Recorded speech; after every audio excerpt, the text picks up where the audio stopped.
Hello, it is Veronica Ajowole here, Community Engagement Co-Director from Texas Southern University. I am very excited to inform you that we have our Maternal Child Health Conference coming up very soon, and you definitely want to be a part of this conference. During this conference, we'll be sharing a lot of information regarding the outcomes for maternal child health in our community, engaging with speakers and panelists that will empower us with knowledge and information to help us advance health equity in our community. Not only are we going to empower you with education, we will also be providing a lot of no-cost clinical services. Mammograms will be provided, no-cost immunization, women's health services, as well as a lot of vendor and exhibit tables will be available. So what are you doing? Go ahead and pre-register and join us either in person or online. I look forward to seeing you. Thank you very much. Howdy, everybody. Welcome to our third annual Maternal and Child Health Education and Outreach Conference. My name is Cecilia Torres, and I'm an epidemiologist within CBMHR and the program coordinator for MHReach. And I'd like to welcome everybody here today in person, as well as our attendees online. The first thing I'll be doing is introducing our Master of Ceremony for today, Dr. Paige Johnson, who is a chiropractic physician with 8 years of experience in higher education. She is a United States Army veteran with 6 years of service to the country and holds a BA in psychology from Edward Waters College and a Doctor of Chiropractic degree from Palmer College of Chiropractic. She has taught biological sciences in the post-secondary education for the past 7 years. And when Dr. Johnson is not teaching, she is spending time with her 5 children and enjoying the various activities that Houston has to offer. Dr. Johnson is driven by a commitment to excellence and a passion for the biological sciences. She looks forward to contributing to the biomedical science program success here at Texas Southern University, and she is our MC for today's programming. Welcome, Dr. Johnson.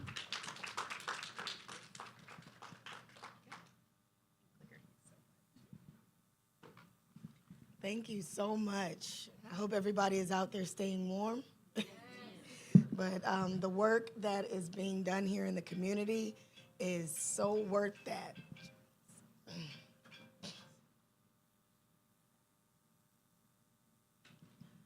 Okay, so I will be introducing Dr. Poon. Dr. Poon is a professor in the Pharmacy Practice and Administration Department in the College of Pharmacy and Health Sciences at Texas Southern University.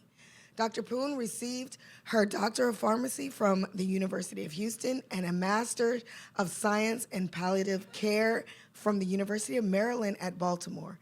She is a licensed pharmacist and a preceptor in the state of Texas and has served as a clinical pharmacy specialist and a preceptor for pharmacy students at the Geriatrics Clinic at the Michael E. DeBakey VA Medical Center in Houston, Texas, for more than 20 years. Dr. Poon has served as a mentor for many junior faculty in research and professional growth, and her research interests are geriatric pharmacotherapy, palliative care, and pain management. Everyone give a warm welcome to Dr. Ivy Poon. Thank you, Dr. Johnson. Welcome, everyone, for coming on this January cold day for this very, very important health condition or health disparity topics that we have. So we really appreciate you for coming in, and if you join online, we also appreciate you as well. Welcome to Texas Southern University CBMHR. So I'm going to spend the next few slides to talk about the agenda, and then also to talk about several housekeeping items. And so today we have a pack full of events, and we will have panel discussion, keynote presentations, and all the way from 10 a.m. to around 1:15 p.m. So a copy of the agenda should be in your packet, so you can always refer to your agenda in the folder for more information. And also in your packet, you will see several flyers of some of the upcoming programming that we have in CBMHR CEC. We want to say thank you to our sponsors and our partners and our vendors. There are so many that graciously lended hands to us, and then we work together to make this programming possible. So we want to thank you, everyone who contribute and make this program possible. Thank you. All right, so in your folder, you should have a notepad. If you have any questions, you can write down your question in a notepad. Once in a while, we will have these Q&A sessions where you can come up to the mic and ask questions. So if you have questions, write it down, and then wait for those sessions, times, moments where you can come up and ask questions. If you're joining online, you can also type your questions in the Q&A box, and then we will answer those accordingly as well. There are surveys that is available. Please complete the surveys. The surveys are voluntary, and it's not a must that you complete, but we encourage everyone to complete the surveys and to give us feedback on the programming. And also the surveys will ask questions about what do you want to hear more for next year, and also how it helps us to plan out the programming for the next coming years. Also, if you are joining to receive the 2 hours of CHW credit, make sure that you complete the CHW credit evaluation survey so that you can get your hours. Please stream live on Facebook, YouTube, and the codes are over there. You can text us to get connected, and this is our QR code with all the surveys and all the information that we have. Then I'll pass the mic back to Dr. Johnson. Thank you so much. Welcome.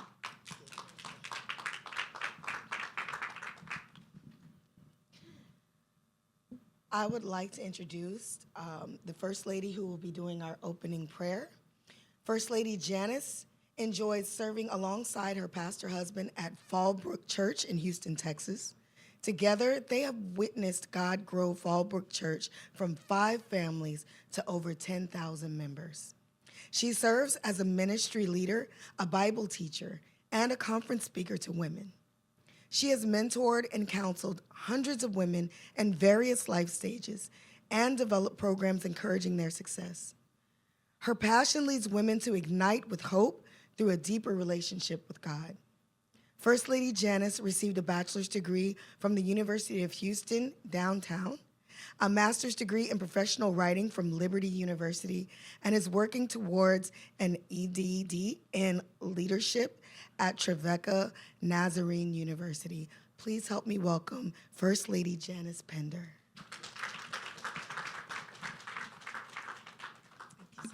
Thank you. Thank you. God bless. I'm just so privileged to be here in the midst of this wonderful event, and just an honor to open up the event in prayer. So thank you for the invitation to all of the TSU team and leaders. I appreciate that. May we bow in prayer. Heavenly Father, as we gather today at the 3rd Annual Maternal and Child Health Education and Outreach Conference, Lord, we are reminded of 2 passages in your word. Let each of us look not only to our own interests, but also to the interests of others. And Lord God, we also are reminded to not let us grow weary of doing good, for in due season we will reap if we do not give up. Lord God, we thank you for this opportunity to come together to share knowledge and to learn from one another. Father, we thank you for the diverse group of attendees that are in person and online. We are also grateful for the vast array of experiences represented here today. May we learn from each other and collaborate effectively. Lord, we ask for the Holy Spirit to guide our conversations and illuminate our paths as we seek truth together. Father, we know that you have a divine agenda, and we want your will to be accomplished through this important event. May our hearts be open to new perspectives, our minds be sharp in understanding, and our actions be motivated by a desire to serve our community. Bless the gathering with your presence, Father, and may the outcomes of this conference bring positive changes. We pray this in Jesus' name, amen.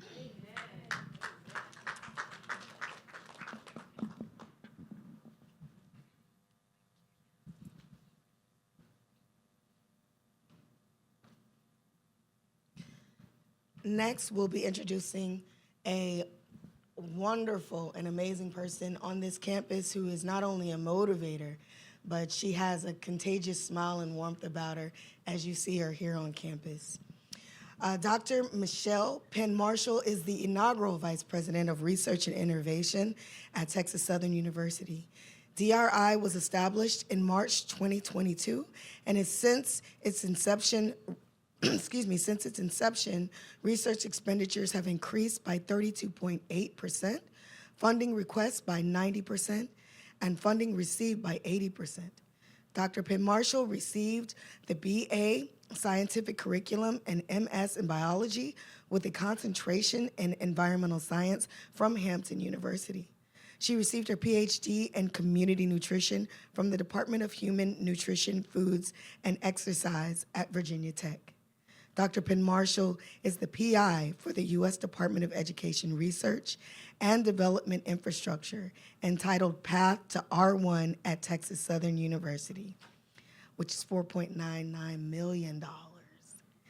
She is also leading the Catalyst for Urban Transformation, a $40 million project that will create a research and innovation nexus for faculty, students, and community members to address urban Americans' grave challenges. Please give a round of applause for Dr. Michelle Penn-Marshall.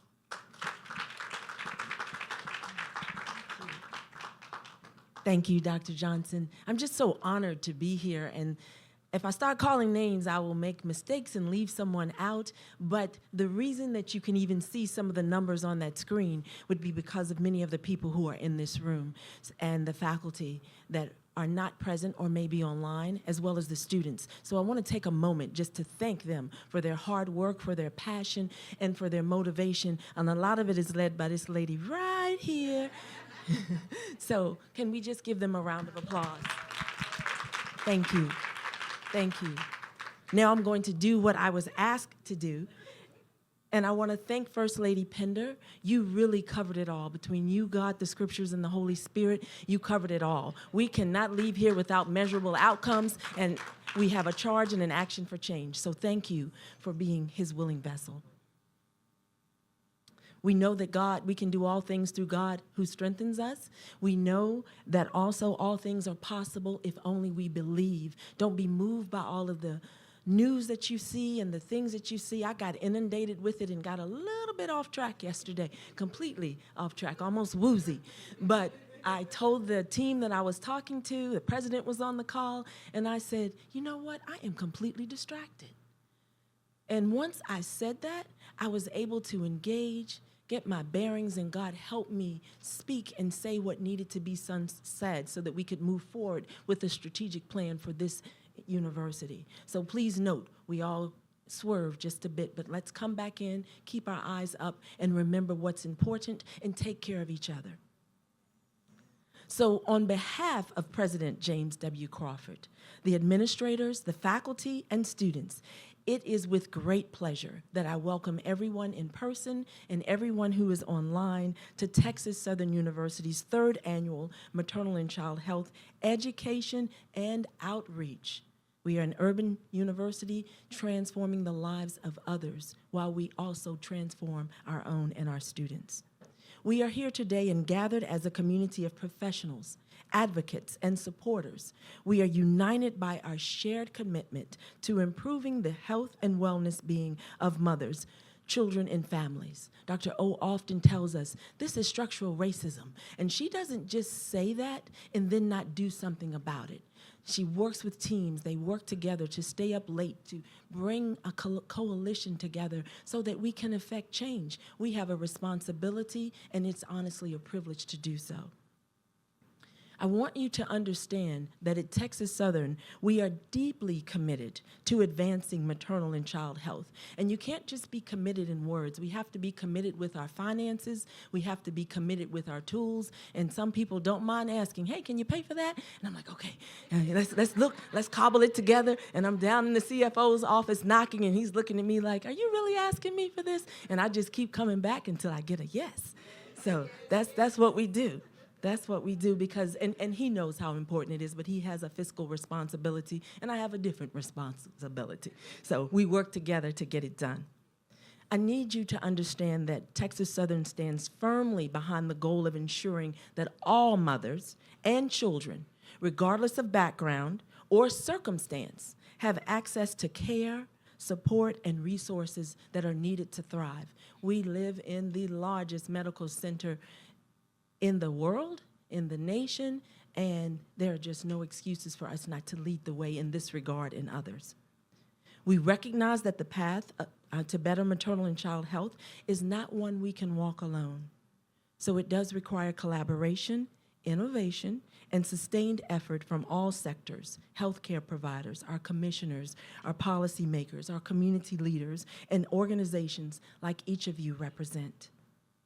And as we work together, I pledge to continue strengthening our commitment as an institution to this cause by fostering interdisciplinary research, supporting community outreach programs, and advocating for policies that promote equitable health outcomes for all families, all people. And I do believe that through this collective action, we can make significant strides toward a future where every mother and every child, just take a moment to reflect on mothers and children that you see in the stores sometimes, that you see on the streets sometimes. I'm from a rural county in Surrey, so in Virginia. I'm not used to seeing people with their children with flowers outside trying to sell the flowers. So just keep those things in mind, and let's do what we can to effect the change so that everyone can live a healthy, fulfilling life. I want to thank you in advance for being a part of this important conversation, and we look forward to the dialogue, partnerships, and actions. And you'll see me coming in and out. I have other meetings, but this is so important to me. But I'll be back. And actions that will emerge from today's event. So welcome, and let's get this done. Let's make a change. Dr. Johnson. Thank you. Thank you. Next, we have Dr. Ajawale Mwemwa, and she is one of the juggernauts here in research. She is a major contributor to the community, its education, its outreach, and just talking to her, you know she cares, it's in her spirit. She's amazing. Dr. Ajawale Mwemwa serves as a professor at TSU and as a clinical pharmacist and an adjunct assistant professor of oncology at Houston Methodist Hospital. She received her PharmD from TSU and completed her oncology pharmacy residency at Houston Methodist Hospital. She is a board-certified oncology pharmacist with clinical practice in oral chemotherapy, Houston Methodist Hospital Cancer Center. She is the founding director of the NIH-MD-funded Community Engagement Core of TSU's Center for Biomedical and Minority Health Research and TSU's Institute for Health Equity Advancement Research and Training. Dr. Ajawale Mwemwa is the program director for TSU's Breast Cancer Screening and Prevention Center and the host for this conference. We are excited to have her present health equity programs at Texas Southern University. Please give a thunderous applause for Dr. Ajawale Mwemwa. Thank you very much. Good morning, everyone. It is such a pleasure to be here, and that thunderous applause belongs to God and to God only, and to Him be all the praise. I am super excited to be here this morning. Thank you all for joining us in person, defying the cold. I stepped out of my car, I'm like, oh my God, it is freezing. But you know what? You guys shook it off for a good reason, right? Like, oh yeah, despite the snow, I call it Houston Snow Day, right? Some call it different names, but for me, it was Houston Snow Day. The kids had fun. I hope you all enjoyed the weather and, staying safe and warm. But it is such a pleasure to be here with you all this morning. I am very privileged, to have the opportunity to convene this conference again, being the third of its kind. And, this time around, we are going to do a little bit, different things if you've been following us for some time. But it's really packed with a lot of great information. But my duty this morning is to share a little bit more information regarding the Center for Biomedical and Minority Health Research, as well as the breast cancer program. So I am very excited. In 2020, we received funding from NIMHD, $8.6 million award under the leadership of Dr. Monica Olaleye. Please help me to appreciate my mentor, and I call her the catalyst.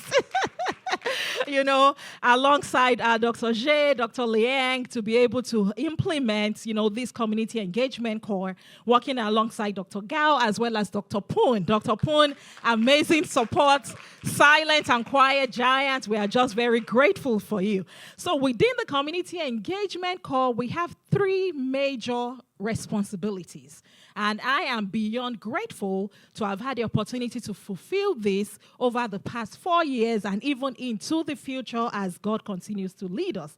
First thing is for us to be able to identify and address health disparity in our community.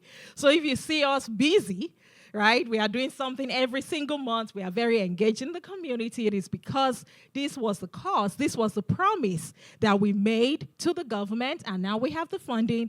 We have had the opportunity to do so over the past 4 years and again into the future as God continues to lead us. The second aim is for us to increase clinical research participation.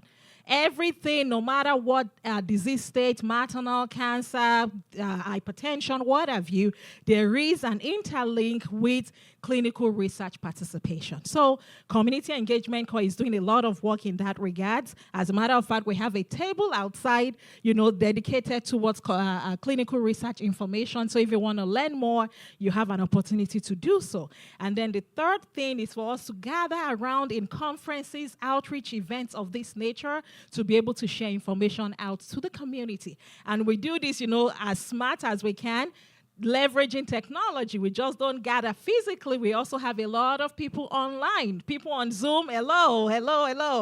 YouTube, Facebook, Twitter, X, wherever you are. We appreciate you all for joining us this morning. Again, part of the work that we do in the Community Engagement Core is for us to host this type of events. And not only that, we listen to the feedback from the community. So please complete the survey.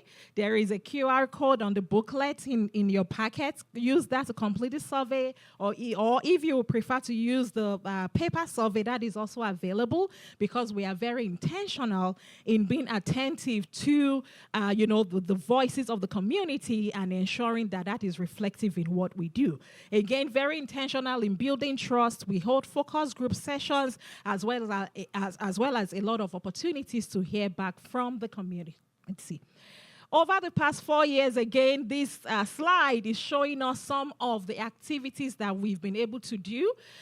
Community Engagement Core being established for the very first time, 2020, we've been able to support 69 different research grant funding over these past 4 years. We've been able to engage, having interaction on social media, supporting the Research and Innovation Week, a lot of attendance, over 1,000 people attending our conferences on clinical research and engagement, as well as a lot of activities in different and diverse aspects within our community. I will switch gears here a little bit and talk about the breast cancer and screening program. I'm looking at my time because the clock is off. Thank you for working on that. Thank you so much. I don't want to take more time on the stage than I need to. So I also have the privilege of leading a $1 million award received from CPRIT, where we've been able to provide mammogram at no cost to uninsured and underinsured women. And to God's glory, we have screened over 1,400 women in 5 counties within these past 3 years. So again, when you talk of, doing the work. We just don't receive the money. We receive the money, and you can see the impact of the work that is being done. So again, very, very grateful. And as we speak right now, 27 women are out on the Tiger Walk on the mobile units receiving mammogram at no cost today. So again, very grateful to be able to do this work. Then another really exciting one, whenever I get to this slide, I get super excited. I want to jump out of my skin and say, yay, our mobile unit, very much long awaited, will be here in a couple of weeks, and very excited to be able to do this. Thank you, Dr. Lale. Thank you so much, VP Penn Marshall, for your support and your leadership, to be able to acquire this mobile unit. And now we will be deploying these mobile units on our streets in Houston and all around within the next few months. So very, very grateful to be able to do this. One of the other initiatives that we are very excited to be able to lead is the EQB Med initiative, where we are now leading the charge of implementing clinical research here on Texas Southern University campus. This is an initiative that we would not have been able to do without the visionary leadership of Dr. Lale and, of course, VP Penn Marshall. Oh, my God. We came in and we told, okay, VP, how can we, when you look at the concept of innovation means you are bringing ideas to the table that sometimes disrupts your structure. But there is no time that I pick up the phone and I say, VP, we need this. VP will say, okay, Veronica, let me see how I can help. And I am beyond grateful to you for your support and your leadership. Thank you very, very much. Once again, we have our table out there where you can engage with us. We have our clinical research coordinator if you want to learn a little bit more regarding our clinical research and engagement information. We have the privilege to lead several initiatives. We've kind of encapsulated everything under IAT because that's really what everything is leading towards. So the Institute for Health Equity Advancement Research and Training, and with this doing grants and research, looking at diversity in the workforce, access to healthcare, and we are open to donation and sponsorship. Okay, so I also have a software of asking for the money. Bring me the dollars. Okay, I just don't write grants. We are also very much open to donation and sponsorship. And you know what? Today's event would not have been successful without the faces of everyone that you see on this screen. Please give a round of applause to this amazing dream team here at Texas Southern University. I am beyond grateful, beyond excited to work alongside each and every one of this group of individuals. But besides that, there is a face that you wouldn't see, but he is sitting right here. Please permit me to appreciate and thank my lovely husband. Thank you so much. We've been married for 12 years and forever to come, right? Just very grateful for your support and your love. And while I do have my own personal maternal child health story, this man stood by me at every code blue that I had in the process of having my own children. Not once, not twice, not 3 times. So I'm very grateful to you. You could have turned around and I'm like, wait, what is wrong with this girl? But when God gives you a reason to have a second chance, you grab that life and you're like, man, I don't want other women to go through what I went through. So I'm very grateful to you and to each of you that have joined us today. Thank you so much for joining us this morning. Again, you defy the cold weather. And I'm going to end by asking you, why exactly are we here today? We are here to fellowship, to say hi to each other, but most importantly, to learn. Right? So please, the rest of this afternoon, or the rest of this morning leading into the afternoon is packed with a lot of great information. We have amazing panelists, group of experts from all around, speakers flying in from out of state to be able to share information with us today. So please, I applaud you to please listen, learn, and most importantly, make a decision to lead something. Let us not be the group of people that will just complain and talk about it, but there is something you can do within your community, within your own cycle of influence to advance health equity for mothers and babies. So welcome, and I look forward to an amazing event today. Thank you for joining us. Nicole Lee Plenty, Dr. Nicole Lee Plenty. Growing tired of seeing complications in pregnancy that could have been prevented, Dr. Plenty wanted a way to help women empower themselves through knowledge so that they can advocate for themselves. The quest to educate women birthed the podcast Pregnancy Pearls with Dr. Plenty. Dr. Nicole Lee Plenty is a double board certified OBGYN and maternal fetal medicine specialist, blogger, public speaker, and patient advocate. She graduated from Xavier University with a Bachelor of Science in Biology with honors, then obtained a dual medical doctorate degree and a Master of Public Health from Tulane University. Dr. Plenty completed her OBGYN residency training as well as maternal fetal medicine fellowship at the University of Mississippi Medical Center, where she also earned a Master of Science degree concomitantly. Nicole has served as a state and national leader in various sections of the American Medical Association and American College of Obstetricians and Gynecologists. Please give a warm welcome for Dr. Nicole Lee Plenty.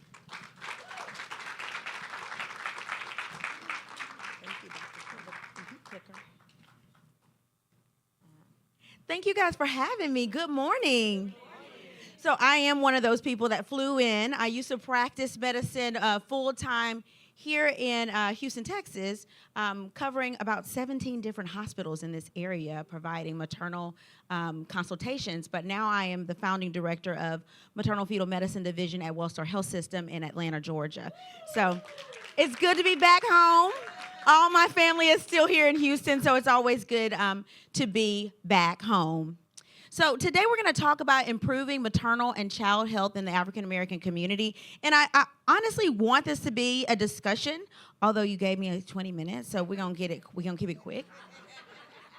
So they've already introduced me. Thank you for that amazing introduction. I do have to give some disclosures. I'm actually glad I have financial disclosures, y'all. Like, usually we don't have those kind of things. So, of course, this is not done on behalf of Wellstar, who is my main employer. I am a medical advisor for Billion to One, which is a prenatal genetics testing company, and also a former board of directors member for the American College of OBGYNs, as well as a leader for the American Medical Association. So the reason I started Pregnancy Pearls and Pregnancy Pearls podcast and the blog is because of this. I had a cousin that was 23 years old. She was pregnant with her second child. She was a college graduate. She was married. She was a former cheerleader. She was thin. She was healthy. She had no medical problems at all. But one day she had a headache. And because of that, she took Tylenol. It didn't go away. She called her doctor. Her doctor said, "Oh, you'll be fine. It'll be fine." Her mother found her down the next morning in the kitchen. They called EMS and rushed her to the hospital. Our small little community hospital, I'm from DeRitter, which is like 11,000 people in Louisiana. You know what, that's okay. They then flew her to New Orleans, to the hospital there. After flying her there, they transported her to Baton Rouge's General Hospital. She passed away about 2 weeks later from complications of acute respiratory distress syndrome, preeclampsia, which developed into an eclamptic seizure, and then ultimately lung and cardiac failure. I was in college at this time, and at that time I was pre-law, and I became very nosy. I said, that should not happen to somebody that's young and healthy. I started doing research on preeclampsia, finding out more information, changed my major to pre-med, and then went into OBGYN and ultimately maternal fetal medicine. When I had my child, who's now 5 years old, I realized that, man, I have a lot of connections. I can pick up the phone and call people and say, this is what's wrong with me. At 10 weeks pregnant, I developed a massive blood clot in my leg. I had 5 pulmonary emboli in my lung, which are blood clots in my lung. I had heart failure and heart strain. But I picked the phone up and I called my OBGYN. Even before I knew what was going on, I said, listen, girl, I have a DVT. I'm going to the ER. I need you to go ahead and do lower extremity Dopplers on me. She's like, are you sure? I said, I'm sure. And I did. And I talked to the cardiologist, who was a personal friend of mine. I told them what to start on me. I talked to the hematologist and told the hematologist, this is what you need to start. Even though this, well, we can start you on Orextral. I'm like, that's not pregnancy safe, so you can't start that. And then I realized if this can happen to me, it really can happen to any of us, right? Except for I have the connections, and this is my field, and I can call up my friend who's a pulmonologist, or my friend who's a cardiologist, or my best friend who delivered me, who's my OBGYN, and say, this is what I need done. And so I realized that everyone doesn't have that connection. And so that's why I created Pregnancy Pearls, that gives free information to patients so that they know how to advocate for themselves and what questions to ask. And this story is not just for people like us, right? Famous people die too. Educated people die and have complications. Dr. Shanice Wallace is a pediatrician in Indiana, and she obviously is educated. She had her child. She then hemorrhaged and had brain herniation. She had people that did not listen to her complaints, and she died. Then you have, of course, Olympic star Tori Bowie, who passed away from complications of high blood pressure. And then we all know Doug Hatchett's daughter-in-law, who passed away from internal hemorrhage because she was ignored. They took her back, and by the time they got there, she was in shock. It was too late. Now we have to deal with this, especially in Texas, where we have abortion restrictions here, and women are dying. So this is not a pro-choice, pro-life issue, okay? This is a safety issue that we need to advocate for these patients and make sure they have access they need, the education and resources they need so that they can not avoid the hospital when they have complications of crossing state lines to get terminations. So why are we dying in pregnancy, right? The numbers keep telling us it's getting worse. Mental health conditions are number one cause of maternal mortality, followed by hemorrhage, heart disease, and hypertensive disorders. But when we look at people that are black and brown, it's heart disease and hypertensive disorders. So this is data from Texas, 2013. You can see that the rate of maternal mortality in non-Hispanic black women is twice that of Caucasian women. And then we fast forward to looking at severe maternal morbidity. We can now say in 2020, we're now 3 to 4 times when we talk about severe maternal morbidity compared to Caucasian women. So overall, maternal death rate is 22.3 per 100,000 live births as of 2022, and that's all encompassing, all races. Black maternal death rate is 49.5 per 100,000 live births. Behind that, Caucasian women, 19.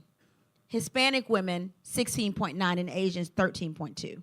So you can see we are triple that of other ethnicities. First, people wanted to blame it on COVID, and so I put this slide in because it's not COVID, y'all. Because people are like, well, you know, black and brown women had more COVID. There are more people in the household. COVID spreads more. We're more social, so people don't know how to social distance. You know, it's not COVID, okay? So if we look at the numbers, right, look at the numbers of COVID. Look at the COVID column. If we have the bottom is our non-Hispanic Caucasian rate. The red is the non-Hispanic black rate. Hispanic is the big blue rate in the middle. And then the yellow is everybody else.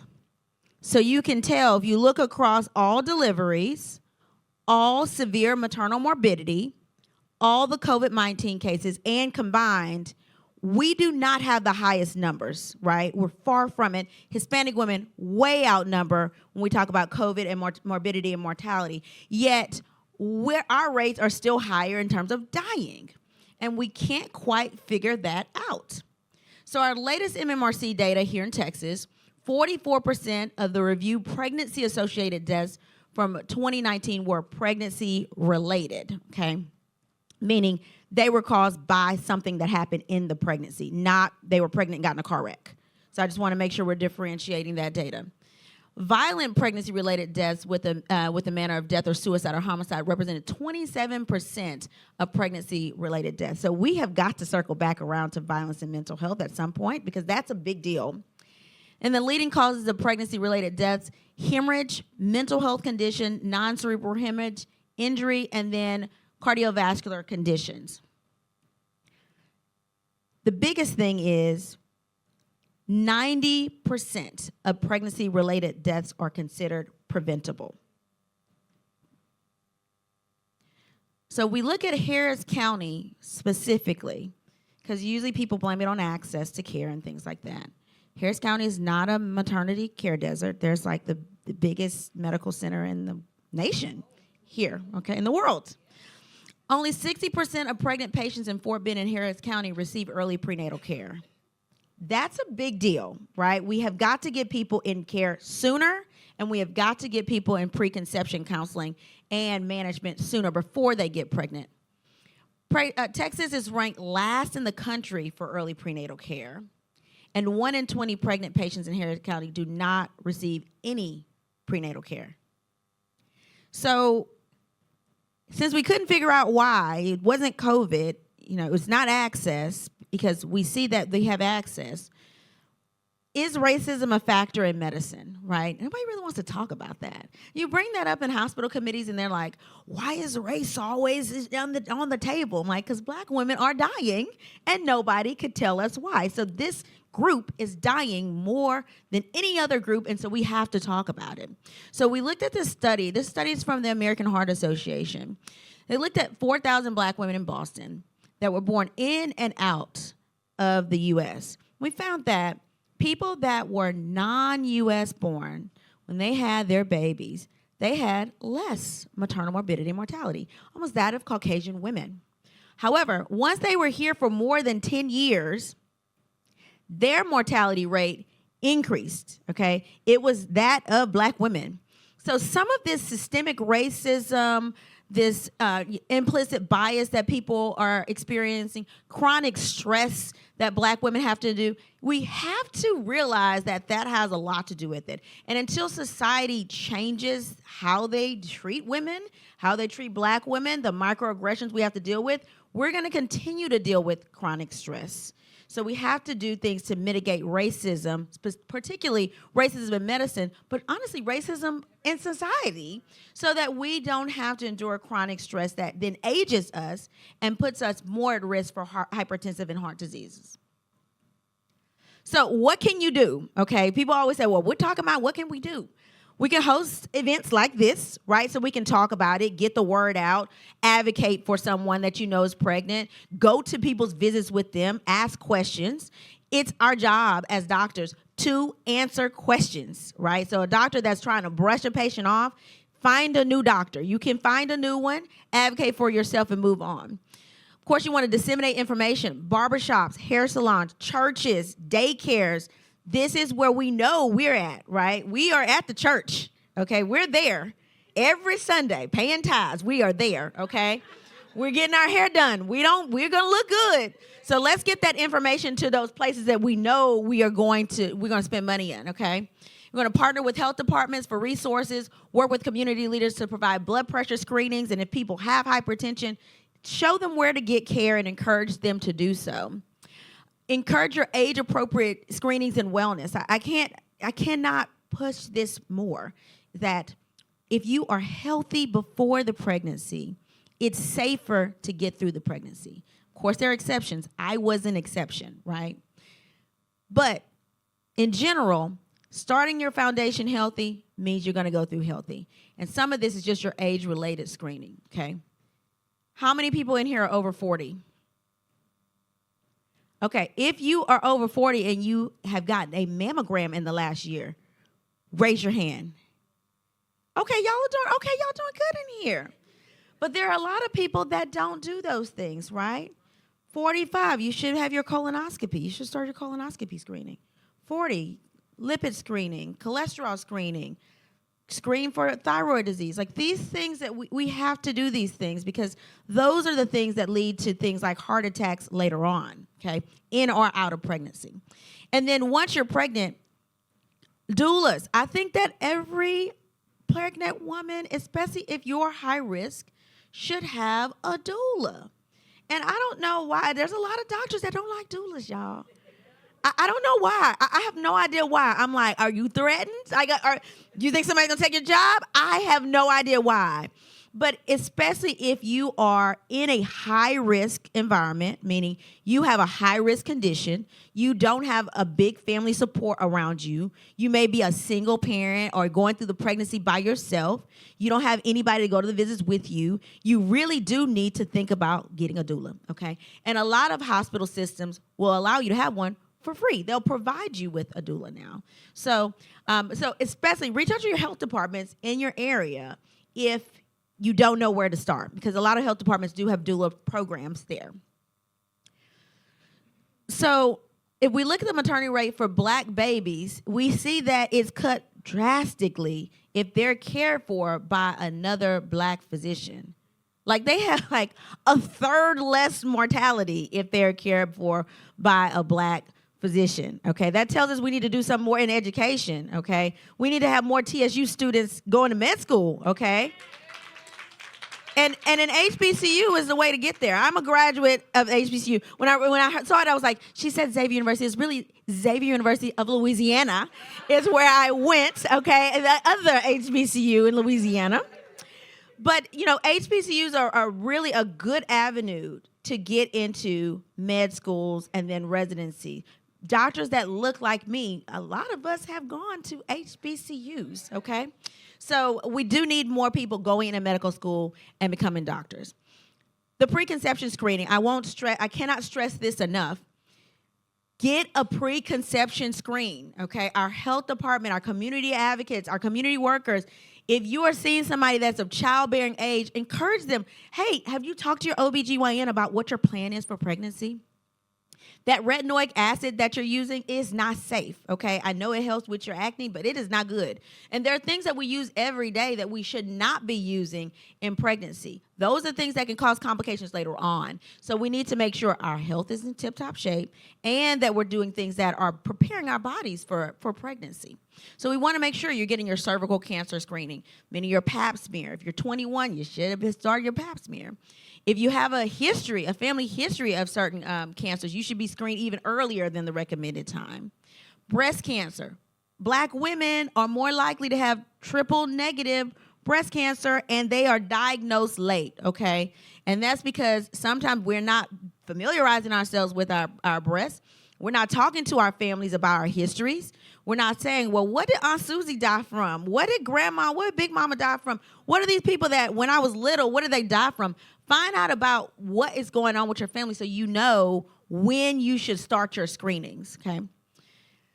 For screening, mammogram is safe during pregnancy. So let's say you got pregnant, you're 40. You can still get a mammogram during pregnancy, and you should continue to get your mammograms annually.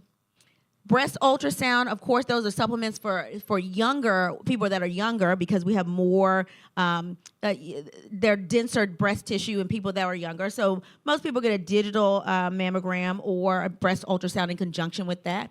And of course, you're going to start at 40 or earlier depending on your family history. Blood pressure and diabetes screening. I don't know how many patients I have seen. I don't know why. It's like people are younger with hypertension now. Some of it is owing to obesity. Some of it may be owing to high cholesterol. Some of it is owing to just a family history of high blood pressure and a chronic stress environment, okay? So we do need to, blood pressure, diabetes screening, okay? If you are younger, or you're in college and you have high blood pressure, that is not normal, okay? It's not. I mean, high blood pressure is not normal. And if your pediatrician says, it'll be fine, we'll come back and see you in 6 months. No. What are we going to do about this? This is not normal, okay? You need to advocate for yourself. Your blood pressure should be normal, okay? Normal. And if you have a doctor that's trying to start you on medicines, listen, I know we don't want to start medicines. We don't like to start medicines, okay? I'm gonna walk. I'm going to eat low sodium. Listen, just take the medicine. Once you're controlled, get off the medicine, okay? If your goal is to lose weight, that's fine. Give yourself a timeline to lose that weight. If you haven't lost the weight in 6 months, It's time to get on some medicine, okay? I'm being serious. I have to argue with people all the time about them not wanting to take antihypertensives in pregnancy, knowing that it will prevent some downstream consequences later on. Okay, so I have to touch on breast cancer a little bit because it's a pet peeve of mine because black and brown women don't like mammograms, okay? We have got to become familiar with our breasts. We have got to get our mammograms, okay? Now, TSU, y'all have mobile mammograms now? There's no excuse. It's free. Get your mammograms because we know that when we look at this younger population, ages 20 to 49 in the U.S., breast cancer is leading the way. And so we're talking about outside of pregnancy. And with us, we have later diagnoses. The later we are when we diagnose this, the harder it is to be completely cured. And we want you to be around here for 5 years, okay? At every age, black women are more likely to die from breast cancer than any other age group. So I just want to stress, make sure you get your screening. Make sure you're up to date on your preconception care. If you're a community worker, encourage somebody to get their regular exams. Find a primary care doctor. Find an OBGYN. They are out there, and you can choose them that look like you. Go online and find who you like. And if you get there and you don't like them, you can always switch and choose somebody else. Does anybody have any questions for me? Yes. Oh. One question, she says. Any questions? Yes.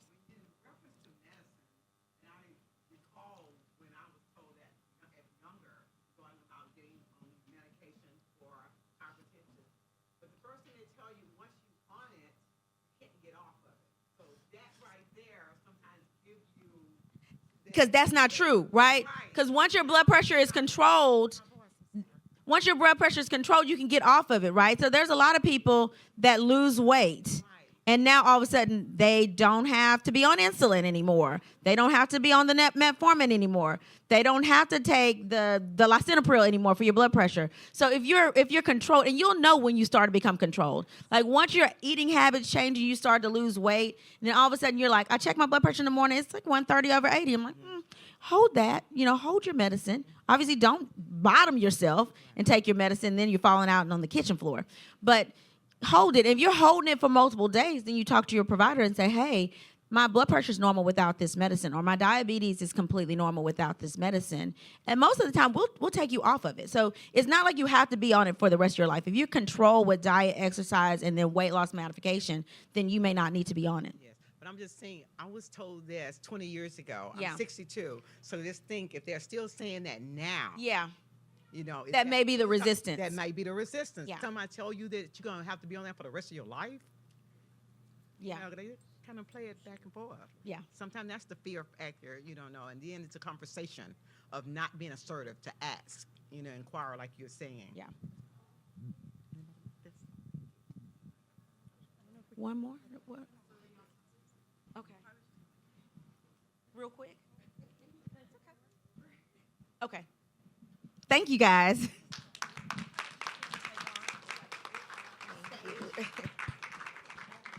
Thank you so much.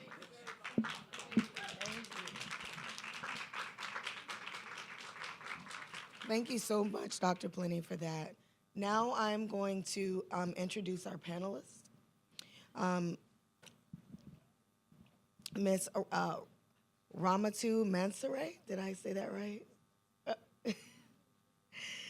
Is the Deputy Assistant Director / Director of Nursing at the Houston Health Department. She is an experienced and accomplished public health nurse with practical, clinical, and leadership experience in women's health.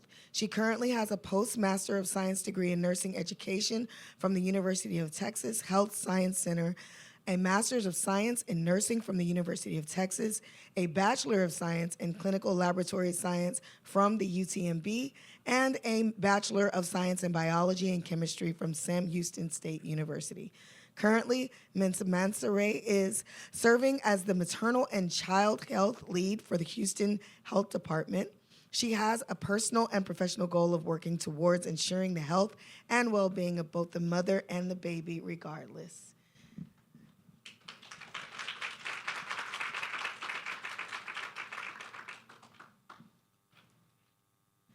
Thank you. Awesome. Good morning, everyone. And thank you for having me here. Thanks for the introduction. I will briefly go over some of the programs that we have at the Houston Health Department. Awesome. Excellent. So the Houston Health Department really functions as a safety net for a lot of the programs in trying to work with community partners to try to address several things. Today, our focus, of course, is maternal child health here. So some of our key programs are our WIC program, Nurse Family Partnership, as well as Healthy Families Houston, and we have our Family and Reproductive Health program, which is in our health centers. And then, of course, we have some other internal programs that work with mothers and babies, including that is our perinatal hepatitis B program, as well as adolescent health and violent prevention, and our C to Succeed that works with providing eyeglasses to kiddos, our dental services, which is also with our Project Saving Smiles. And of course, we have our lead and asthma programs, which goes out in the community working with lead abatement in the homes for some of the clients within the city of Houston, as well as our asthma programs working in the homes, and then also at the schools with the students there as well. Just some numbers there for those that like numbers. Our WIC program on a monthly basis serves over 61,000 clients. Our family planning encounters annually are over about 36,000. And our nurse family partnership programs, they see about and support about 150 families annually.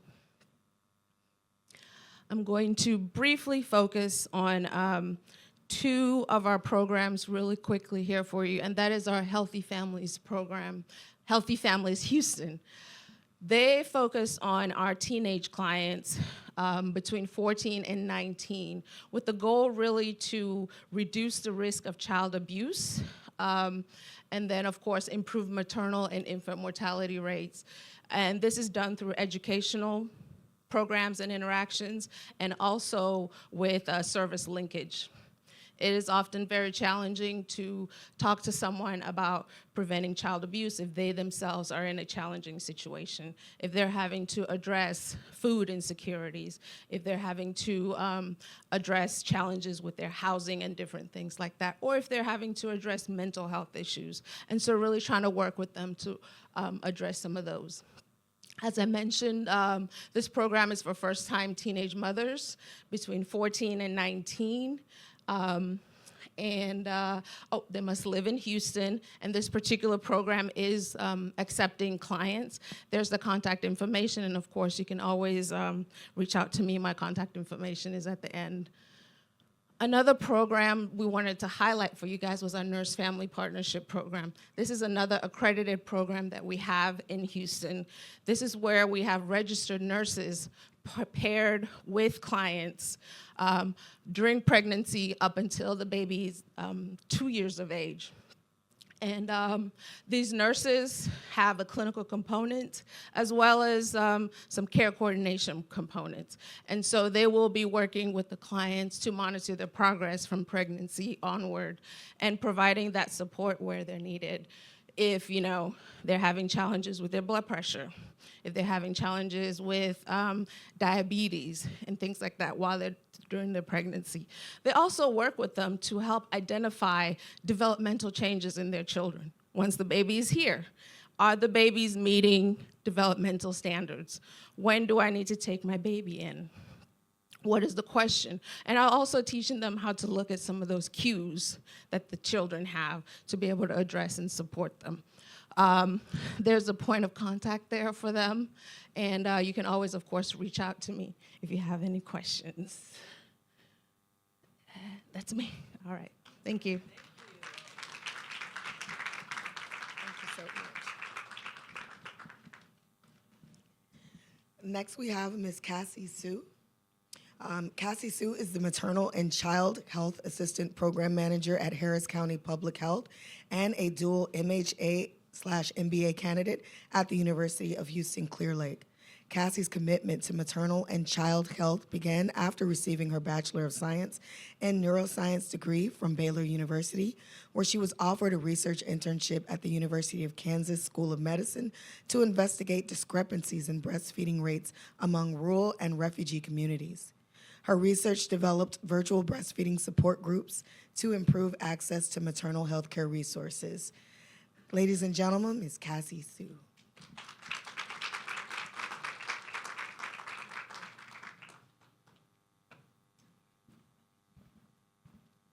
Good morning, everyone. My name is Cassie Sue, and I work with the Harris County Public Health Maternal and Child Program under our Community Health and Wellness Division. It's a pleasure to be here. Today, I'll be providing a brief overview of Harris County Public Health's maternal and child health programs and initiatives. Harris County leaders came together to adopt a public health approach to combat maternal and infant mortality within Harris County, a call to action in response to the alarming statistics. HCPH promotes programs and services designed to reach mothers, birthing persons, and families who face significant barriers to care and are often underserved. Our mission is to meet individuals where they are and create sustainable pathways to accessible, equitable, and consistent maternal health care. Our maternal and child health program was established to reduce maternal and infant mortality risks and empower expectant mothers and birthing persons to create a foundation for a healthy family. The program also includes a maternal mental health program, which provides mental health therapy and support services to birthing persons, as well as a full-time lactation consultant who provides in-home lactation consultation and support. Many of us are familiar with WIC, Women, Infants, and Children, a federally funded public health nutrition program serving pregnant women, breastfeeding or postpartum individuals, infants, and children up to age 5.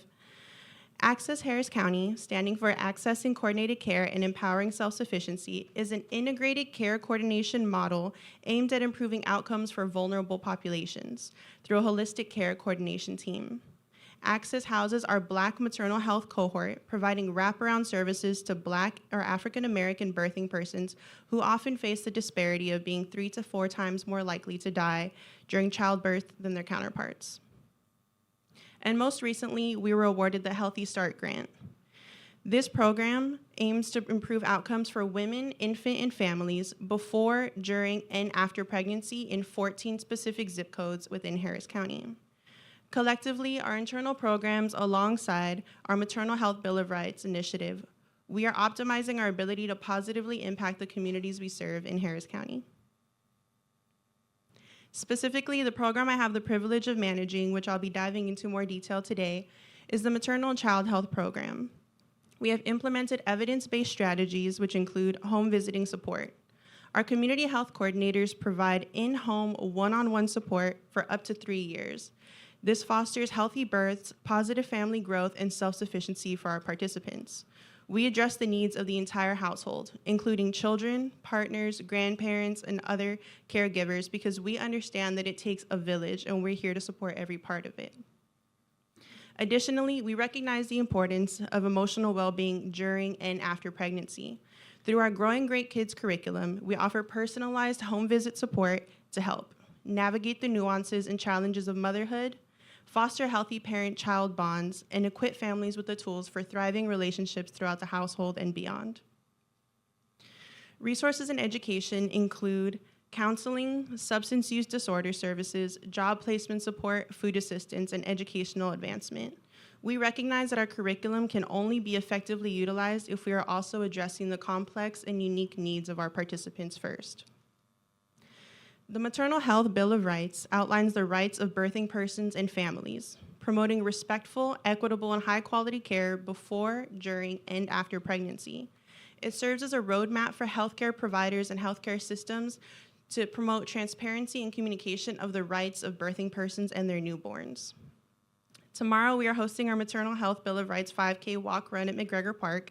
And on April 15th and 16th, we are hosting our 3rd annual Maternal and Child Health Conference, and we would love to see you all there.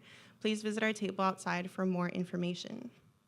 Oh, additionally, in order to be a part of our program, we only ask that you meet 2 criteria: that you're a Harris County resident, and that you're currently pregnant, delivered a baby within the last 12 months, or experienced a pregnancy in the last 12 months. Lastly, to go over our evidence-based practices and curriculum, Healthy Families America equips our staff with the essential training to deliver home visiting services tailored to family needs, dependent on the family's level of sufficiency. And Growing Great Curriculum provides prenatal to age 3 education to new and existing birthing persons. If you look at the visual on the bottom right, it illustrates how our program promotes maternal health equity and ensures that all mothers can achieve optimal health by addressing poverty, improving healthcare access, and combating discrimination. The services are listed on the right. For the maternal child health program can be reached at our hotline listed there via and our email as well for any general questions, inquiries, or referrals you may have. Thank you for your time, and it is a pleasure to share this space with all of you.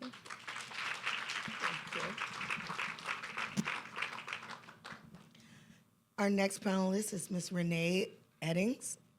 Renee is a seasoned nursing professional from Houston, Texas, with a wealth of experience spanning over 20 years. She earned both her Bachelor of Science in Nursing and Master of Science in Nursing Administration from Prairie View A&M University. Over the course of her career, Renee has demonstrated versatility in her roles within women's services, with 15 of those years spent contributing to the success of Harris Health. Her dedication to the nursing field, combined with her broad skill set, makes her a highly respected and well-rounded leader in the healthcare community. Ladies and gentlemen, Ms. Renee Eddings.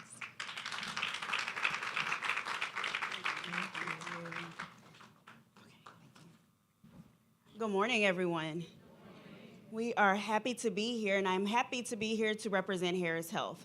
We have just a few little things that we'll speak about within regards to what Harris Health System offers for our patients within the community. But first, I really want to hone in on what our vision and our mission is within the Harris Health System.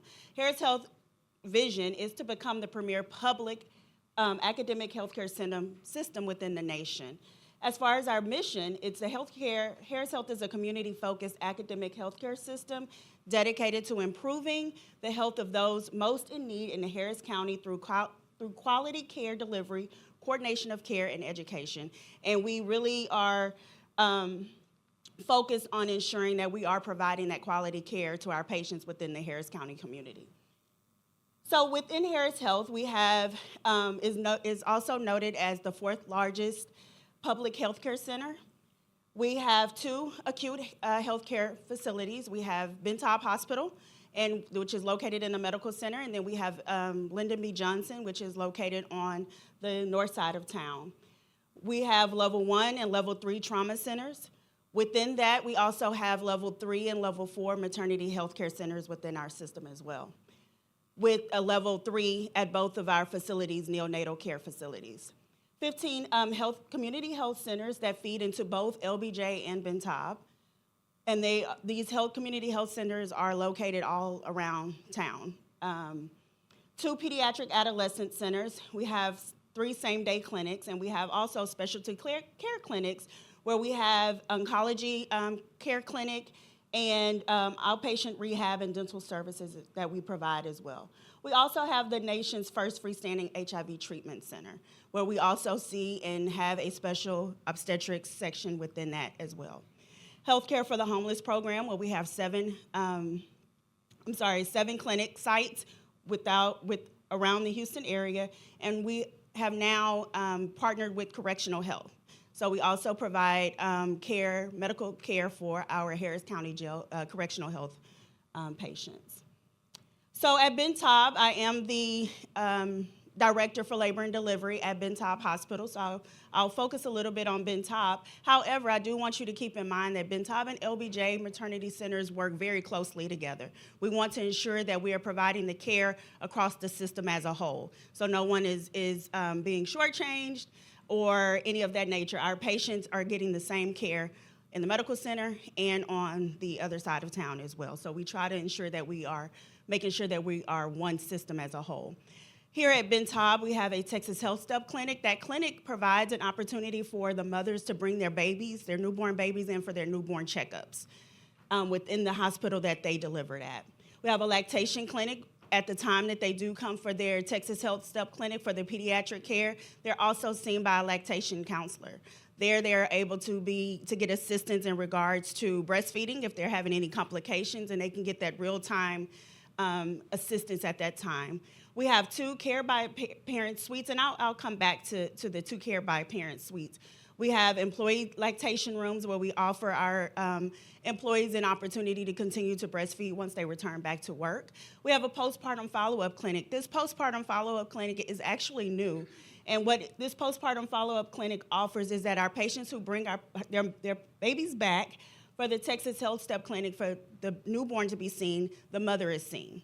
The mother's blood pressure is taken at that time, and follow-up care is provided at the same time. Because what we do realize is that a lot of times our patients, because we do serve the underserved population, that they have limited resources. So the back and forth to the hospital is taxing on those parents. So we try to collaborate and to bring it all together so that we can get them serviced at that one time. So they're at the postpartum follow-up clinic, they have their blood pressures taken. If there's any issues with their blood pressures, we're noticing any issues postpartum-wise, then we can have them followed up in our OB intake area and be admitted if needed or evaluated appropriately. We have midwifery services as well. We have childbirth classes that are offered within our clinics. We have centering pregnancy group education, and this group education is also offered within our clinics with that feed into Harris Health, to LBJ and to Ben Taub. We have virtual and in-person OB tours. So we allow for our moms to come in, families to come in, and they have a guided tour to see what the labor suites will look like, what your postpartum experience would be, and also the clinics as well. And then we also have a maternal opioid misuse program, which we call MOM, and that ties back into my 2 by Care Parent suites. The maternal opioid misuse program is a program that we've put in place that allows for us to treat and to coordination of care with moms who are substance use dependent. So we have a clinic that they are seeing in on Wednesdays and Fridays. These patients come to those clinics. They are treated with medication. They also have other services that are provided in order to ensure that they're having a healthy pregnancy and a healthy delivery and a healthy postpartum period. We partner with Santa Maria, and they are sometimes discharged back to those facilities as well to continue that care. When they have the 2 parent suites, they are also being able to stay with their babies throughout that time, right before discharge to kind of bridge that care. So this is, one more thing, just to kind of brag on Ben Taub for a little bit, we were voted the best maternity care centers for 2 years in a row. Thank you all. Thank you all for your time.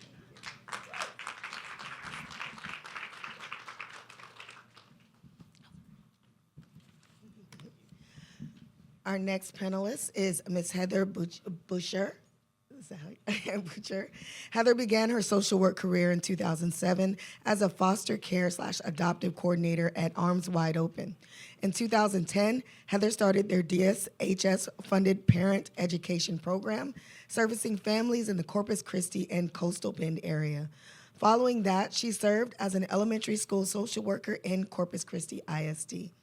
In 2012, Heather transitioned from direct services to macro social work, serving as the maternal and child health director for the Gulf Coast March of Dimes for 10 years. In 2023, Heather moved to the American Heart Association, where she currently serves as vice president of health strategies for the Greater Houston region at the American Heart Association. There, Heather leads the community impact team in implementing 100 years of heart health research and programming throughout the Greater Houston area. Ladies and gentlemen, Ms. Heather Boucher. Thank you. Thank you all. I am so glad to be here today amongst a lot of familiar faces from my previous life. And here today, I've been at American Heart Association for about 2 years now, so excited for that.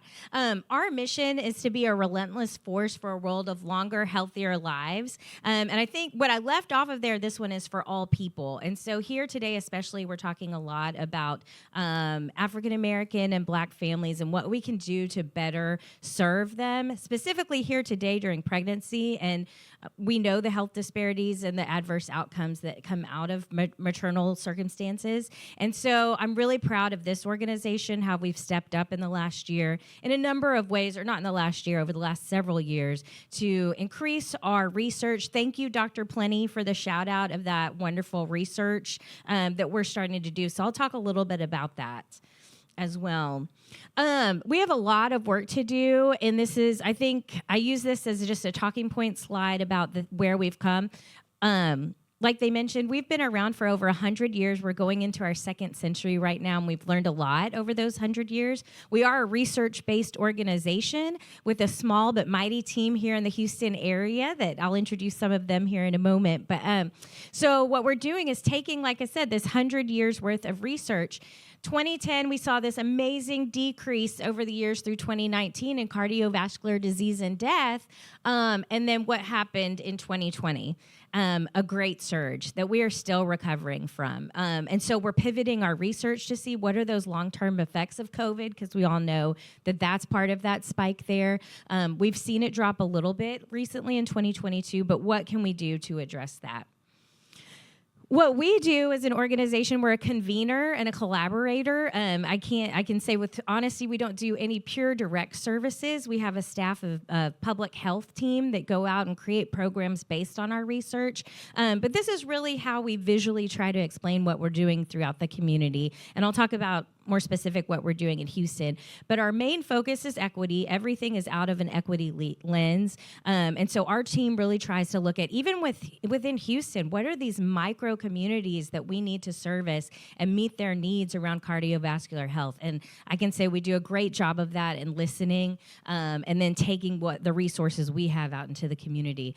Many of you have heard about our Go Red for Women campaigns and research that came out of how men and women differ in their heart health and how that needs to be addressed. And so we'll talk a little bit more about what that's pivoted into over the last year with us. Addressing those community needs, readiness for preparing consumers and for their health concerns, making sure that the public in general is aware of the differences between heart attacks between men and women, those symptoms to look for. So we do a lot of public health education through social media, flyers through our partners at events to make sure they know the questions to ask and are empowered when they go to see their providers. Ending e-cigarette and tobacco use. This is so huge, and we're doing this in a number of ways with the schools and really trying to educate more about vaping. You know, as public health is just this cycle of where we addressed smoking for so many years and people quit smoking, so now they're vaping. And so that's our, and so when people quit smoking, of course, we defund it. And so now we're addressing that. Controlling blood pressure. I think that's the thing we're known the most for. We have an amazing clinical-based program that's data-driven that Veronica Sanchez is here. She's our Senior Director of Clinical Systems. She has almost 300 clinics throughout the Houston area that implement what we call Target BP and also a diabetes and cholesterol program with that. And really the focus is educating providers on how to educate their patients on blood pressure. So empowering those physicians to know how to be able to speak on that patient level about what is blood pressure and to be checking it at home and monitoring it and taking your medications and all those things so that you can hopefully get off of that medication.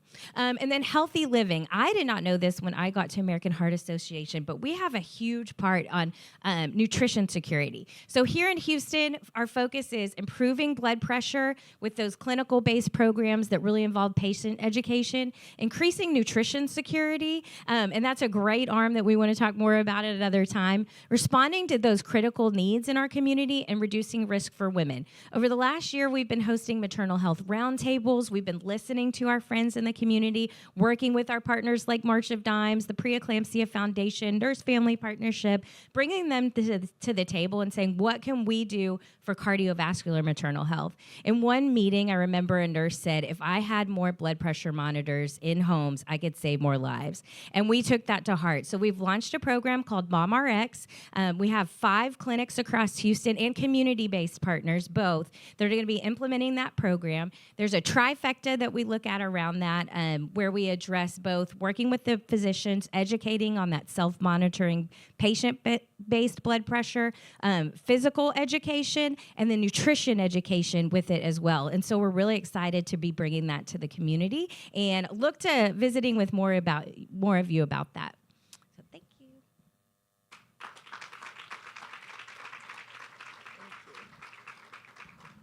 And now I'll be introducing our moderator for the panel.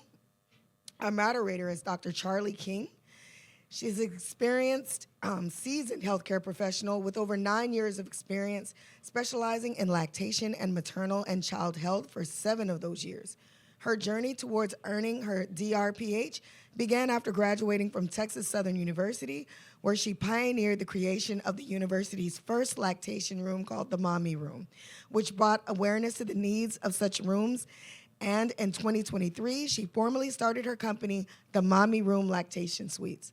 In 2018, she founded Mommy's Sweet Treats, and a lactation health company dedicated to providing lactation treats and accessories.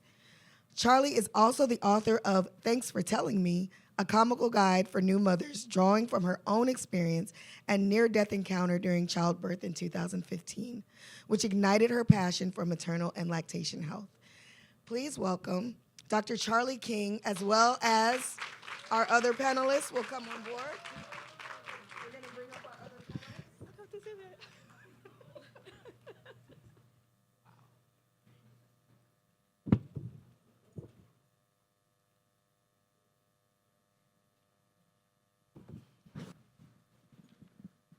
All righty. Hi, Dr. O. We had like a little moment.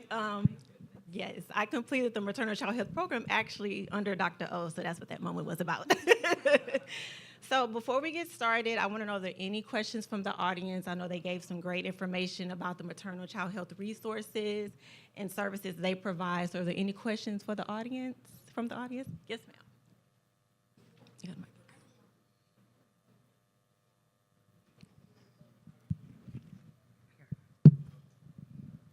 Hi, my name is Elizabeth Shaver. So in another life, I worked for DSHS. I was a community health educator and monitor. And I tracked 19 women of varying, I guess they were multiracial households, but these were all women in varying degrees, first mom, second mom, fifth mom. And they all had very extensive health histories. All of them, the common denominator for all of them, were they were HIV positive and living healthy lives. Unfortunately, they contracted a secondary or tertiary STD, STI, including congenital syphilis. In my travels over those years, and I named 19 women because those 19 women died in childbirth. It was very hard for me to see that. The one common thing in those years that I found is, what are we doing about cultural and linguistic intake for our patients? I sat with many women, more than 300, and the one thing is their common always was, take off your lab jacket and just talk to me, you know? The way that we take in our information when we're doing intake, I'm wondering, is there anybody in the room that does that? I sat with residents at Baylor College of Medicine in OB-GYN. They were working to be OB-GYNs. And the first thing that I asked them about was, what is it going to be like when you ask about, their sexual history? And it was crickets in the room. So I'm wondering how can we do better to work with the community, and not only bringing up that level of trust to share that delicate information during childbirth, and not just around sexual health, but all health history. And And is there any programs, is there anything that anybody's working on to generate more advocacy around creating, access to getting better intakes done? Because that's where the conversation starts. Okay, so if you could just give a one question. Yes, Yeah. ma'am. So, is there anything going on in the community? I work within the community as a community health worker. Is there anything going on about looking at intakes and or studies around intake and what that might look like when we're trying to reach communities that sometimes are distrustful of the health profession, let alone, especially in maternal fetal health? So this is Ramatu.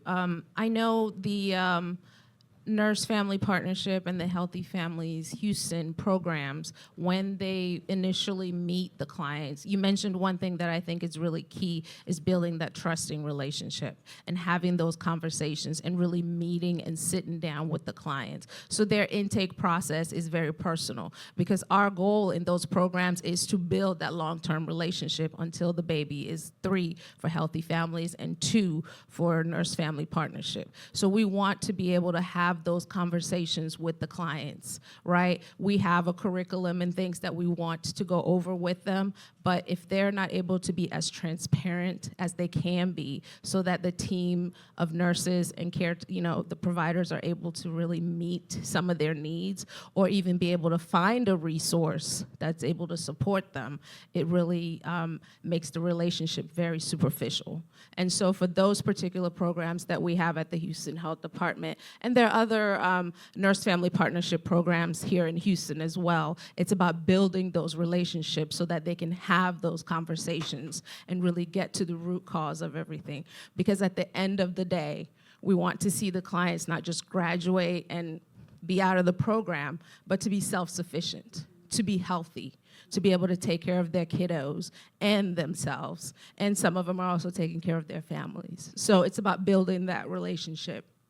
And I know those 2 programs certainly work to build that relationship within the initial visits and as the visits go along so that they're able to provide them with adequate support. And it was a great question, by the way. So are there any more questions? Yes, ma'am. Use your mic. And state your name for me if you don't mind. Yes, my name is Janice Pender. I have a question. So, and for anyone, relating to maternal and child health initiative, how can a church or a faith-based organization really participate in exercising, getting the information out, getting the congregants or the people or in the community? How can we participate with that? What are some things that maybe that you see that we can do and leverage with our the amount of people that we are in contact with each and every Sunday? What are some things? I can say that focusing on the Black Maternal Health Week nationally is one way that we can reach our congregation. I think working with your health and wellness ministry and ensuring that we have people partnered connected with the right people to bring that information within the church. And as we're doing announcements on Sundays or you have your programs, you can place that kind of information within your programs or your announcement boards or however you disseminate that type of information. But I think focusing on we have Maternal Health Mental Health Day, those kind of things, just kind of bringing out what the nation is already recognizing and then also incorporating that within our congregation as well. You have one more question in the back?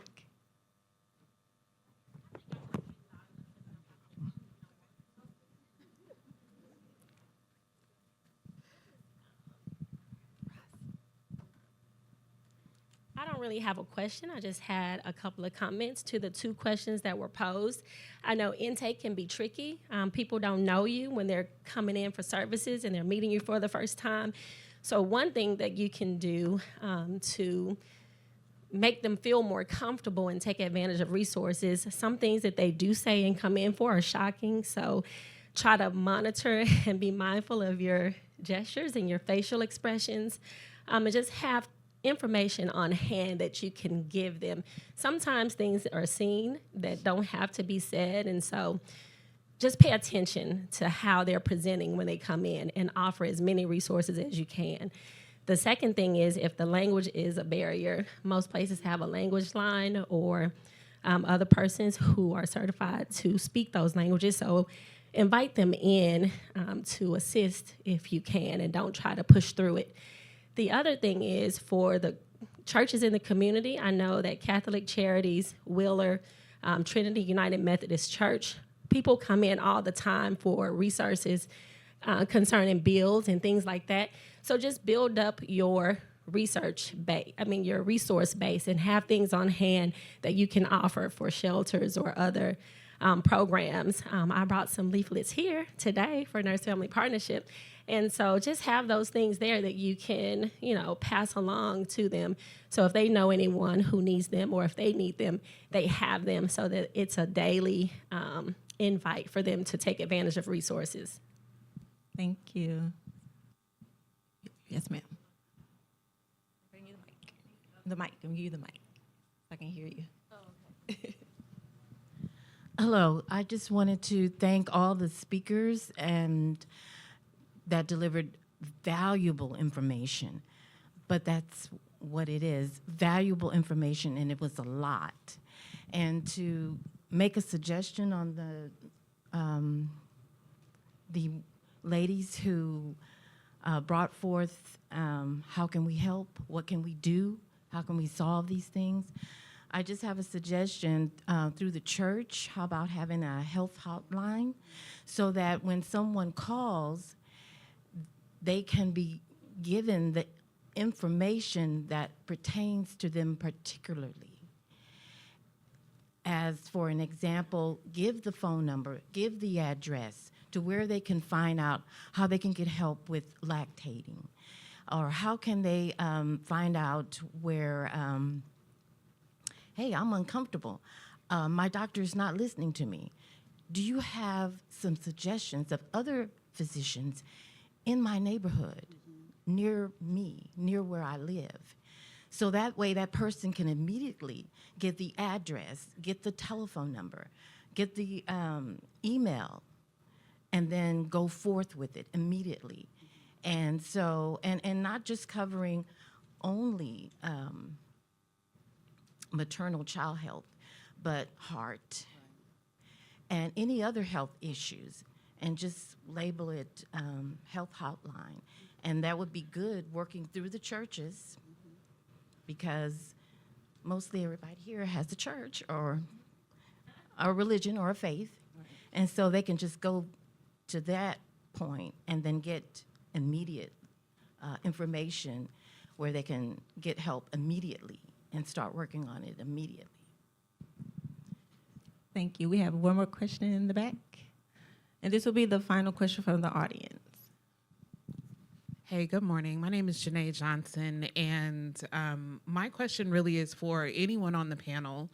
I'm curious about if any of these organizations are leveraging emerging technologies to really scale this effort beyond just the people that you can reach and touch based on the headcount that you have in your organization. So specifically, are you using like Gen AI tools, or is there any research around that maybe you all are exploring that? Because what I see is there's such a wealth of resources, but there are only so many people, and there are far more women who need the support than what any of us can actually touch, and technology being a pathway for that. So I'm just curious if any of that work is underway in any of those organizations. Yeah, I can speak from a national level in our Target BP program. We process a lot of data. We're adding questions where they break it down by ethnicity, different, how they're treating, and using AI to process that a lot further is in the horizon for us. Working with local healthcare systems too, especially healthcare providers have been a big partner of ours, and trying to process all the data de-identified that they have access to is a priority locally too, so that we can better look at pertaining to today birth outcomes and things like that.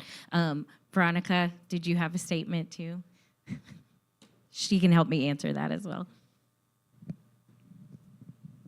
There we go. I'm a little short. What I also wanted to thank you, Heather, for that. What I also wanted to share is that the American Heart Association is entering into our second century. In other words, we're hoping for another 100 years. And as we advance, one of the questions we look at is how do we leverage and utilize AI moving forward as it relates to healthcare? We have a division related to technology, and one of the things that we're experimenting on is cuffless blood pressure monitors. So that's something that's coming. We have researchers doing that right now, and so more to come. But I just wanted to say that we are on the cutting edge of technology and moving the needle forward. Sorry, there was one more question online. They're wanting your contact number, Heather. Oh, yes. You can email me at heather.butcher with an S in the middle at heart.org. And I'll make sure. And Veronica and I both have some cards we can give you as well.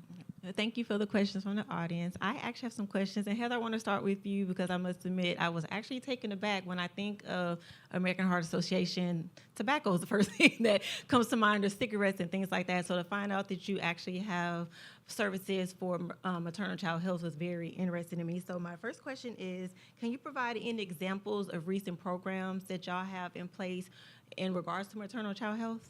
Yeah, so nationally, knowing the numbers, especially here in Texas, around cardiovascular issues tied to maternal deaths, we knew that we had to step in. That started nationally with materials. So educational materials are available on our website. We can provide those to you all.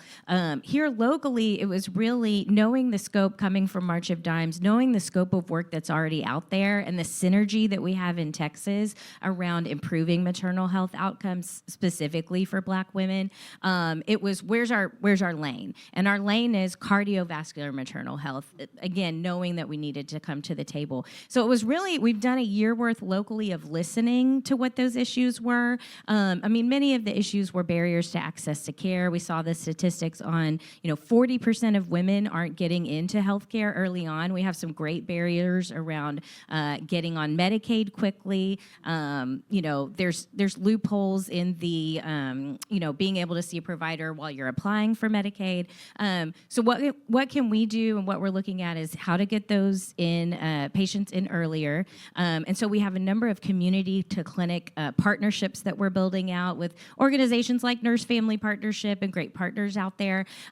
Taking that research that we've done tied to specifically blood pressure, but what we'll be doing through this, we have a research arm of our Mom RX program. U of H is going to provide some of the research around that. How can we take all the information that we've learned about blood pressure and start applying it to pregnancy over the next year? So Houston is being looked at very closely. The work that we're about to launch in the coming month is going to be looked at really closely. We want more feedback. We want more input because we're really building the plane as we're flying it. So we've listened. We think we know what we're doing, but we know there's always going to be a lesson learned going forward. So looking forward to working with you all as you all help build that out. Thank you so much. And unfortunately, we are out of time. But again, ladies, thank you so much for all of you guys stay to the end so you can talk to these ladies, get their business cards and information if you have any more questions. Okay? Thank you, guys. Thank you.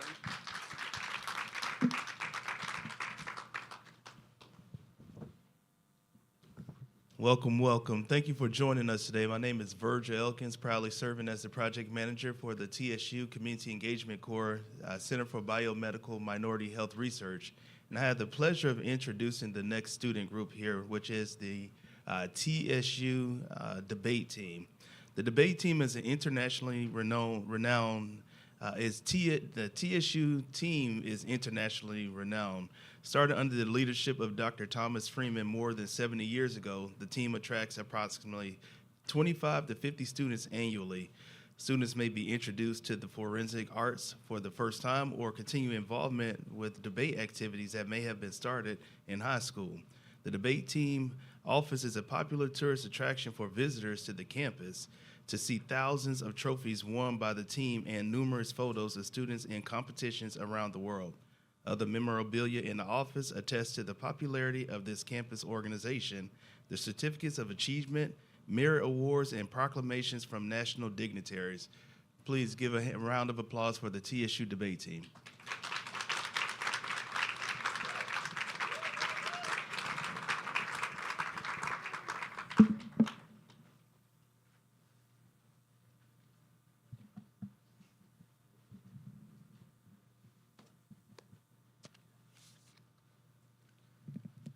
Each year in the United States, hundreds of black women die during pregnancy or in the year after.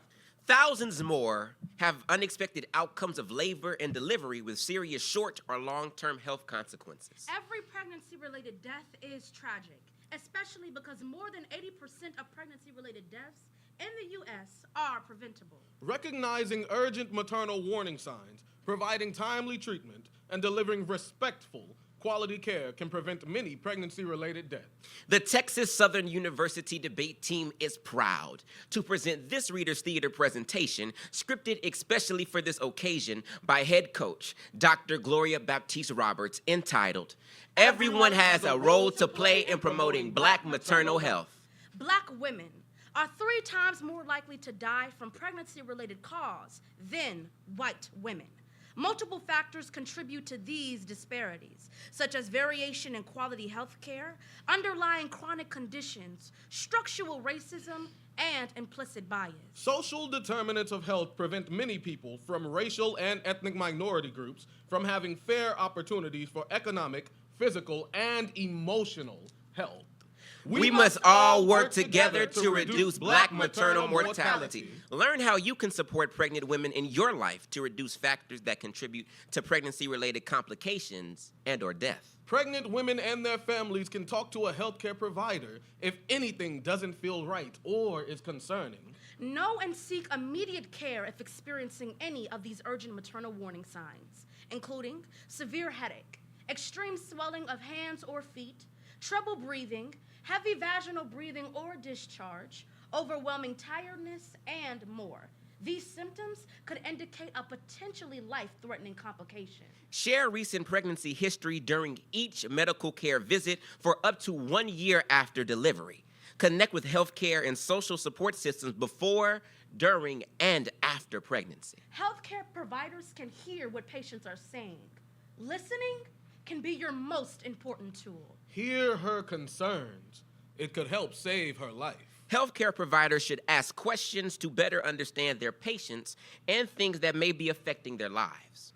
They seek patients and help them, and those occupying them understand the urgent maternal warning signs and when to seek a medical attention right away. Healthcare providers can help patients manage chronic conditions or conditions that may arise during pregnancy, like hypertension, diabetes, or depression. Healthcare providers can recognize and work to eliminate unconscious bias in themselves and in their office on an ongoing basis. They can respond to any concerns patients may have. Healthcare providers can provide all patients with respectful quality care, irrespectful of their race or ethnicity. Hospitals and healthcare systems can identify and address unconscious bias in healthcare. Hospitals and healthcare systems can identify and address social factors influencing maternal health, such as unstable housing, transportation access, food insecurity, substance use, violence, and racial and economic inequality.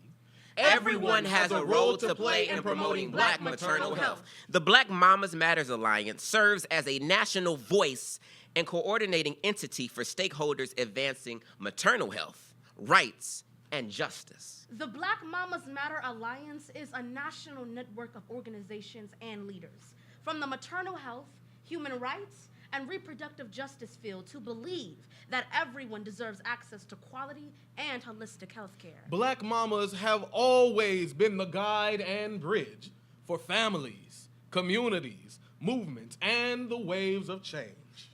The time is now to invest in the advancement in the movement for racial and birth justice. The historical atrocities are deeply rooted in racial and reproductive oppression, bent on controlling Black liberation, and must be countered with community, advocation, and prioritizing Black mamas across the African diaspora.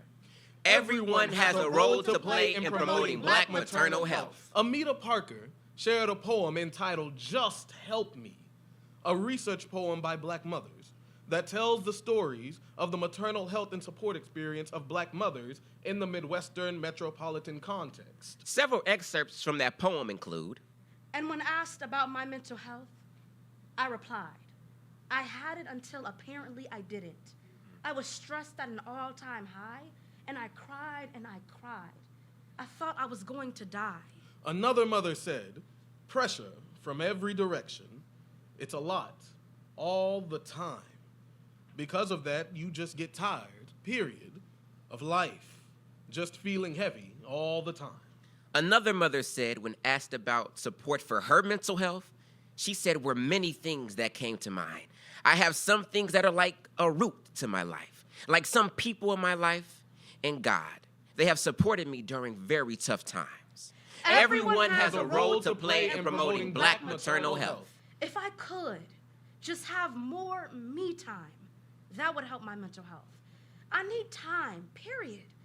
Just time to listen to music, time to cook, or time to lounge, whatever. That stuff is calming to me.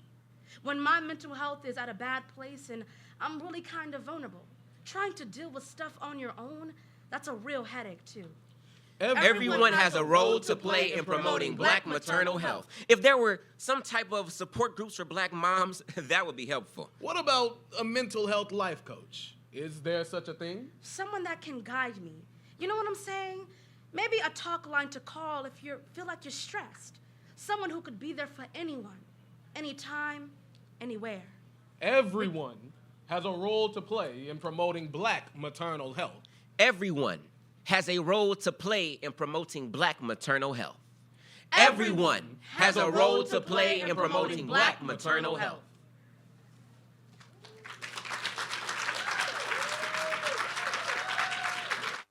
Thank you so much, TSU Debating. We appreciate you. Thank you. Thank you for lending your voice. Thank you. We appreciate you all. Want to thank all our partners, our sponsors, our vendors. Because of time, sorry, I will not be able to call you out one by one, but please know that we do appreciate you. We appreciate your time. We appreciate your effort. You could have done or be anywhere else, but you chose to be here with us. We really appreciate it. We have a 5-minute break for you now, just probably enough to just stand up and sit down. Now I would like to introduce a lady who is the catalyst, as Dr. Ajuale Mwemwe put it. Dr. Omanike Alaleye is a professor of pharmacology and the senior associate vice president for research and innovation at TSU. Her formal training in pharmacology and epidemiology were at Johns Hopkins University School of Medicine and Harvard University. She has expertise in pharmacology and epidemiology research spanning over 20 years, working on research focused on diseases that disproportionately affect underrepresented minorities. She is the PI of the $8.6 million RCMI-funded Center for Biomedical and Minority Health Research. Dr. Olaleye is also the PI/PD of the $2.42 million HRSA-funded MH Reach Gulf Coast Collaborative Center for Maternal Health Research, Education, Advanced Training, Community Engagement, and Health Equity and Justice. Please give a round of applause for Dr. Olaleye. Thank you so much. Thank you so much. Wow, we're so blessed to have you here today. And I bring greetings from our team, and some of them are here. And actually, let me start with that. I know everybody's clapping for Dr. Laleye, but they do all the work. Let's give it up for our maternal health research team. Guys, can you please stand up? We're small but mighty. Come on now. Our CEC team, all the maternal and child health workers, come on now. Give it up for them. Thank you guys for all your great work. You know, sometimes we're working so hard, staying up till 10, 11 p.m. And I remember Jasmine is like, Doctor, oh, can we go home? Then Cecilia is like, I got to go rock climbing. I'm like, no rock climbing today. So we're super blessed to have such an amazing team at TSU. And of course, we're not the only team at TSU working on maternal health. So this is awesome. So here, I'm here to just share briefly. You hear from them directly all the great work they're doing. I'm just representing the center that focuses on maternal and child health, mainly the Gulf Coast Collaborative Center for Maternal Health Research, Education, Advanced Training, Community Engagement, Health Equity, and Justice at Texas Southern University. It's a long name because we do a lot with so little. So we got to put it in there so that as we attract all this funding, we can actually move the needle. These are the main goals of our center. Of course, we were super blessed in October 2023 already, right? To have established this center in collaboration with our partners at the medical center, as well as my colleagues here at TSU, which you hear from shortly. And our focus is on two main projects. And I love what you said, Dr. Butcher. And Veronica, we actually partnered recently with Veronica. Where is she? She was sitting next to me because we had not met in person before. Give it up for Veronica, please. We submitted a big Arrow One grant in November. Last minute, we reached out to U of H. They connected us with her. But our center's focus is really at the core of the main diseases that kill Black mothers. And we said under our watch, the numbers have to go in the right direction. And so two of our projects focuses on hypertensive disorders of pregnancy, one using secondary data analysis, AI tools, and then Dr. Ajewale is going to speak on what she and Jasmine has been working on, looking at medication therapy management, which would not only focus on antihypertensive drugs, but also looking at all the medications that the mothers are using. And of course, Dr. Pounds, give a shout out to Dr. Pounds.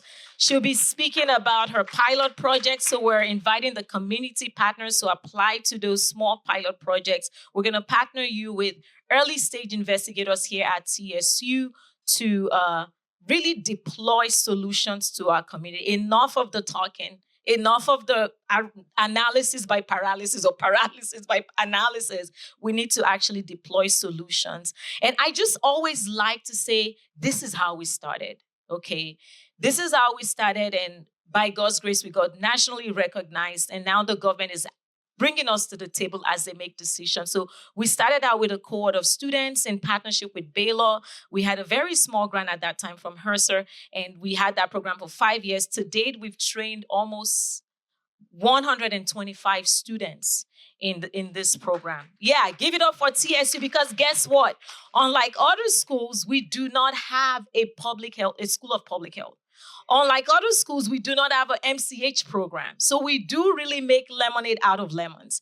And we were able to train this 125 maternal child health students from 10 schools and colleges. And Charlie can give it up for Charlie. She is one of our products, and I'm so super proud of her.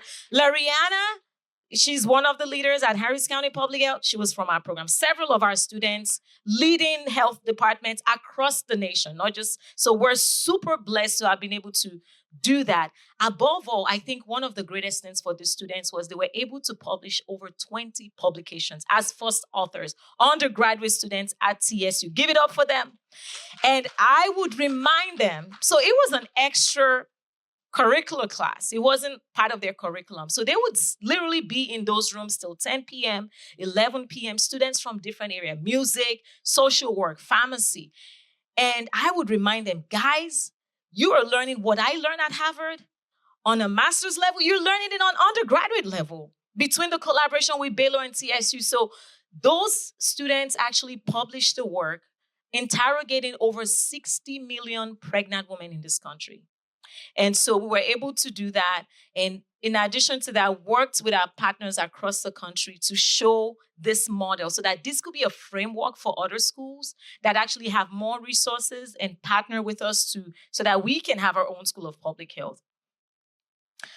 This is the team that makes it happen. So in this new grant that we just got, we have a huge team. So let's give it up for Cecilia, Dr. Poon, Dr. Ajewale, Kennedy, Dr. King, Dr. Gwen, Dr. Pounds, Dr. Idowu, Dr. Jasmine, Dr. Oh my goodness, Oloruyomi, and Sneha. So this is a very transdisciplinary team from our different schools and colleges at TSU. We received this award, and recently, last October, the U.S. Commission on Civil Rights invited us to be part of the report they'll be turning into the president. So that happened to us in October.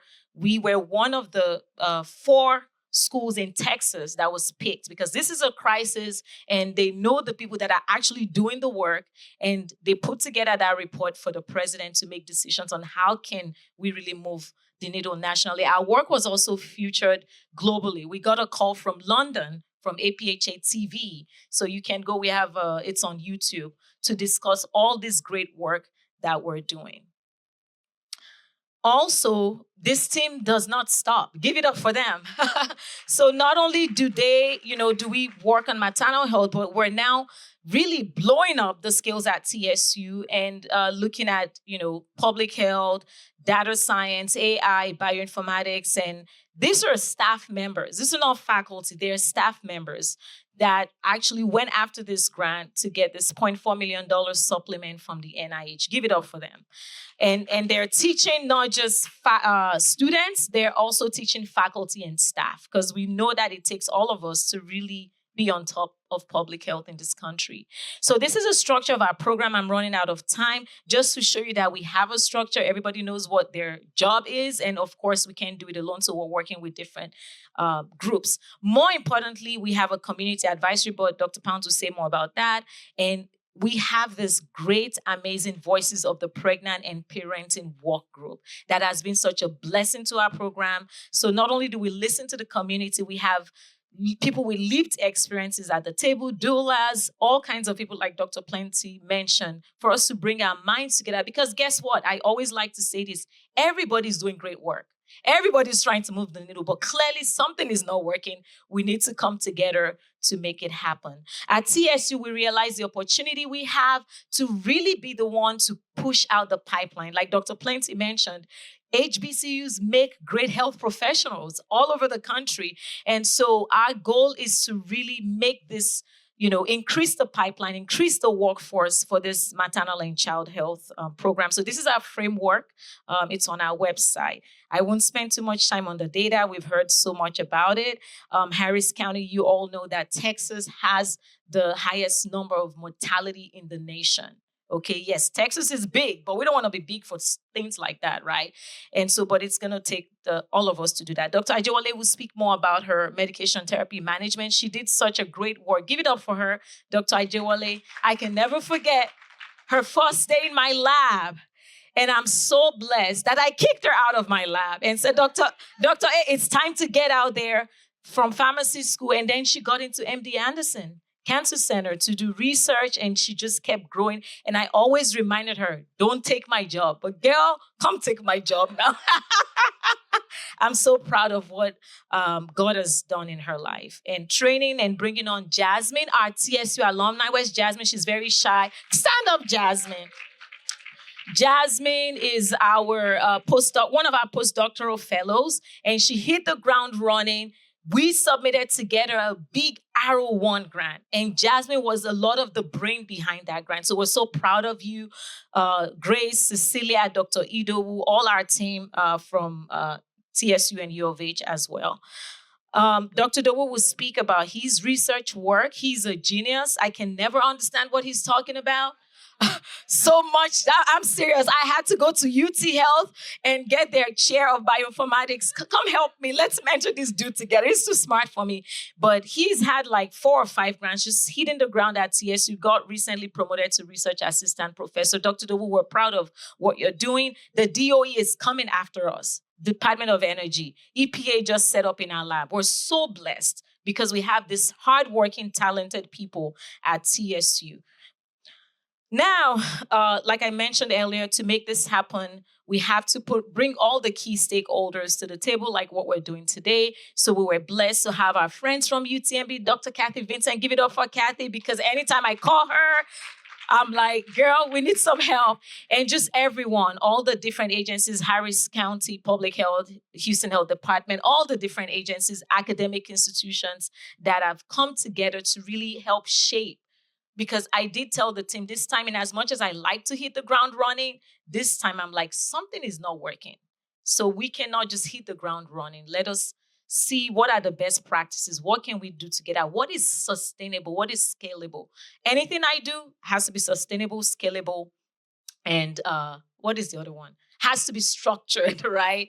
It has to be something that we can really blow up because it's going to take more of us to move the needle.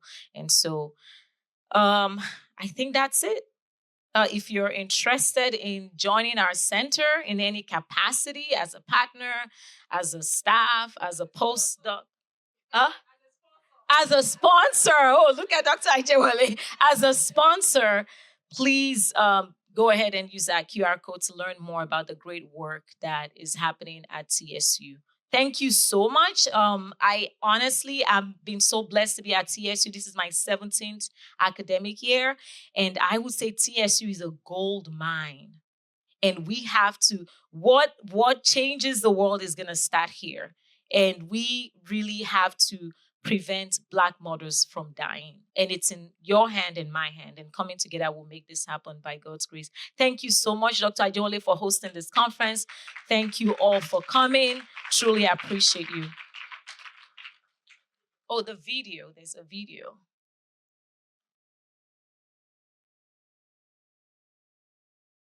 Hello, I'm Monique Olaleye, Director of MH Reach, a center focused on advancing women's health through research, education, and community engagement for underserved populations in the world's largest medical center. To date, we've trained over 125 maternal health professionals with over 20 publications by analyzing over 60 million women in America. We have provided several health education conferences, reaching over 1,000 people. With the Action Grant, we will scale up the integration of mental health services to promote holistic well-being through licensed professional counselors and social and community health workers. MH Reach is implementing medication therapy management, mental health services, and cultural healthcare models for refined care. We focus on improving health among underserved minority women during prenatal, pregnancy, and postpartum. Our innovative approach uses advanced biomedical and epidemiological tools focused on community-driven solutions and strategic partnerships for transformative change in women.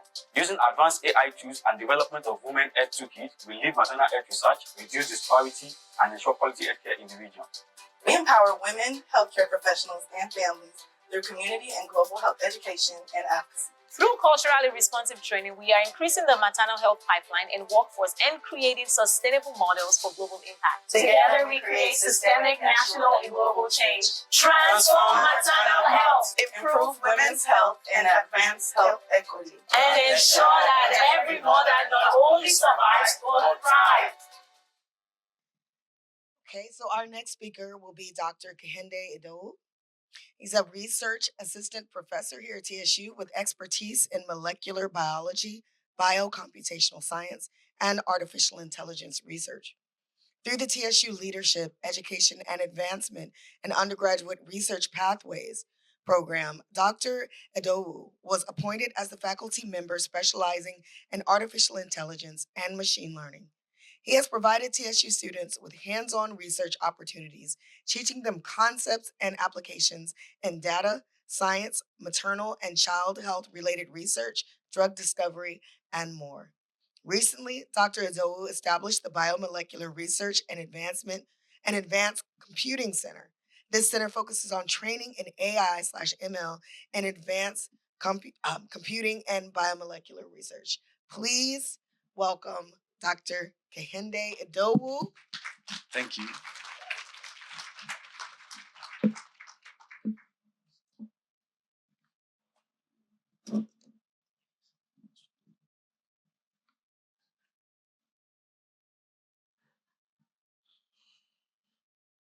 Good afternoon, everybody.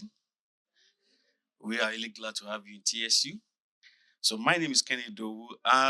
I'm a research professor. I've been working with Dr. Monica Olaleye, and we've been doing some research. We are considering the incidence of death among Black women in Texas. And unexpectedly, US is an advanced country, and we do not expect as much as that. So our center has been focusing on looking at disparity and providing solutions to these issues. So I'm going to present one of our projects that has to do with understanding trends and disparity in hypertensive disorder of pregnancy in women. So hypertensive disorder of pregnancy is a predominant situation that happens among women. I personally have experienced that. I mean, through my wife. And and it was, to be sincere, it's not a situation that someone should be. I had to sleep on the hospital bed for like a week. You know what that means? Yeah, trying to make sure everything. And at the time she was sleeping, I'll be monitoring the BP monitoring and make sure everything is fine. So we don't want anybody to experience that. And we have centered our research looking at this situation. And this is one of the second leading cause of global maternal mortality following maternal hemorrhage. And this disproportionately affects Black women. We are not only concerned about Black women, we also have interest in other races, but because of the predominance in Black, African American, and Asians, and the rest. So in this project, we are focusing basically looking at data from CDC and also data from Harris County. And we have been trying to look at that by evaluating the racial disparity, also try to create a predictive model. So what that idea is, we should be able to predict based on some indices. So, okay, what are the previous cases of this among, in a pregnant woman, a woman, and what have been maybe, do you have high blood pressure before? Do you have any such case before in your past pregnancy and stuff like that? And the third aim of this project is to train students as well. We have to make sure every other student have interest in this. Not the students start with us and stop with us. So we have to carry along other students, and that's why we focus on training. So on this particular project, we are looking at about 2.6 million natality case in US in 2022, released by the CDC, and we are looking at some of these factors. And from that 2.6 million, we have been able to reduce our data, do our data processing to 2.4 by moving individual with missing values. So, and if you look at the case, we look at gestational hypertension and pregnancy hypertension. And if you look at that, we see there is a significant increase of non-Hispanic Black and the non-Hispanic Alaska Indian Native. And if you also look at this, pregnancy hypertension, we also have significant increase in the same set of race. That's Hispanic, non-Hispanic Black and non-Hispanic Alaskan Indian Native.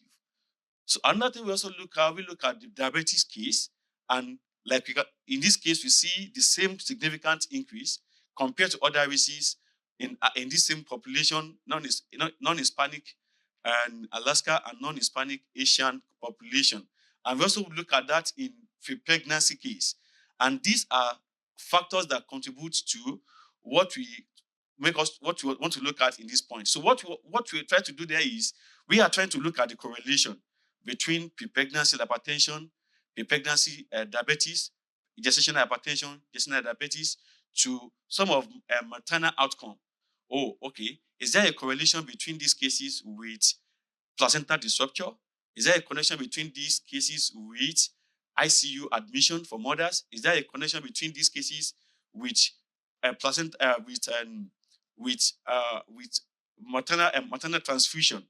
So that's what we did in this case, and we create a correlative matrix based on our data, and we observe that there is a correlation between gestational hypertension and pregnancy hypertension that links to placenta complication. So in that case, majority of women that we look at this case, most of them that has gestational hypertension and pregnancy hypertension end up having placenta complication, and majority of them also end up in ICU. So in a nutshell, this study has underscored the intricate relationship between maternal risk factors and medical complication. And also, we propose that a future research will focus on uncovering the causal mechanism of this association and validating results in large and more diverse cohorts. So what we have done in a step is to look at data released by CDC for 2023, and we're also looking at for that of 2024 for us to be able to look at the trend and to see if most of our advocacy has actually led to reduction in the prevalence of this case, and also to see if there is a reduction in mortality. Thank you so much for listening.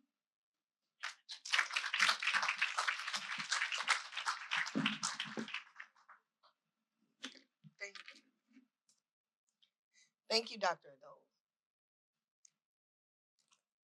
Our next presenter will be Dr. Jasmine Jones, who is a 2024 Doctor of Pharmacy graduate from the Texas Southern University. While in pharmacy school, she delved into research on autosomal dominant and recessive polycystic kidney disease. As a trained researcher with the All of Us research database, Dr. Jones contributed to community outreach efforts on campus to enroll more patients into the database. Additionally, Dr. Jones completed rotations with Pfizer's Global Regulatory Science Department and the FDA Office of Minority Health and Health Equity, which highlighted minority health disparities in various stages of drug development. These experiences ignited her passion for minority health research, and she looks forward to further exploring this field. Please welcome Dr. Jasmine Jones.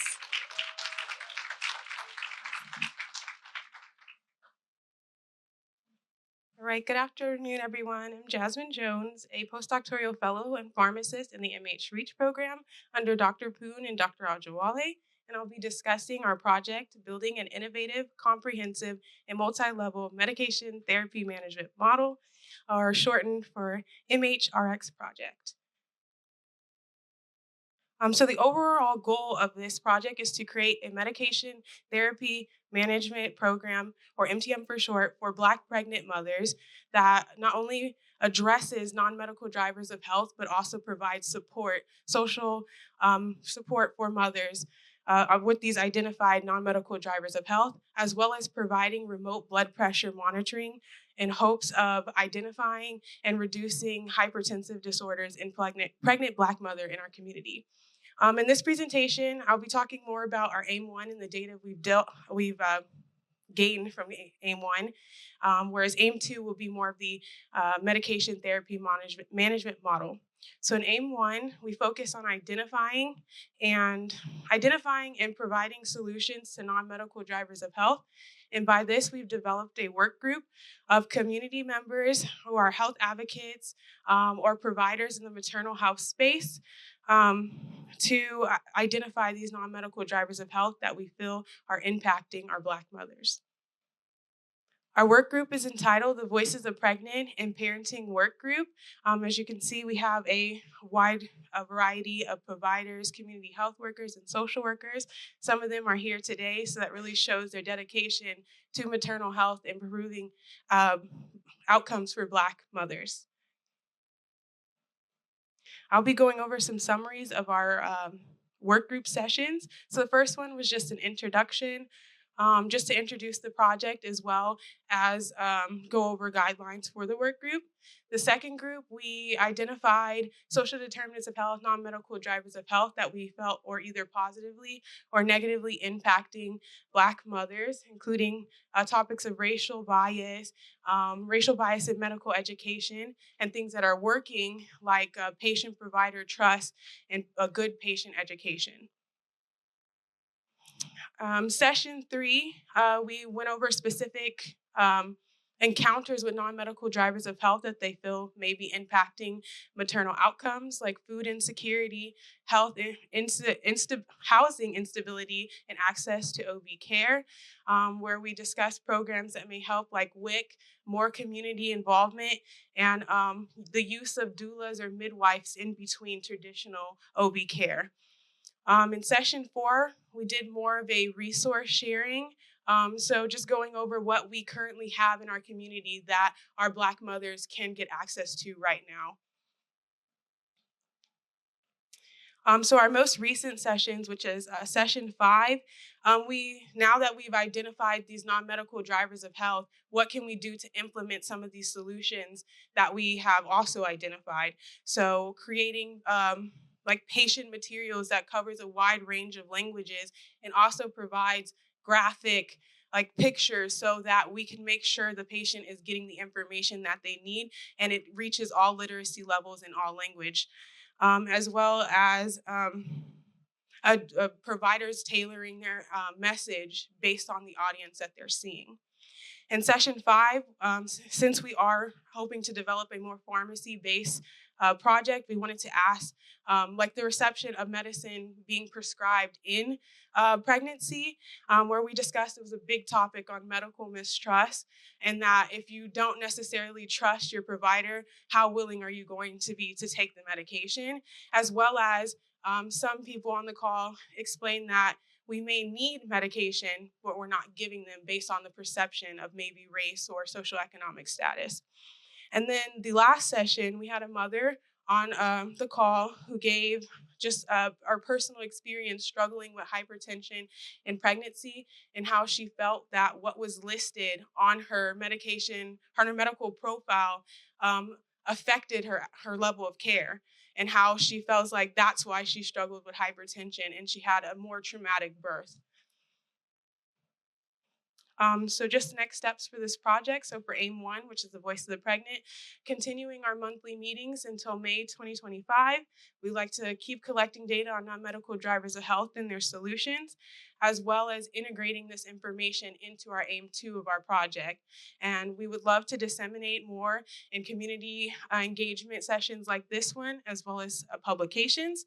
And then for AIM 2, we're going to work on training pharmacists like myself and interns in our MTM model, and enrolling patients and integrating what we've learned in AIM 1 into AIM 2. Thank you.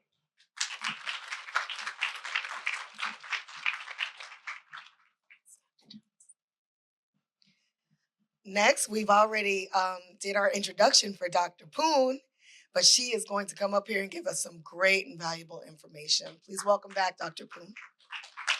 Thank you. All right. So, well, this is so much information. Do you feel like so much resources and information in front of us? So hang in there. We're almost done.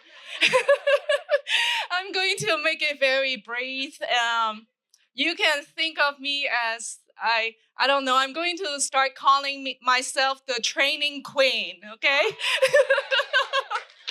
So teaching, training, mentorship has been my core. And I started teaching at TSU many years ago. I'm not going to say the exact years, but that was the reason why I am at TSU. And for so long is because of the students, for the pharmacy students and faculty. So I start off with training students, and then as my career goes on, I start training faculty and postdocs. And so I'm going to be very brief and talk about what are the training activities here we have in MH Reach. So there are 3 different goals, or we call it aims, that we are trying to achieve. Number 1 is we want to develop a course that is about maternal health disparities. And then it also teaches a little bit about research. And so to inspire the next generation of students and investigators who get interested in this topic. Like what Dr. Olayeye has said, we don't have a School of Public Health in here, so we mainly trying to gear towards students who are pre-med, pharmacy, pre-pharmacy, social work, psychology, and it could be any undergraduate student, but many of them were interested and become interested in this topic. This is our goal. So number 1, we want to develop a course. And so MH Reach started like about a year ago.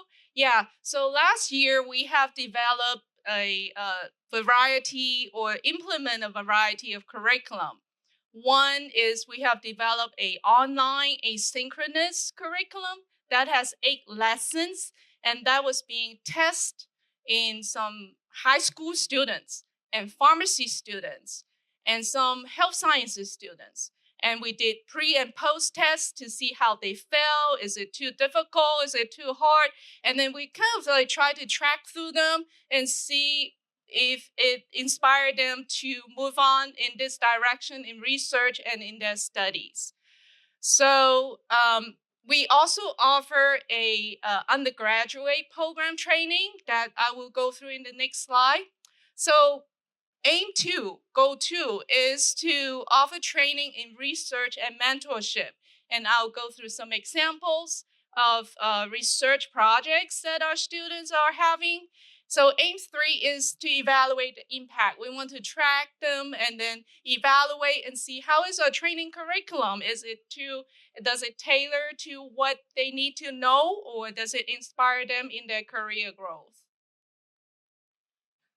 So one example is training our undergrad student. So this slide has some pictures, and it has a flyer for our summer data analytic workshop. And that's a picture of our undergraduate student getting trained.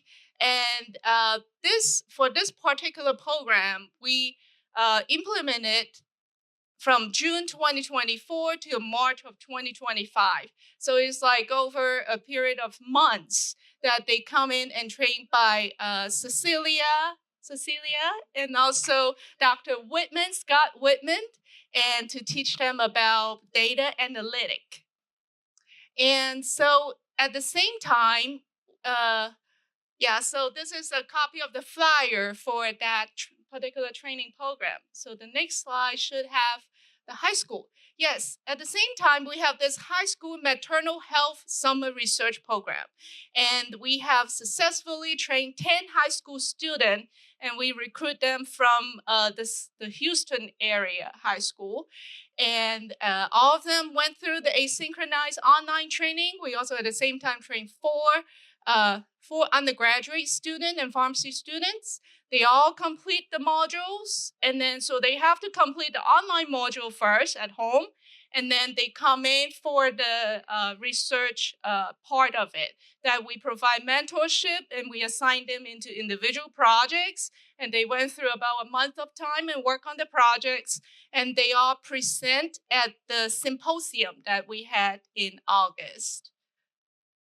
So the right side is a copy of the flyer that we distribute to our high school partners. And we are planning to continue with it because of the success. And I also want to, I'm a little over time. I tend to talk too much, sorry. Okay, I want to point you to the direction, like in your booklet, there is like almost the last page, there is a article that is written by our high schooler. So if you have time, read that up. Very, very proud of them. We also have research training, and these are research projects of our undergraduate students, and they did projects that are mentored by TSU faculty and also from Morgan State University, which is the HRSA Maternal Center, Research Center Coordinating Center. So some examples of the poster that is listed on here is also in the booklet. So read them up if you are interested. So I'm done. Sorry, I'm over by 1 minute. Thank you.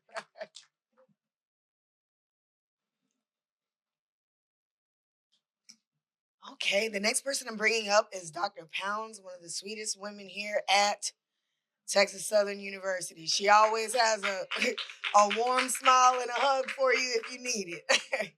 Dr. Pounds has over 25 years of experience developing programs that address disparities in health through community engagement and participatory methods. As a trained health educator and researcher, her work has addressed tobacco prevention and cessation, cervical and ovarian cancer survivorship, women's participation in chemo prevention trials, women's decision-making in health, and pharmacists' home-based models, diabetes and hypertension management. In her current role as an associate professor in the College of Pharmacy and Health Sciences Health Administration program, she trains health professions students in development of community-based programs.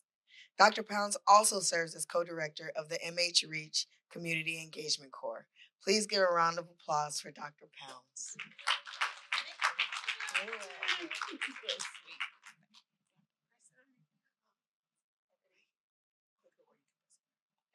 Good afternoon, everybody. I'm excited to be here and share with you a couple of examples on two of our maternal health initiatives here on campus of how we engage the community, which is really important to the work that we do because our community helps to inform our strategic planning on these projects. Our community keeps us informed of what's most important with the women that we're working with so that our work is relevant and timely. So our community engagement core is made up of myself, Drs. Danae King, and Kennedy Norwood, our community health worker, who is actually manning our table right outside. So there are four approaches that we use to make sure that we are doing a good job in engaging the community. One, we involve the voices and experiences of people who not only have lived experiences in maternal health, but also those who have professional experiences, those who work in advocacy in the community, those who are just the next door neighbor that checks on the women and men in their community who are expecting. We also work on building the capacity of the community, and I'll talk about that in another slide. One of the things that we ultimately want to be able to do as the Community Engagement Core is make sure that when we create all of this wonderful research, that it's packaged in a way that people can not only read about it in the community, but they can act on it. They can use it in their everyday lives. So that's a tall order for our core, but I think it's something we can certainly do with the amount of experiences that we have that the people from the community bring to the table in our community engagement core. And lastly, we always want to be evaluating what we do so we can continuously improve. This is our community advisory board. They are made up of people with a wealth of experiences. We have mothers, we have clinicians, we have also clinicians, we have people from the mental health and behavioral health sector. We have Nathan Maxey, for example, that works in HIV, that has a special interest in looking at how sexually transmitted diseases are impacting our moms and what can we do about it. I'd like for any of our community advisory board members who are here today to please stand so you can be recognized. We have Ms. Trina Cook and we have Ms. Lakeisha Valier. Thank you, thank you. Another way that we want to engage the community is to build the capacity of the community. So as my colleague, Dr. Poon, talked about training in the community engagement core, we focus on training in the community. So one of the things that we've done and that we're really proud of is that we have instituted a scholarship program for residents in the community that want to be trained as community health workers. This is a list of our current scholarship awardees, and I want to apologize. Ms. Portery is actually not Ms. Goodwater. So that's a typo. I'm sorry about that. But I'd like for our scholarship recipients to stand if they're here in the audience. Thank you, and congratulations.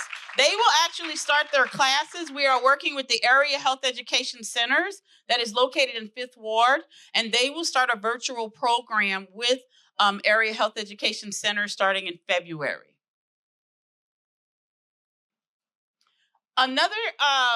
Actually, before I move on to the next slide, one of the last examples of capacity building that I want to mention is that we also have a community pilot program.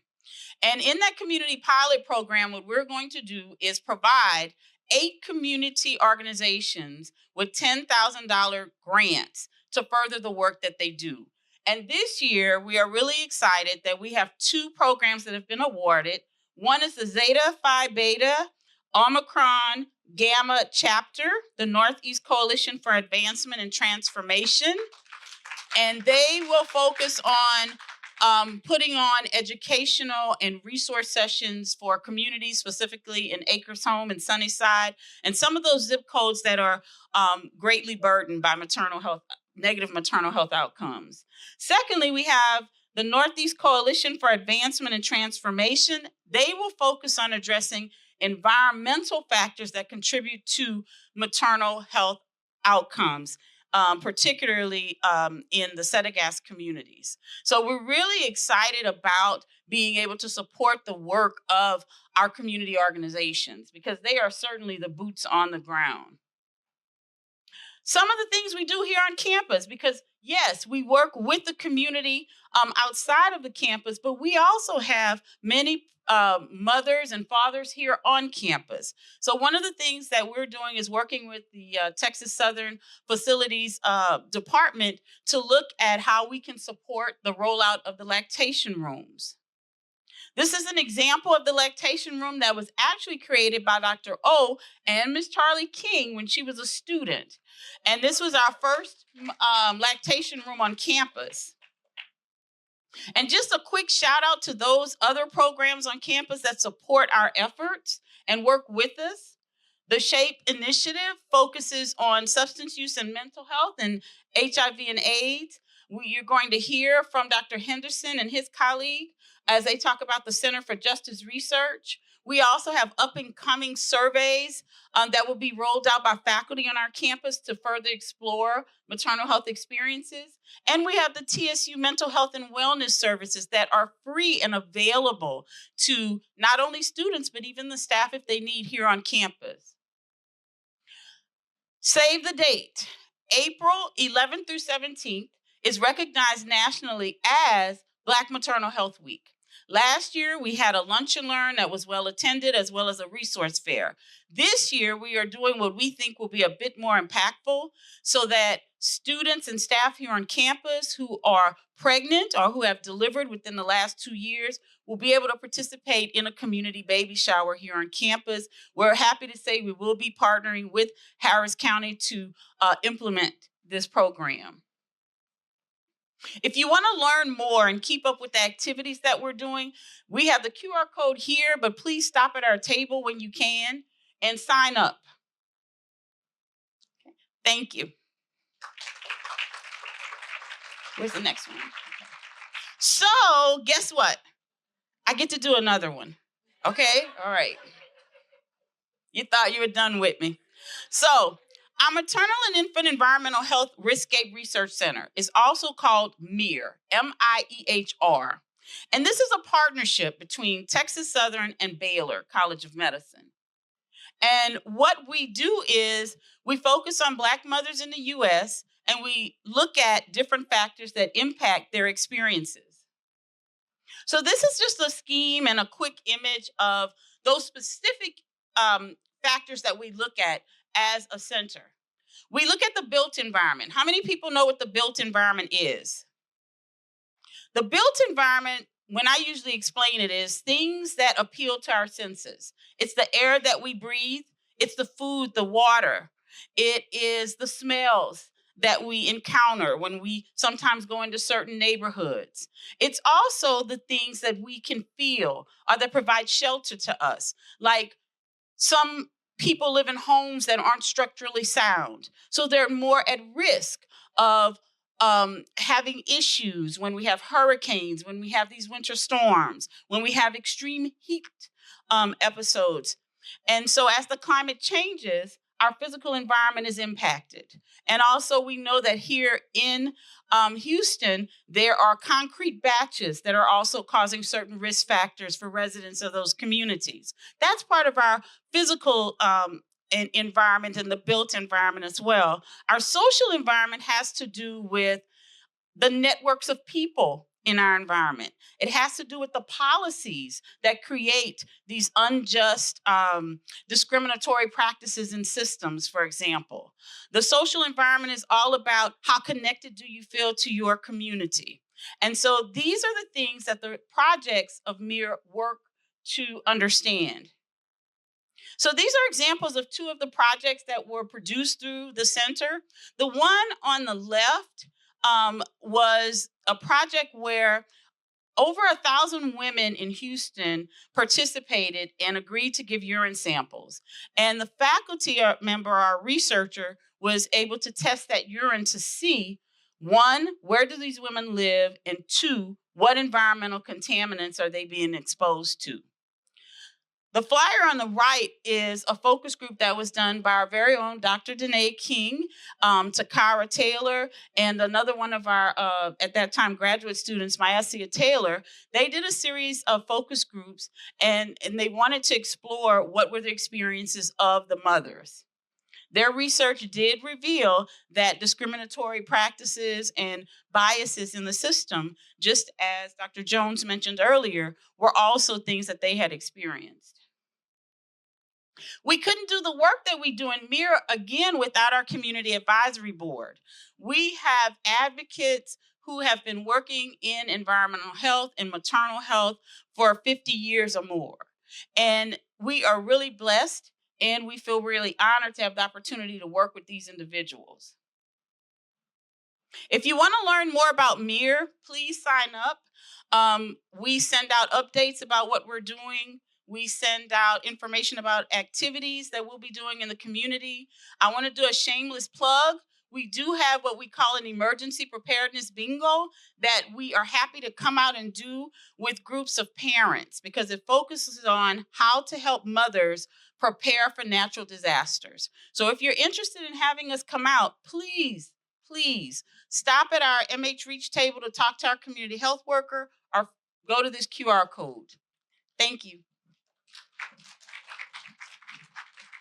Thank you for that. The next person that we're bringing up is Dr. Howard Henderson, was a professor of justice administration at Texas Southern University and the founding director of the Center for Justice Research, which utilizes community level data to study criminal justice system disparities. We're also going to bring up Dr. Bourgeois. Is that how you say it? Thank you. Is a postdoctoral fellow at the Center of Justice Research at Texas Southern University, where she examines disparities within the criminal justice system at the intersection of race, class, and gender. Her research also focuses on perinatal health disparities, discretionary decision-making, and parental incarceration. Please welcome Dr. Bourgeois and Dr. Henderson. It's afternoon now, so good afternoon. I recognize as one of the few men who won't hurry up and sit down. But Dr. Olele, thank you so much for inviting us to present our research.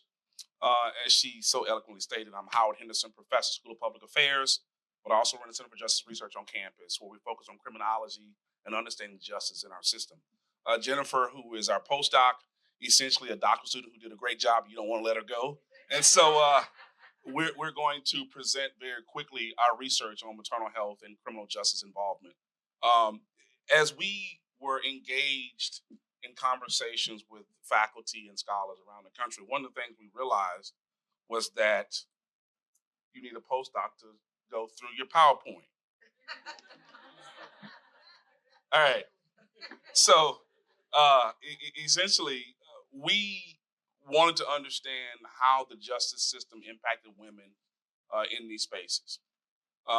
We felt that this conversation could not be had because justice is all around us. And we understood that many of these women live in environments where men and women go in and out of a jail and out of prison. And we want to better understand how that affected perinatal health. So we came up with three basic aims, and I won't read this to you, but essentially we wanted to understand how structural racism in Houston and Harris County affected perinatal health, which is a very unique conversation, and we felt that we need to be a part of that conversation. We have several different dimensions. We focus on the criminal justice part. How do women who live in high crime neighborhoods, how do women who live in neighborhoods where people are going to prison, going to jail, and committing violent crime, how is that impacting perinatal health? I am going to be quiet now and let Jennifer talk, but again, we wanted to make sure that we had a conversation around how the justice system's involvement affected perinatal health. But in that conversation, what we recognized was this person of color variable kept giving us problems. And, you know, I don't know about y'all, person of color is sort of this phrase that kind of misses the mark, okay? And so what Jennifer is going to present to you is a statistical explanation of why it missed the mark. Because we felt like this is really a call to action. Person of color, it oversimplifies realities. And so Jennifer will explain to you sort of what that looks like. Well, good afternoon, everybody. I'll stay in kind of here because I'm pretty sure the computer will maybe block me. I'm a little short. But as Dr. Henderson mentioned, we had these metrics that we were looking at it on this NIH grant, and specifically what we were looking at was the criminal justice metrics.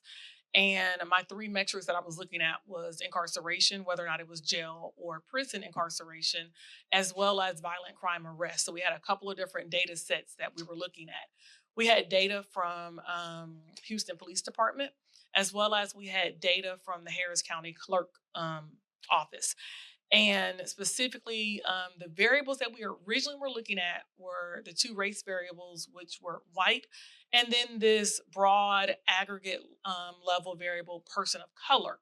And the way person of color was kind of grouped together was putting black and Hispanic individuals into one category. What I'll present next is we have a more updated chart, but this is just kind of give a little bit overview of, this is the number of arrests broken down by year and race. So those two last categories of Hispanic and white, like I said, we have an updated chart that explains that. But what I really want to dive into is these disparity ratios. And while we realize that that person of color variable was presenting a challenge. So what this shows is Black, white, Hispanic, and the person of color variable.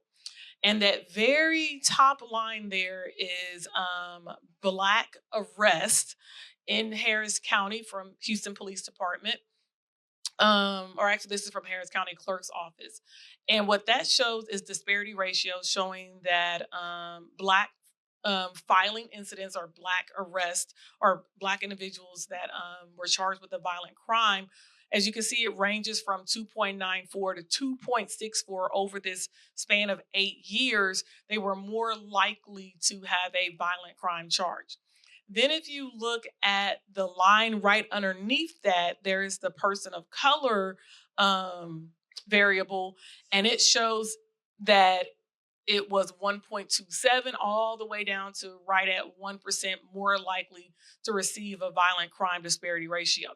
Then if you go right underneath that, the red one is Hispanic, and those show disparity ratios of likelihood of receiving a violent crime charge.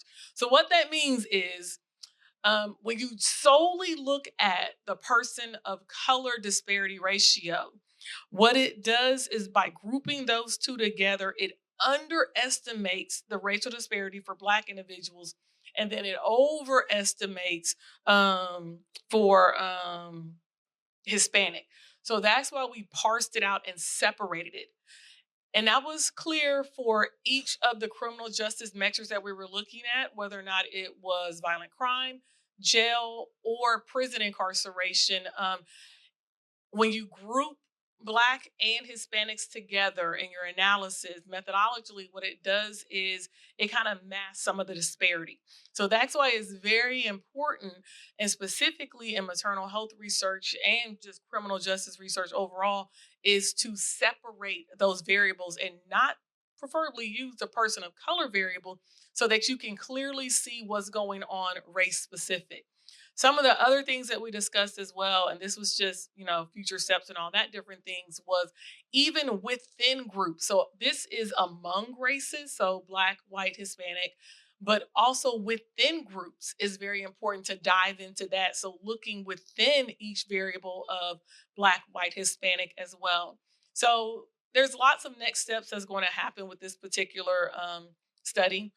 Looking at other structural racism variables, environmental factors, things like that.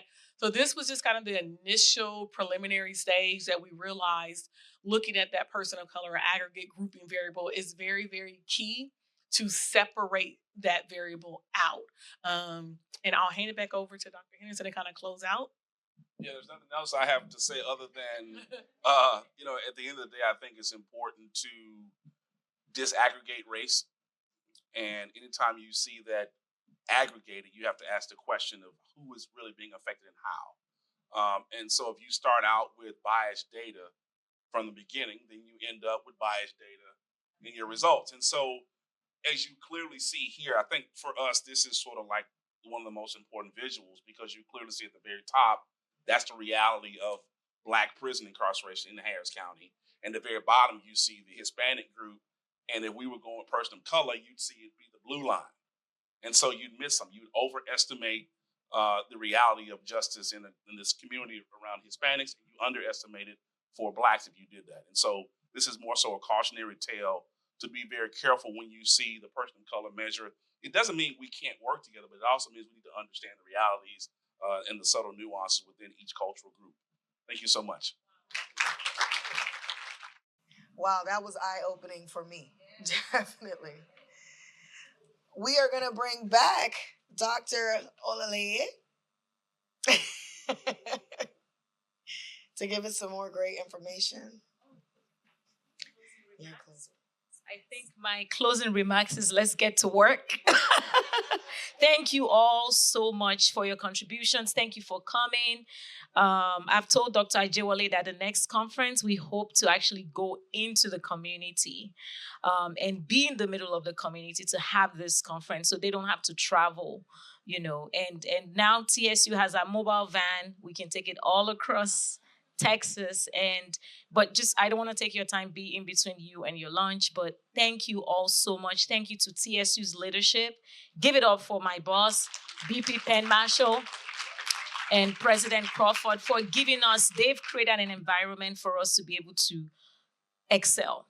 And like my boss, she rolls up her sleeves and gets things done and helps us to move the needle. So thank you all for coming. And Dr. Ajewale, I cannot be more proud of you. Thank you so much for what you're doing. Thank you very much, Dr. Lale. And a big thank you to each and everyone. I look at the time, look at the room. We still have about the same number of audience that we started with, and maybe even a little bit more, right? I mean, give it up for yourself, guys. Thank you, thank you, thank you. And I will be remiss if I don't acknowledge the men in this room. Please. Yes, Dr. Anderson, for every man. Thank you for standing with us, standing by us, staying with us at the bedside. Some of us, Dr. Kende was saying that he slept in the hospital for like 7 days with his wife. Oh my God. Thank you so, so very much for all the support. And we are just incredibly grateful. For those watching us online, thank you again. I'm just going to go over a couple of announcements. We can't overstate this. Please complete our survey. We are grant funded. Your feedback is very, very important to us. We will be submitting our grant report in a few months. So please scan the QR code if you prefer to do paper survey. We have paper surveys available. Amazing Brittany is over there if you would like to do a paper survey, but the preference will be for you to do it online and save the trees and use technology, right? Like Dr. Obo said. So please, thank you. And for CHWs, don't forget to complete your evaluation as well as your signing, especially those that are online. Do that so that we'll be able to issue your CHW credits to you. Who would like to have this again next year? Right? Bigger and better. We are always, envisioning and dreaming and, saying things into reality. So please save the date. By God's grace, we will have this event again, 4th Annual Maternal Child Health Conference. It's going to be on Friday, January 23rd, 2026. And like you heard Dr. Lale said, it's going to be outside of TSU walls this time. Okay? So please save the date. More information will come, and we hope there will not be snow day. And speaking of the snow, actually, I would also want to appreciate the community centers. So we had reservation of almost 50 community individuals that were going to bus over, but because of the snow day, everything was canceled. Even though they were not able to make it, some of them are probably watching online, and to the coordinators, Virgil, working very closely with those individuals. Many thanks to you all. If you're online or anytime you watch this on YouTube, we are very grateful for your support, and we hope you can join us in our future events. Well, we stay very busy doing great things here at TSU. These flyers should be in your folders, but I want to point your attention to a couple of upcoming events. We have another NCI funded grant focusing on cancer education and research. We will be having our webinar on Wednesday, February 12th. It's going to be in the evening. You can be fixing dinner, picking up the babies at the school and still listen in to how you can reduce your risk for cancers. Not only are we talking about this in February, we also have another webinar and another event actually, which will be in person as well as online. This is going to be on Tuesday, February 18th. This is where we're going to talk about chronic kidney diseases. Chronic kidney diseases is also another major disease that we see in our community. A lot of people are on dialysis. A lot of people are awaiting kidney transplant. A lot of people that get transplant cannot keep the transplant. So we just have a lot of disparities, regarding chronic kidney diseases. We are working alongside Houston Methodist Hospital, alongside National Kidney Foundation, as well as Princeton too, to be able to host this event. So if you're available, join us in person or online on Tuesday, February 18th. 2025. Then my passion for breast cancer, again, we weave it into everything that we do. Next week, we would have a webinar on breast cancer. We titled that Impact Her. This is in collaboration with another entity called Survive Her. We're bringing in speakers, panelists. This is going to be exclusively online. So please scan the QR code on Wednesday, Lunch and Learn from 12 to 1, and we'll be providing $20 code for lunch. Lunch will be provided through Postmates. So join us, complete the survey, and you would have access to great information as well as a $20 gift card. All right. When I did the opening session, I mentioned that we are very much involved in clinical research and engagement. In April, save the date again, we will be gathered here in the same room. Right? You know how to pack, you know how finding your way here.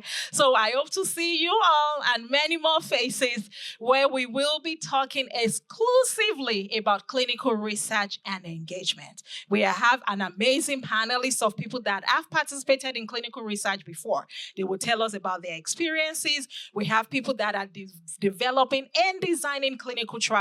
And like I mentioned earlier, we are establishing a clinical research site here at TSU. So you are going to listen to the positive disruption that we're undertaking within our system to establish this clinical research initiative here at Texas Southern University. Not only that, we are opening up a clinical research registry, the first of its kind here at TSU.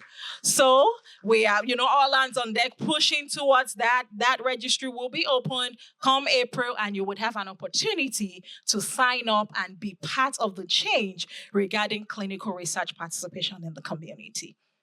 Okay, I cannot end today's session without a big thank you to everyone that has supported us, vendors, sponsors, partners, and please help me to appreciate our amazing speakers and panelists.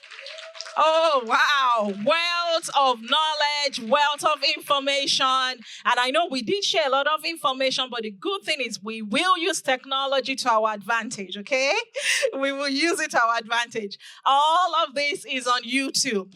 Houston traffic is real. When you are driving, plug in on YouTube, listen to this information so that we can lead the change in our community. But a big thank you and a big shout out to all our sponsors. We do have several mobile units out on the Tiger Walk area, so please feel free to stop by there too and experience some of the clinical services that is being provided.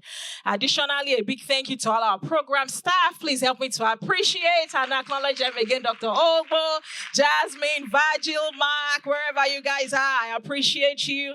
Thank you for all that you do.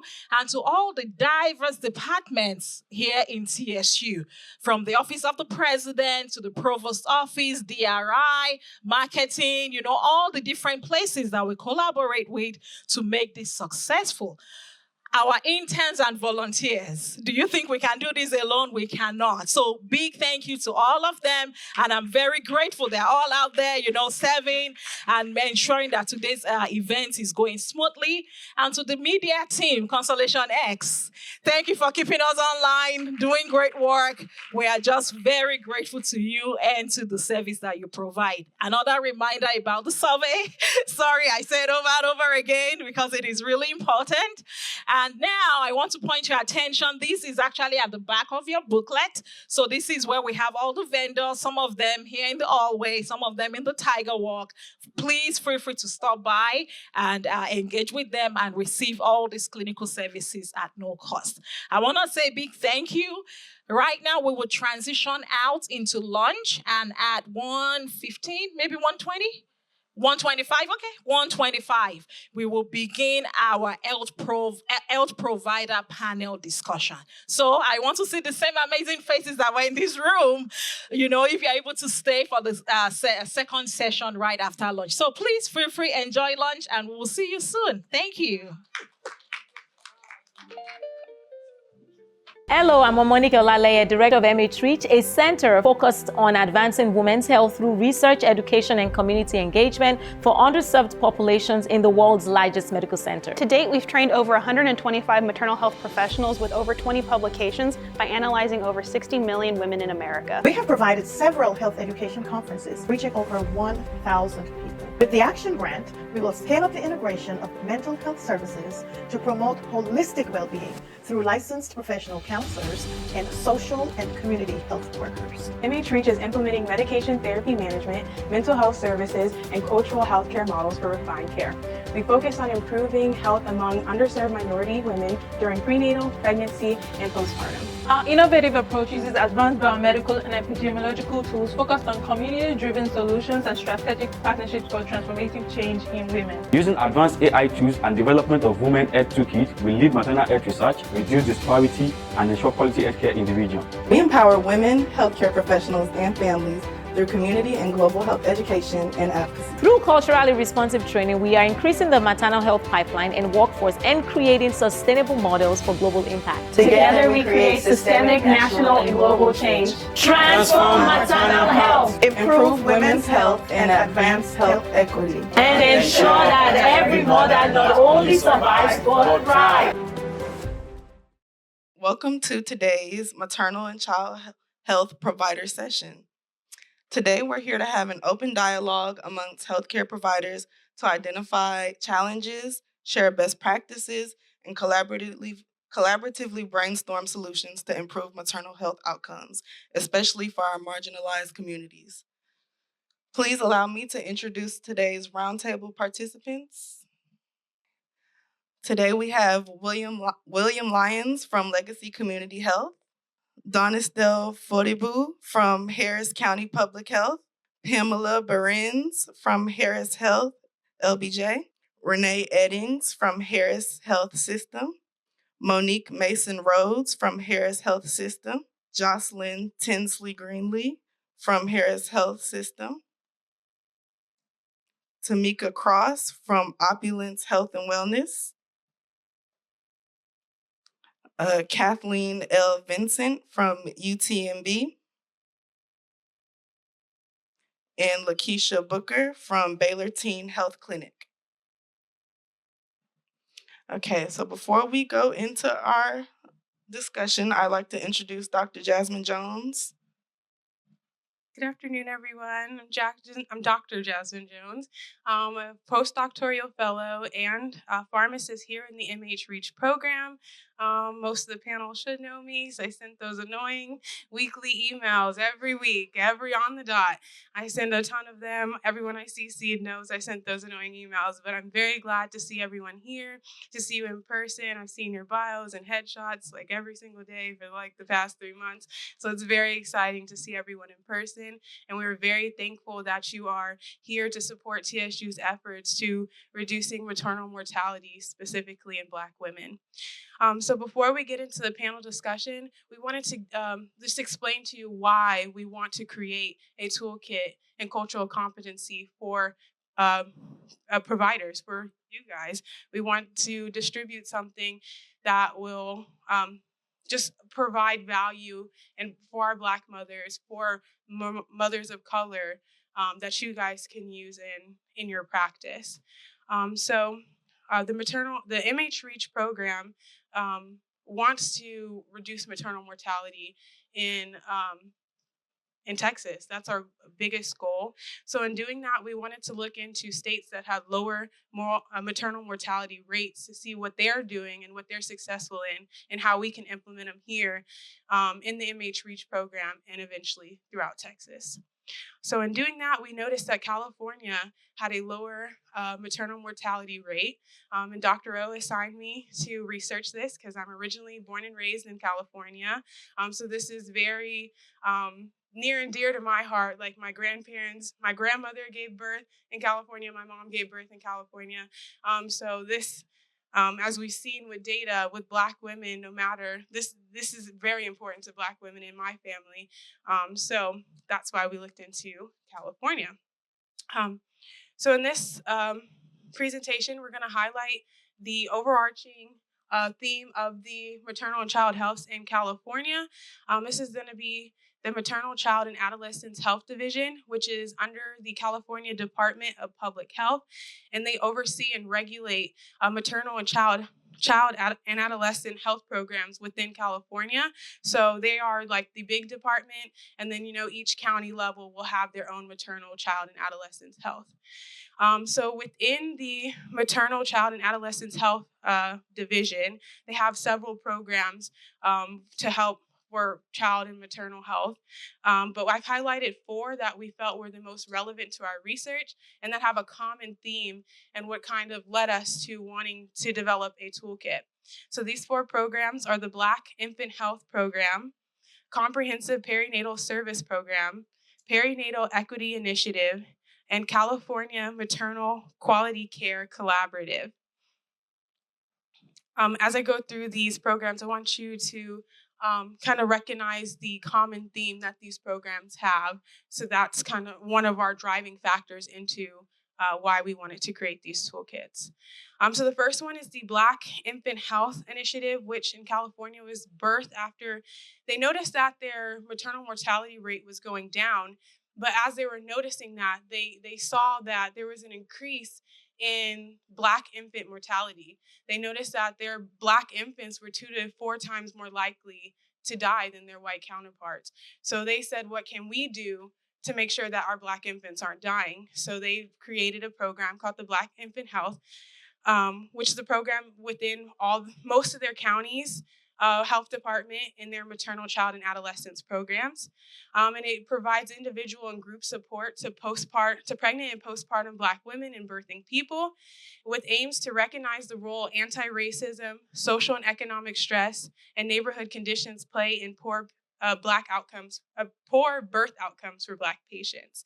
And this is offered to pregnant women at least 16 years of age, from pregnancy up to 6 months postpartum, and it's a free service.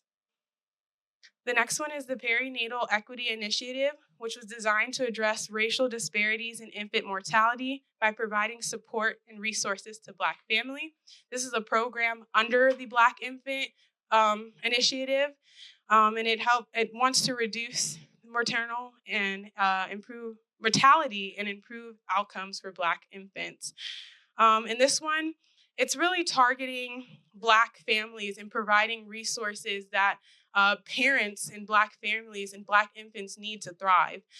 So not only providing support during pregnancy, but they're providing postpartum, before conception as well, and also providing resources to fathers and other parents in the child's life. The next program is the Comprehensive Perinatal Service Program, which is a Medi-Cal program, which Medi-Cal is just California's Medicaid.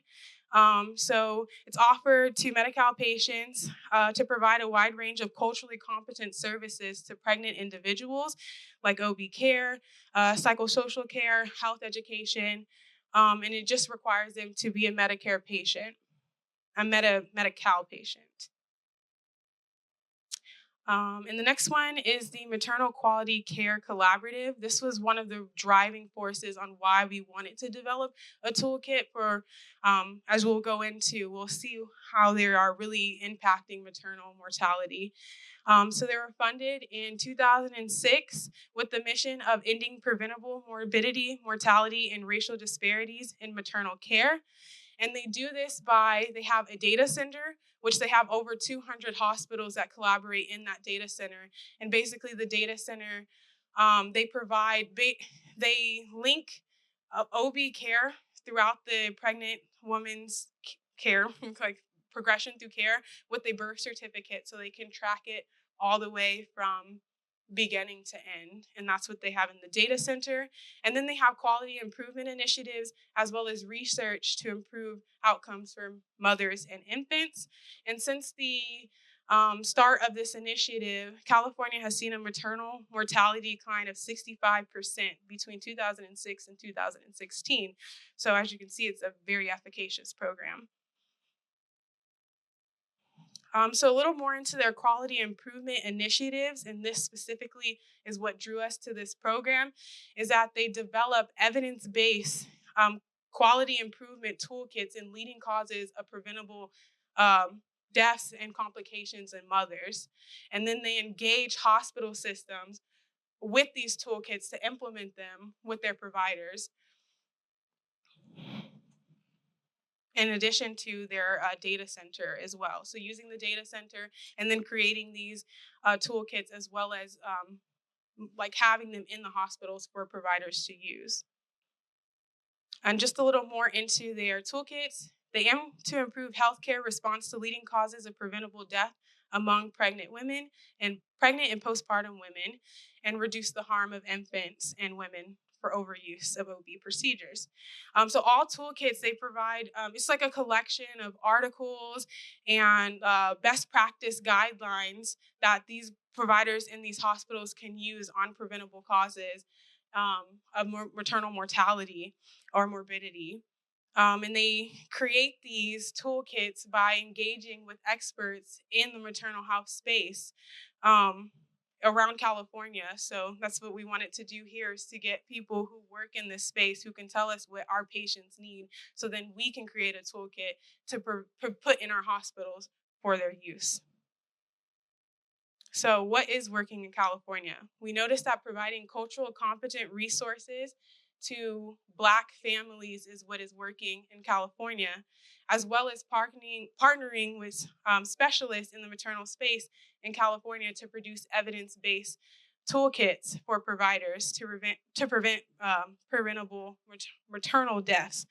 So with that being said, we thought it would be a great idea to put the two together. If we're putting resources, culturally competent resources for Black families, and we're creating these evidence-based toolkits for providers, why can't we put that together to give a culturally competent toolkit that our providers here in Texas can use to hopefully reduce the maternal mortality rate here in Texas? So that's just my brief presentation of our driving force, and we're hoping that the information we gain here from you guys can help us create an effective toolkit for our providers. Thank you.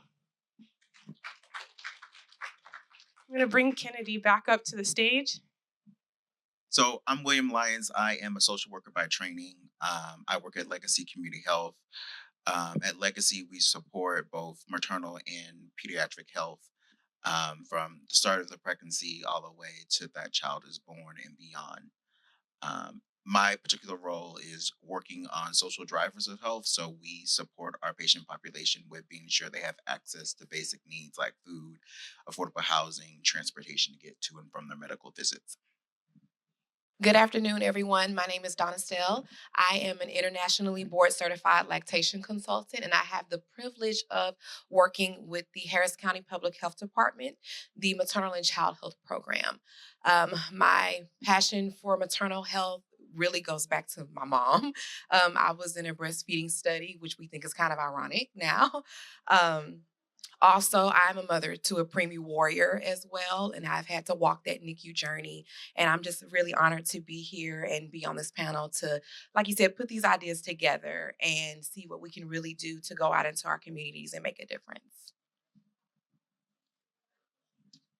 Good afternoon, everyone. My name is Renee Eddings. I am a registered nurse. I'm a director of labor and delivery at Bentab. And our patient demographic that we primarily serve is Hispanic and African American. And my passion for maternal health is our patients are my sisters, they're my cousins, they're me.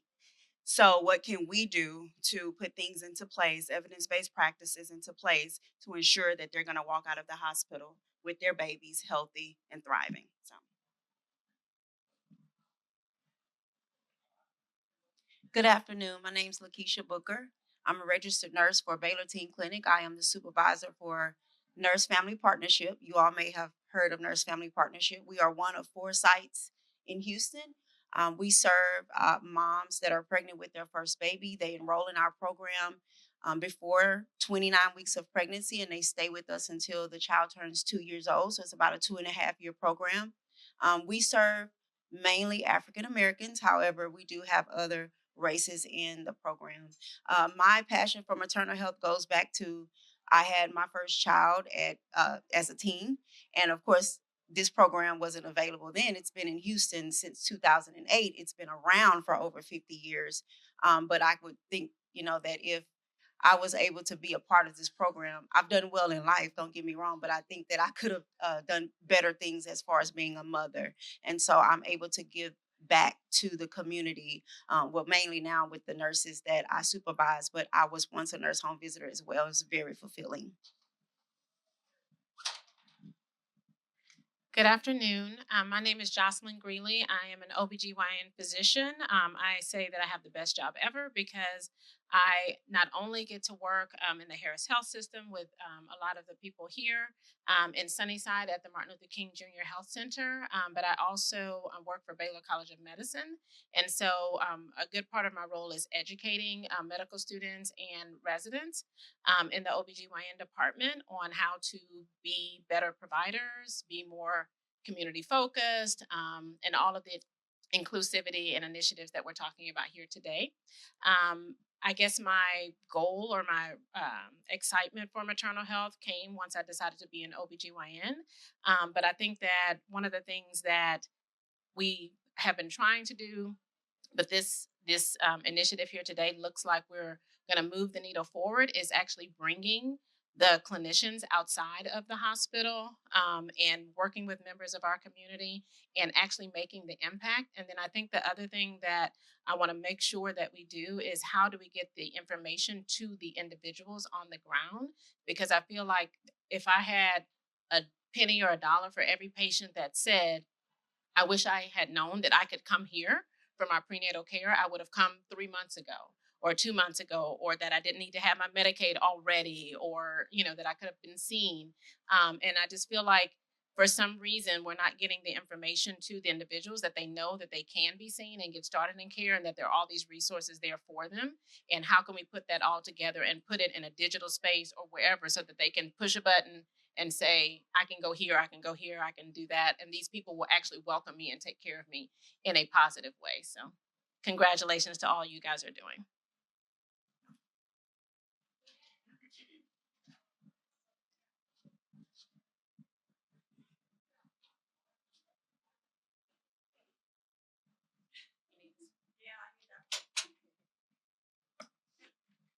I don't know, I can't get it working.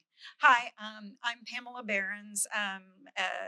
Similar to Dr. Greeley, I am an OBGYN working in Harris County. I'm kind of the LBJ counterpart, I guess I would say, and my background is through UT.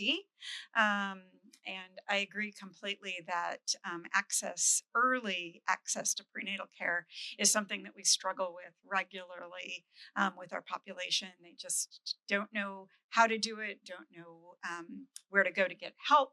And so I thank you very much for inviting me here.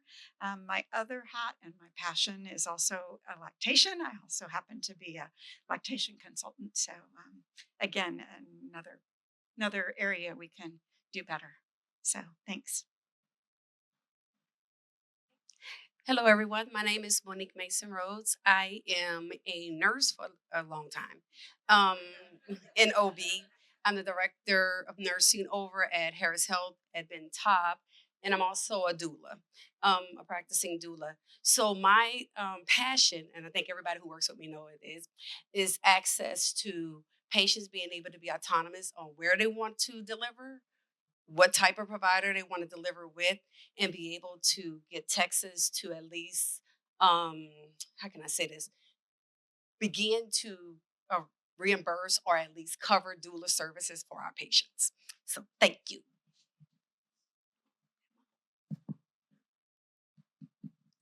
Hello, I'm Kathy Vincent. I am an OBGYN as well.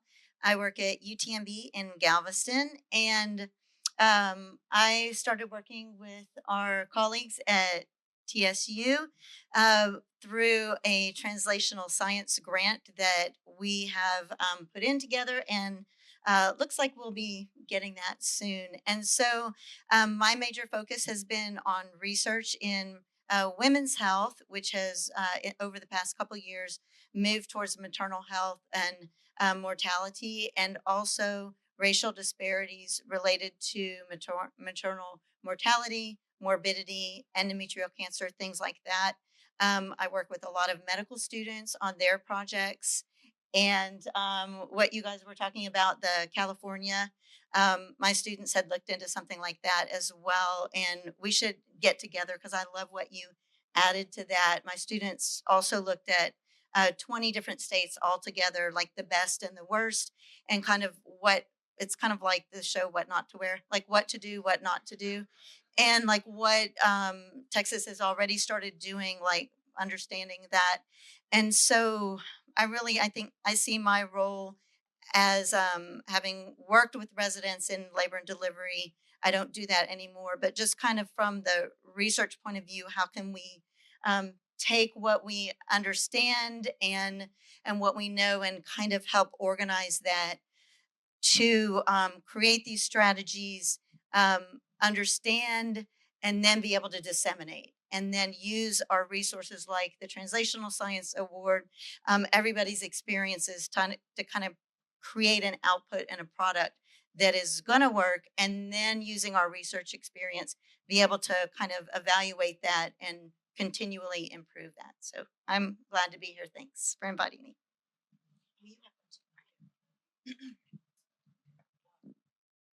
Good afternoon. My name is Dr. Tamika Cross. I am a board certified OBGYN. I am currently in private practice at Opulence Health and Wellness out in Pearland. I used to work at UT McGovern Medical School as assistant professor for 3 years after training there, specifically at LBJ. So I've always had a passion for maternal health and the different health disparities that I saw firsthand. I always tell patients, like, yes, I'm a doctor. I was a Black woman before I ever became a doctor, so I definitely understand both sides of it. I also am a mother to, I had a 35-weeker. I had severe preeclampsia, so I also have a different perspective now after going through that on what patients actually experience after treating hundreds and hundreds of patients with preeclampsia and premature babies going to the NICU and things like that. So very passionate about Black maternal health specifically. I do a lot of talks from coast to coast about implicit bias and how us as providers providing culturally competent care and how we can remove systemic racism from the provider aspect and how that impacts the way that we treat our patients. And so very happy to be here, very honored to be here, and I appreciate you guys for having this. Okay, thank you so much for all being here, for taking time out of your day to be here. We truly appreciate it. Thank you so much. So our first question today has a kind of little icebreaker is how do you tackle implicit bias in your practice? Whoever wants to go first. Go ahead. I will go ahead and speak to that. As an IBCLC, there are less than 2%, I believe, of Black IBCLCs. It is a very vigorous process. It is a very expensive process to get certified. There is a wealth of talent that is out there that just can't get to the next step. Some of the barriers that I experienced along my journey and some of my cohorts have experienced is when we get to that point where we need a mentor, where we need to clock on hand clinical hours, we can't find anyone. No one has time. No one has the resources. They want to contract you to work for them at very low pay rates, but they don't want to help you excel in the field. That bias in itself hurts mothers and babies, especially our dyads that want to provide breast milk for their babies, for our NICU parents who breast milk is honestly the better option for them. So, from a career standpoint, the implicit bias comes down to basically not thinking that as a young Black woman, I'm qualified, that I have the credentials, that I've gone and done the studying, done the work, and things like that. And on that aspect, it was literally just a push through. I was blessed enough to be in a hospital at LBJ to where I was surrounded by staff that really pushed me and encouraged me to start this journey. And so I was able to utilize that space and gain those clinical hours and things like that. But there's a wealth of talent who they're not in a clinical setting. So when it comes to them needing that extra time in those spaces, it's very, very hard to come by. As far as in the practice realm, it's interesting when you walk into a space and you say, "Hey, I'm the lactation consultant. I'm here to help with breastfeeding." I've gotten responses all the way from, "I'm not doing that. It's stressful. It's depressing. It hurts." And that's not always coming from the mother or the birthing person.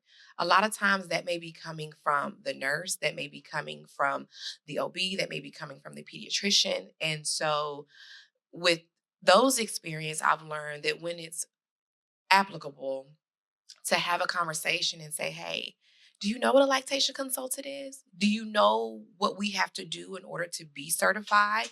These are the ways that I can help you. These are the ways that I can help your patients, your moms, your babies, your families." And a lot of times that's when the light bulb clicks. It's like, "Oh, you're not here to hurt these people. You're not here to be the breastfeeding Nazi and keep them from bottle feeding, and things like that. You're there to educate, inform, and assist." And so I think what this space is doing and what a lot of these spaces are doing is allowing the conversation, the introductions, and the continuity of care. We can have an OB, we can have a doula, we can have a midwife, we can have a lactation consultant. To me, that's the dream. That's the dream birthing team, right? And so I think in addressing implicit bias and the structural racism that exists in our healthcare system, we do also have to kind of check ourselves in our approach when we're encountering people who may be in a different field or a different realm of practice in maternal health care.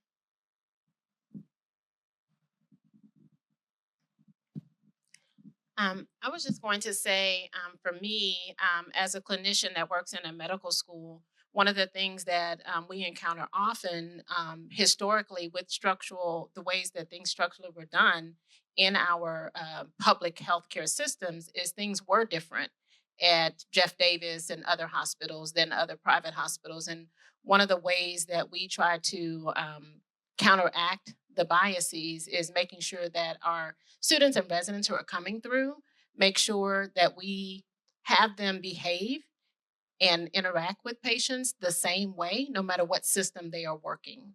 And so you will see oftentimes students say, "Oh, well, we can do this at Bentab, but we can't do this at this hospital." No, you can't do that here either. It's the same. The people are the same. The care is the same. And making sure that we continue to educate and enforce that even though our patients that do come to our public healthcare settings may be more permissible and more grateful for the care, they still have the same concerns, thoughts, ideas, and the rights as everyone else. And I think that as in medical training and medical schools, that we have to make sure that we continue to enforce and make sure that everyone is respecting that equally across all systems. I guess I when I think about implicit bias, I think about being a nurse and also trying to bring our community together with our healthcare providers. I think that's very important when you're thinking about, like I said, my passion of having doulas working. And like you're saying, this is the perinatal team. So the team is everybody that interacts with her. And so I think one of the ways that we could do it is continuously trying to do things like this, where we're bringing the community and healthcare providers, whether they're nurses, whether they're physicians, whether they're midwives, together so that we can understand one another. One of the biggest problems with bias is that we don't get to know each other, and we continue to bring on all our social stereotypes of each other before we even get to know that we are all human. And so I think the biggest part is bringing the community, bringing providers together, and everybody kind of joining in and saying we're all here for the same thing. And that's my biggest thing with that. I just wanted to speak about that as well. So regarding what we're doing, I think it's important that as community leaders, that when we identify a problem, that we are part of the solution. And so implicit bias is something I've talked about for years, and going to different spaces. And so now, as one of the medical directors in the Memorial Hermann system, I actually gave the inaugural required implicit bias training for physicians last year. And so, what I do in my implicit bias training, I always start off with doing an exercise just to identify that we all have bias, right? Every single one of us has a bias, whether it's race, gender, background, socioeconomic status, we all have bias. And it's important for us to identify that and recognize that, and then to work around how we can overcome that, because it definitely is going to impact the way that we treat our patients if we are already having these preconceived notions about them before they've even opened their mouth. They walk in, they're late for their appointment. Why are you late? Why are you late? Like, first of all, I think it's important for us to give grace to patients and understand their background and what it took. They hopped on 3 buses to get to that appointment, or and just recognizing those things. Or somebody hasn't come to a OB visit in a while, and what I've seen in some of the hospital systems, and it's like, okay, well, did you do a drug test on her? So she's a drug addict because she didn't come to her appointment on time. So it's just like a lot of these things that I feel like we need to change the narrative, and that's something that always irritated me as a person of color through training. And so now, how I'm implementing that, besides doing the implicit bias training for other physicians, is recognizing my own bias, because there's moments where I'm just kind of like, no, come on, it's like you have your moments, but you have to learn how to overcome them and recognize it and do it regularly. You can't just do one implicit bias training and that be good for the rest of your career. It's something that needs to happen frequently, whether it's twice a year or annually. And so I think that we all need to do that as community leaders in general. Yes, thank you so much for that input. So the next question is, what barriers or policies have you seen or faced that impact patients negatively or positively? How have these barriers shaped your approach to care?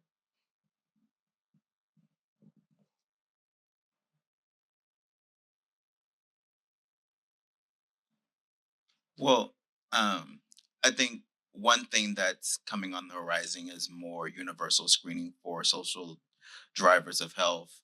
So, with the state kind of pushing it and mandating for managed care organizations to do that screening, it's consequently forcing hospitals and clinics to also screen. And so, I think we have a better opportunity to identify inequity and insecurities to be able to address that with our patient population versus having someone leave with a prescription but then not having a way of paying for said prescription. Someone scheduled for appointment and they're able to be either driving an hour to get to that appointment, given that many of the obstetrics clinics are shrinking, becoming more centralized. People are traveling further to get to the clinics, meaning that I have to account for more drive time for a 15-minute appointment, mind you. So just recognizing that, I think with that universal screening, we'll be able to really know more about our patients to better support all their needs versus just their medical needs. Just related to that, I think that's a really good point, and it's an important first step.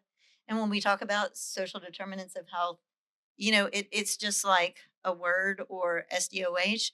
But when you really kind of unpack that and talk about how do you implement that, I mean, I have a grad student working with me on that, and it is just hours and hours of discussion, say it's like, first of all, what questions are you going to ask? Are you going to use prepare?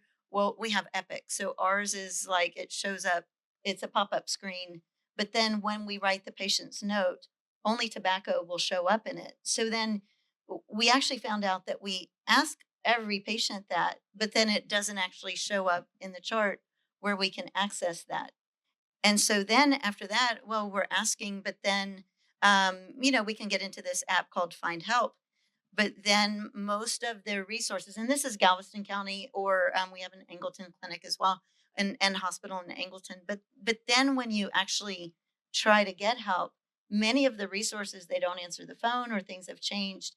And I just want to give shout out to Harris County and Houston, like health districts. And when I was at the meeting in October, you guys have amazing resources, and I want Galveston County to be like you.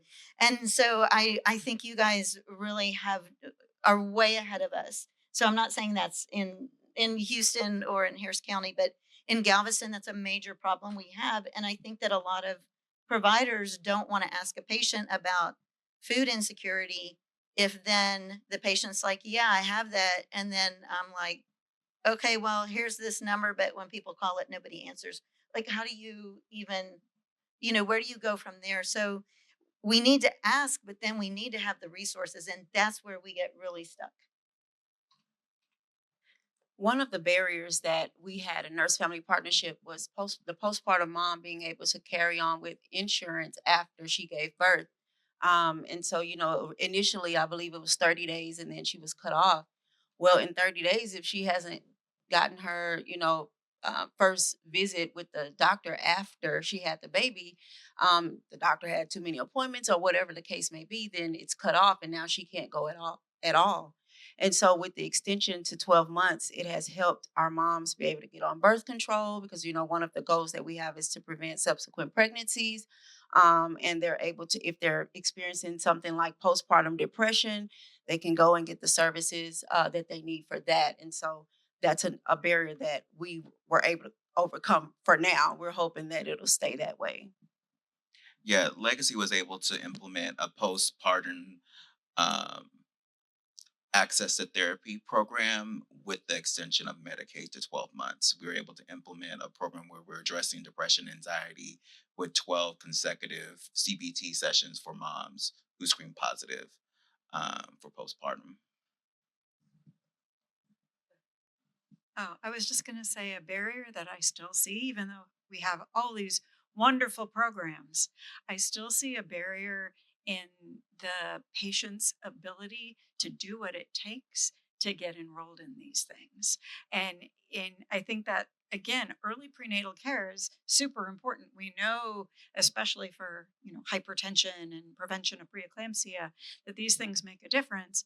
But yet she's overwhelmed. She has two other children and no significant other, and she's pregnant, and we expect her to be able to submit all the required paperwork is just overwhelming.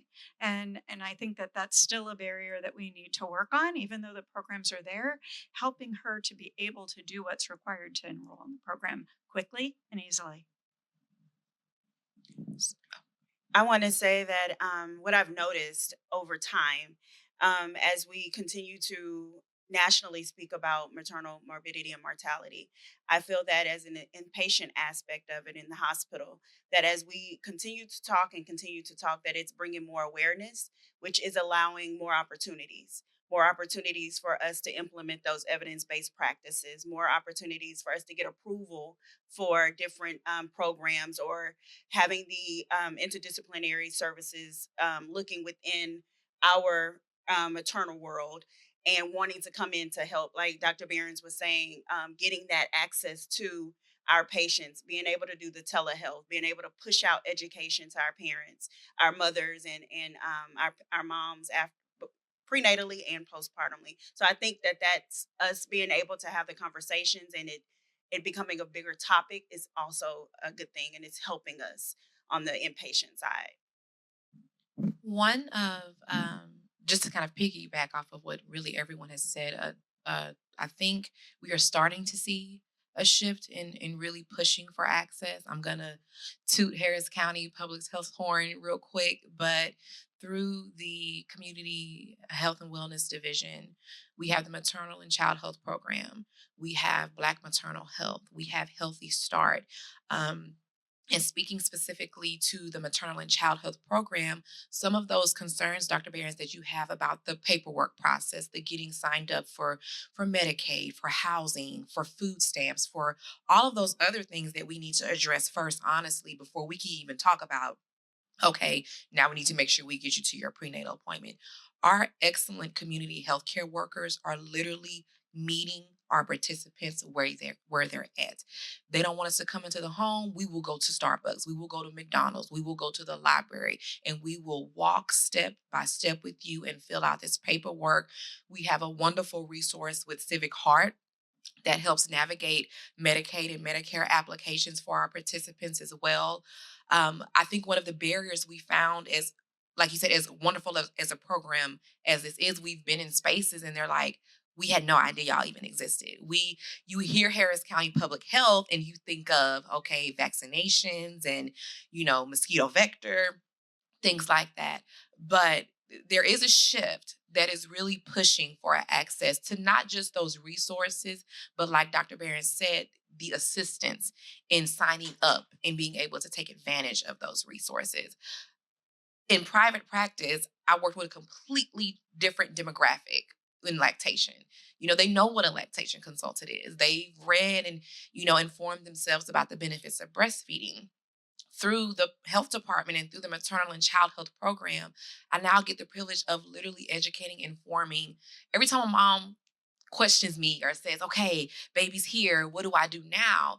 I'm like, okay, if this baby get breast milk for a week, I'm taking it. You know what I'm saying? Versus none at all. But it's these programs and these spaces that are allowing, a completely different part of the population, and the population that is most, adversely affected, to these resources. And so, just like we've mentioned before, there are barriers out there for sure.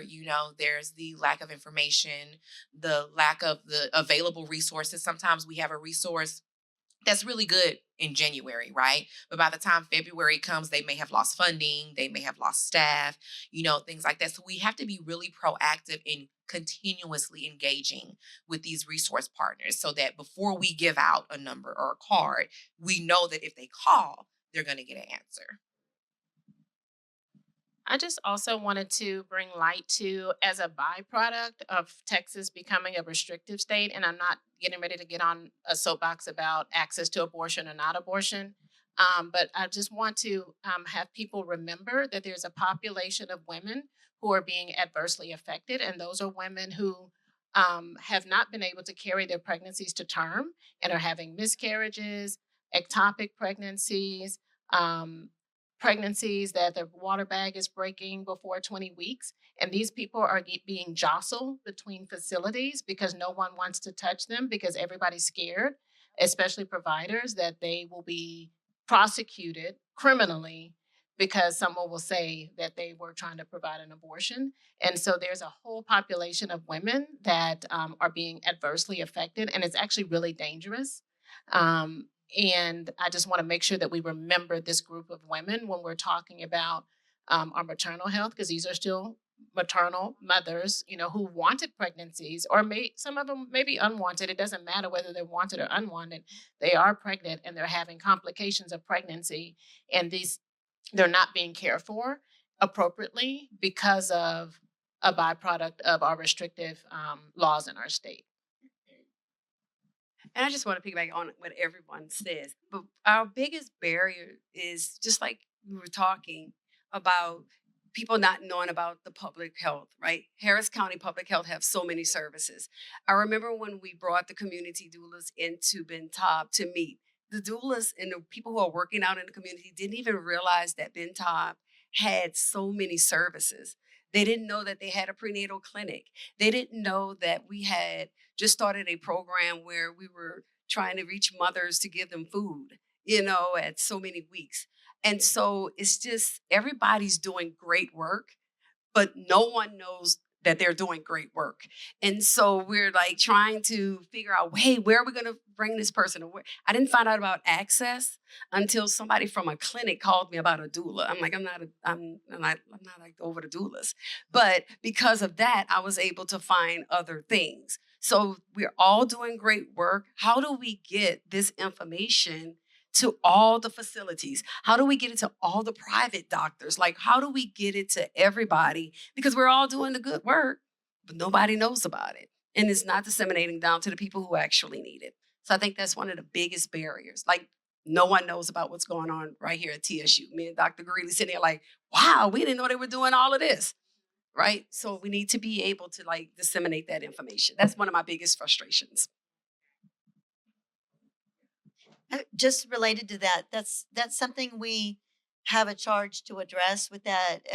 It's called Greater Gulf Coast Translational Science Alliance, GGCTSA, where UTMB, U of H Clear Lake, TSU, and Houston Methodist are working together. One of our big charges, I guess, is to disseminate information. And we have community engagement people. I would say TSU is one of the experts in community engagement. And that was my question related to, so if women aren't getting signed up, I don't remember who mentioned it, but are they not signing up because they can't handle? Oh, it was Dr. Behrens. Do they not know about the program, or they can't sign up because it's overwhelming? Maybe it's a combination of both, but that's something I think we need to tackle together. But we have the charge, and that's kind of actually it's Dr. Poon's in my area for resources and services for that grant to work to figure out how are we going to disseminate that. We've already kind of talked about some potential ideas. So one is working with community engagement like TSU does, getting like this, just working with the community to talk about things, and the many things that Dr. Pounds and other people here do to work with the community to get that information out there. Another is partnering with media and getting on, can I even say TikTok? Uh, is it banned or not banned? So social media, and so for the various, I guess it's split by age group. So for me, that's Facebook. But so whichever social media you use, can we use social media to engage? Many of my medical students are doing TikTok projects. That's like the really popular thing to do, and a lot of the younger women are using TikTok to get all of their medical information. Can we use something like that to get information like public service announcements out?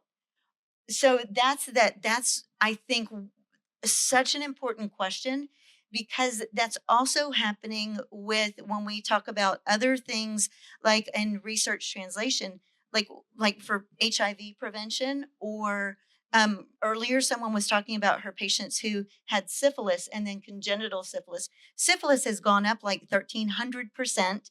And I think people don't realize that. Well, my early work was in HIV prevention.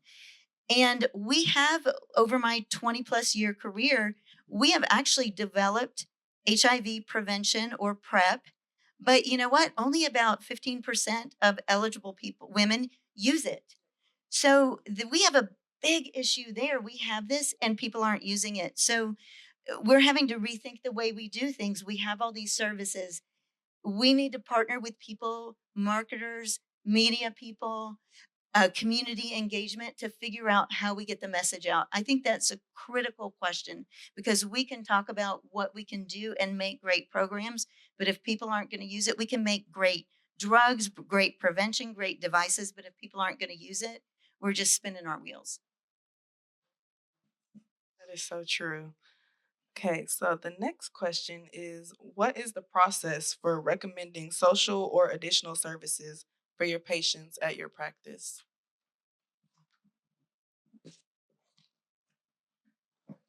I can speak to that. So the process, so again, I'm in private practice. So the process is just either the midwife that works with me or myself. So the providers just identifying patients that we think may need a certain resource, or just at like if it's pregnancy related, then at like the first or second prenatal visit, just letting them know what resources are out there. And so, but what I also can say, and I was going to say that to the last question as well, but I think it can be sometimes overwhelming when you go to, and I think a lot of us can identify with that, that at that first OB visit, they may give you like a little book, a little folder, and there's like a million flyers in it. Half of those flyers are going in the trash. Okay. Let's just be real. So I think at the end of the day, I think sometimes we do too much of passing out literature instead of actually sitting there and carving out time in the appointment. Like, look, I'm going to go through some of these resources and talking to our patients instead of just handing them stuff and walking away and expecting them to read it. And it's not because they can't read, it's just more so about finding the time. And I know when I go to the doctor and they give me a packet of stuff, it's going in the trash, like a lot of times. So I think it's important for us to have the conversation, talk directly to our patient, the providers talking directly to the patient, or if you have a social worker, like in some of these different, the bigger clinics, if you have a social worker there, making, not making, but offering patients to meet with the social worker to actually sit there and describe some of the resources that they may benefit from is important. And then again, social media, when you ask about how I do it in my practice, I do a lot of education through social media, and it is very helpful. I have patients that haven't read a bio on me. They don't know this or that, but like, I follow you on Instagram. I saw this. I saw that reel, and that's where things are moving right now. TikTok was used, which I don't know if it's going away or not, but it was used more than Google in the past couple of years. So it's like people are going to social media to look for certain things when they have something, like if they're bleeding, instead of calling the doctor or calling 911, they're going to social media, pregnancy, bleeding, and they're looking to see. And a lot of times there's misinformation on the internet as well. So having more qualified people actually making social media posts about those things so our community can be educated is important. And that's something that I've implemented in my practice.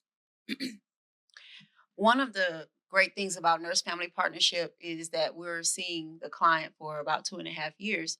And so we're going out there once or twice, I'm sorry, either once every week or once every other week. So there's a continuum of care. And so we're able to ask them questions about, what's going on in their life, what do they need, what are some of the resources that they're lacking. And so the nurse, we have a lot of resources that we're able to give to the client for whatever she's lacking or whatever she needs. Sometimes it's a little bit of a push that you have to give to the mom. It depends on what the need is. If it's desperate enough, we don't have to push her. All we do is just give her the information and she would call.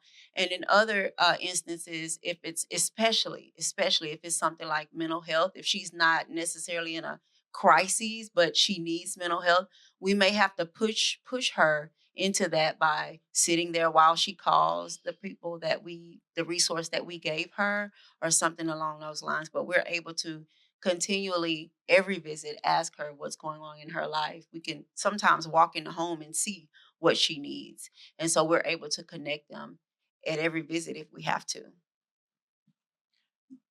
At Legacy, we have prenatal navigators. So we have most of our clinics have walk-in pregnancy testing, and so during that, while we wait for the test, we have the navigator to kind of go over some of that programming, those other resources, do those other assessments to connect that patient to other things and help plan out what might be a pregnancy.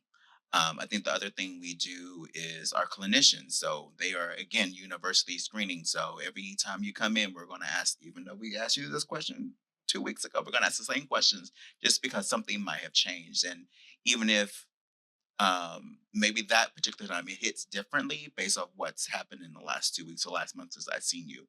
And so I think if we can get better about universal screening, which, earlier we were talking about bias, we might assume that nothing has changed in the last 30 days. And so we don't ask that question.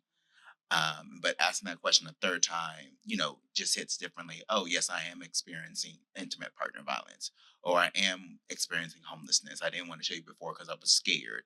So just recognizing that consistent asking provides the opportunity to develop that trust and rapport, which we haven't talked about today just yet. But I know that consistency allows for trust and rapport for people to open up about the other things going on. That consistency, William, is definitely important. And I'm so glad that you brought it up. When we have a participant that enters into the maternal and child health program, they are assigned to a community healthcare worker. This will be their person. They're not bounced around. There's not someone different that they speak to every time they need something. And then also, above our community healthcare coordinators are our social work supervisors, because sometimes the social determinants are food or clothing, and those are things that our CHCs can tackle with their eyes closed, right? Other times they're a little heavier. There may be a CPS case, there may be a court case coming up, there may be a heavier social issue that is at play, and that's when our social work supervisors are able to intervene.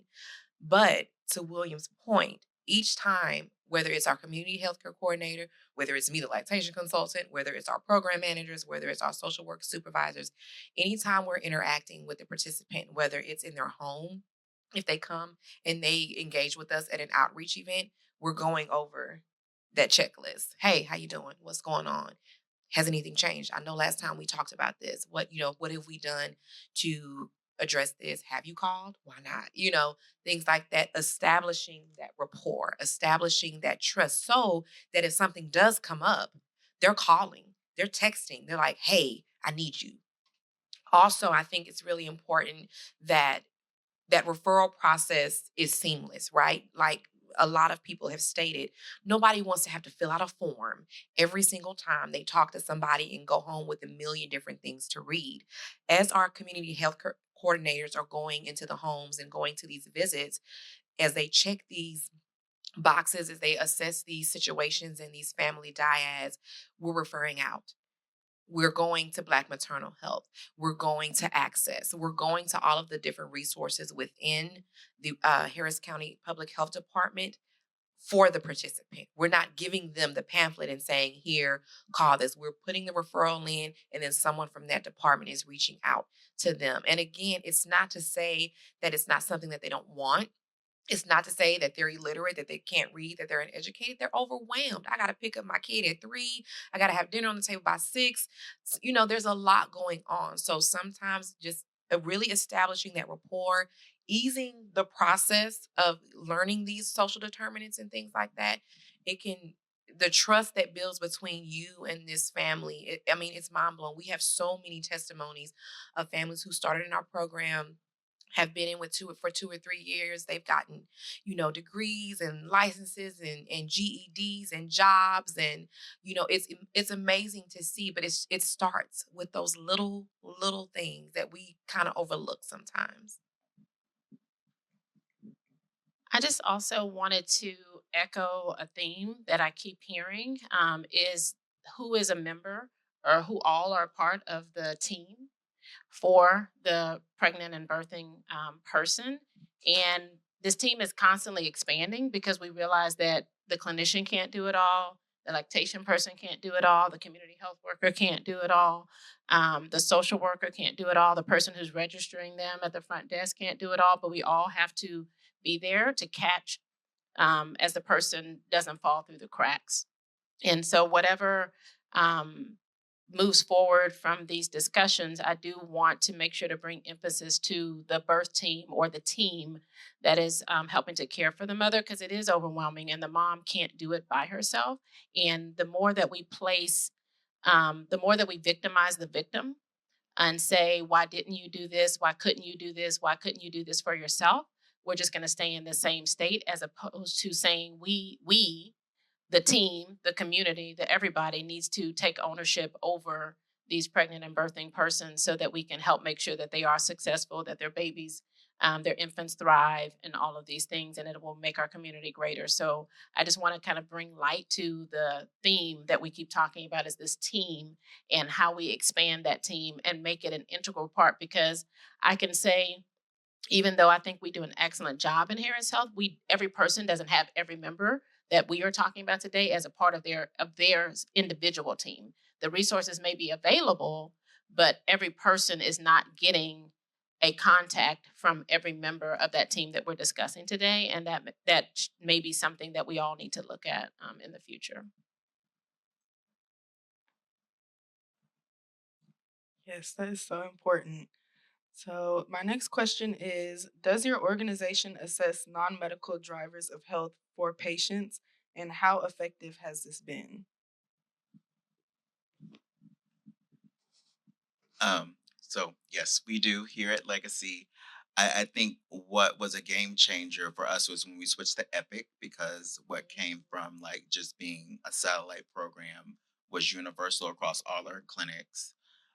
So what people may not know, we also have some school-based clinics as well, which allows us to um, assess Johnny, Susie, whether coming into from class, and then we're also able to follow with mom afterwards. Hey, you just are pre-screening ahead of the visit. We want to follow up with you about what's going on.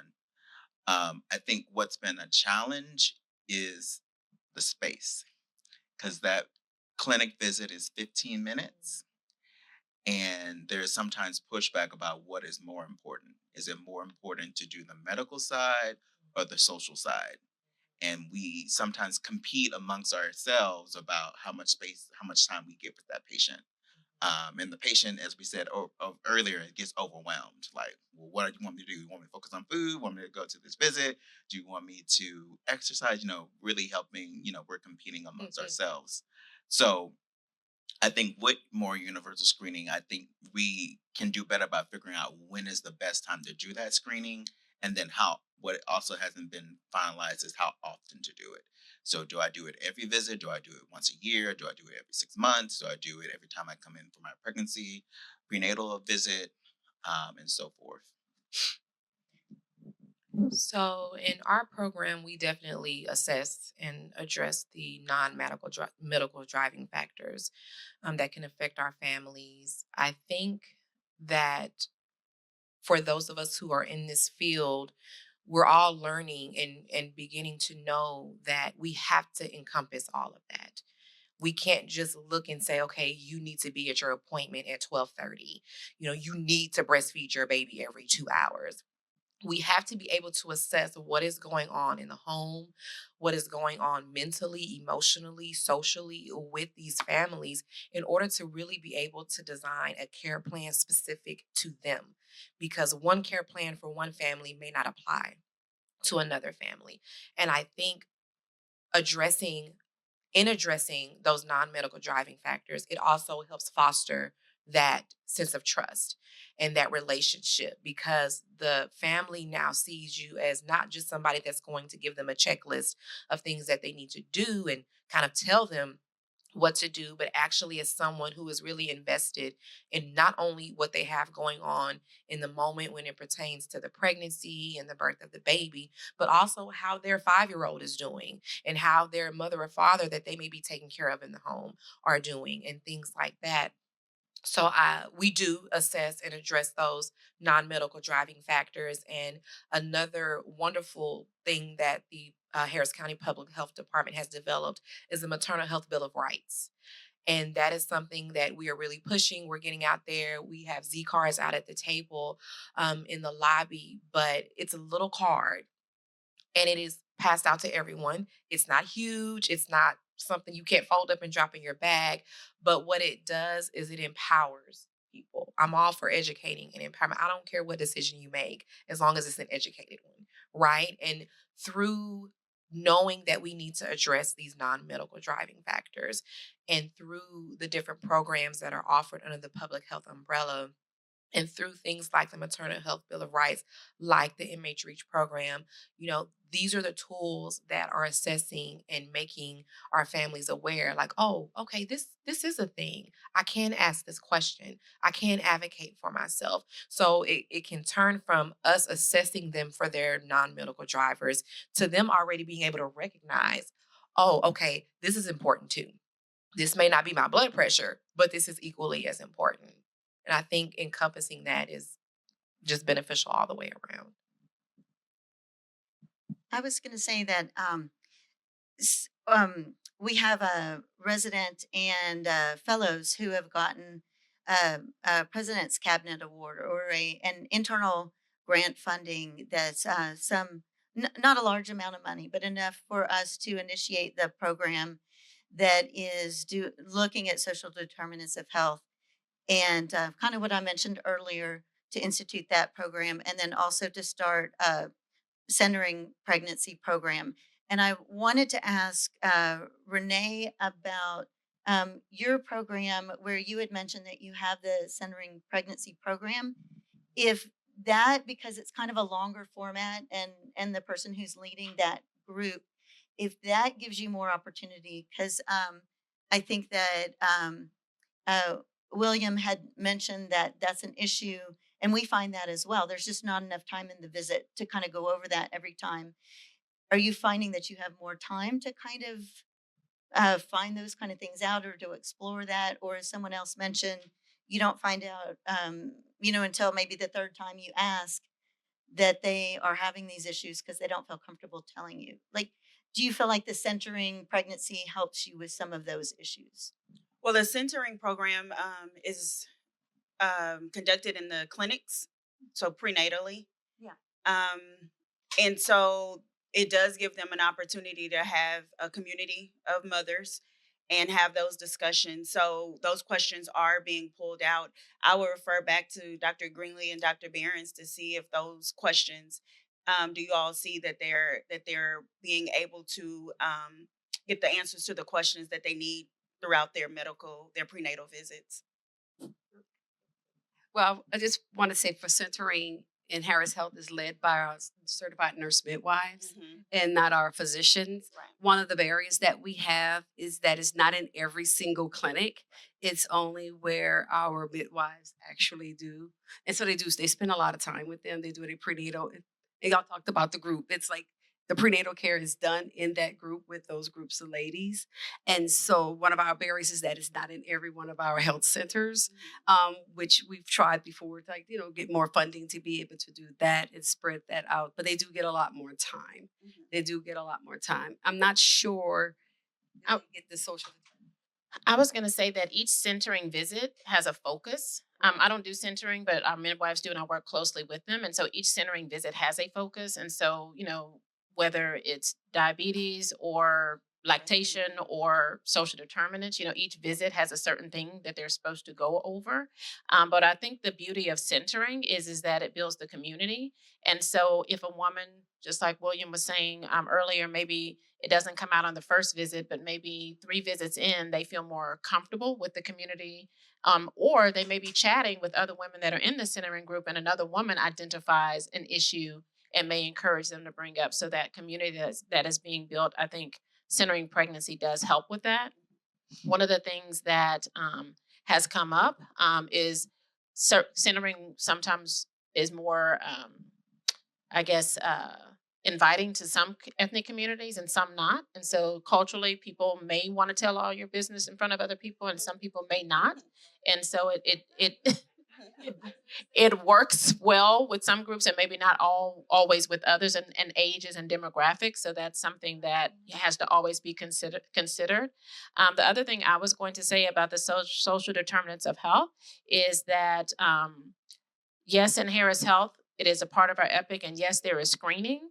But then I think where we are still trying to get to the next step is after the screening is done, who's going to take ownership and make sure to do the follow-up with the screening, and the time that came up before of the time that the clinician actually has to do the screening and the competing time. So I agree, and I think we do a very good job of screening. I agree with the concerns after the screening. The other thing that I just want to bring up for thought, I have no answer. But when we look at the screening specifically related to intimate partner violence, the screen positive rate is exceedingly low. And we know that intimate partner violence is not as low as the screening would suggest, but we also understand that that's not something that's easy for patients to disclose.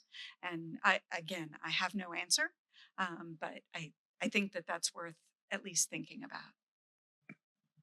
I think that in the realm of trying to find the time and the space to deal with both the clinical and the social issues that may be impacting our families requires us to think different about how we've been doing things.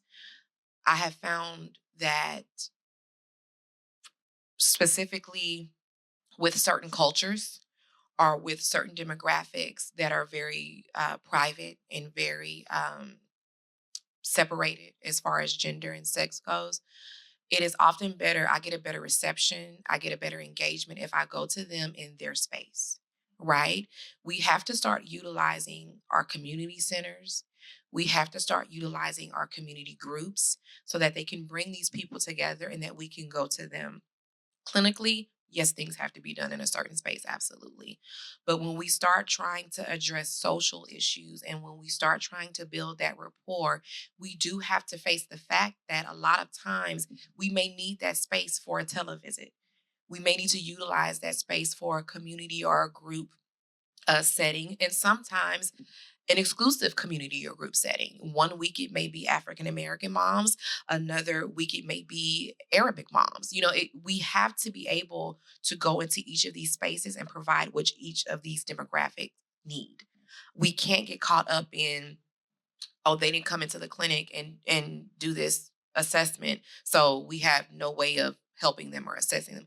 We have to be able to think a little different and utilize what's already out there. I wish we could build a clinic next to every school, a lactation room next to every pediatrician's office, but we can't, right? But go into your communities, your churches, reach out to these community organizations, these faith-based organizations, the mosque, the temples. Do you have pregnant moms here? Do they have concerns? Do they have questions? Go into those spaces. That way we meet them where they are. And 9 times out of 10, they're way more comfortable when they're in their spaces surrounded by their peers in answering those questions. Just to echo that, a few ways of possible solutions. So at Legacy, we actually use student interns and AmeriCorps members to do some of that screening and then linkage to resources. So typically, an intern might be with us for a semester. We do a quick weekend training with them about how to do it. Our AmeriCorps members are with us longer, as 9 to 12 months, so we're able to do more complicated training to help triage them to resources and things like that. Definitely a great way to address, earlier we talked about implicit bias. So before you become that clinician, before you go off to become a public health professional, we're going to ground you in how to actually talk to people who are receiving your services. I think the other thing too about screening, we actually did 2 pilots. We did a pilot with just our interns, where our interns weren't expected to ask the question directly to the patient. They're expected to give the screening form to the patient. The patient fills it out on their own and returns it back. We also had our MAs do a very similar screening, asking the patient directly. Our positivity rate was noticeably different. So when people are able to self-disclose, they're more likely to be honest than if you're going to ask the question directly. And so that's where we're trying to get to Legacy. We just switched to Epic. It's been a challenge, a learning opportunity. And so we're hoping to, hopefully in the next 12 months, so implement more self-disclosure. Like, we're going to give you the screening form ahead of your visit. You fill it out. We will touch bases when you come in or ahead of your visit before we just ask the question directly. And I think that to the intention behind social screening is to actually help people versus just screening the screen. Yes, that is so important. So we're going to go into our last question. So based on this conversation that we've had today, do you think a culturally competent toolkit is needed? Why or why not? Do you think it should be, what do you think should be included inside the toolkit?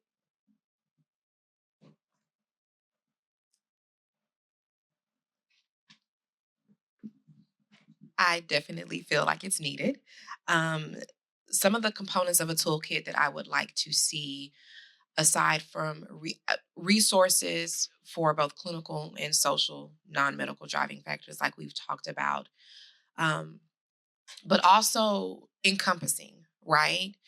We have to be able to put in this toolkit tools for the north side, for the east side, for the south side, for Galveston, for Baytown.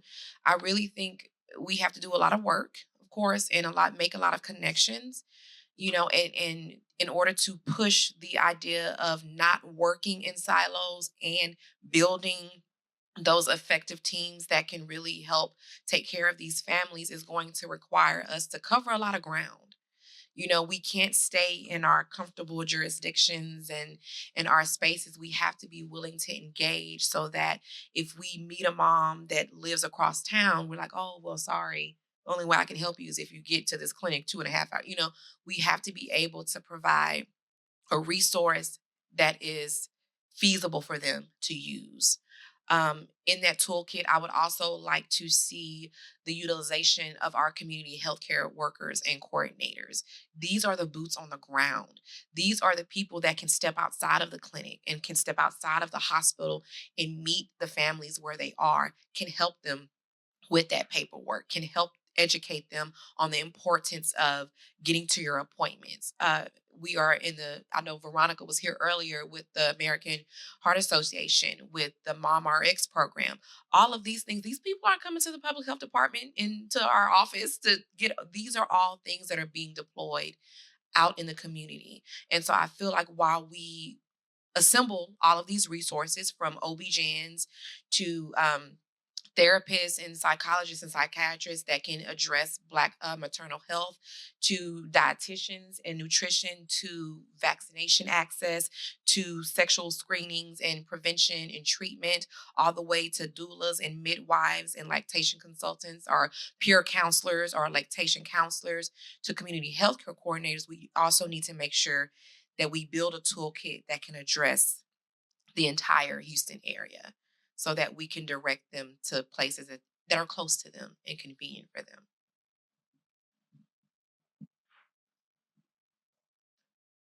I think also, I think trust building is really important.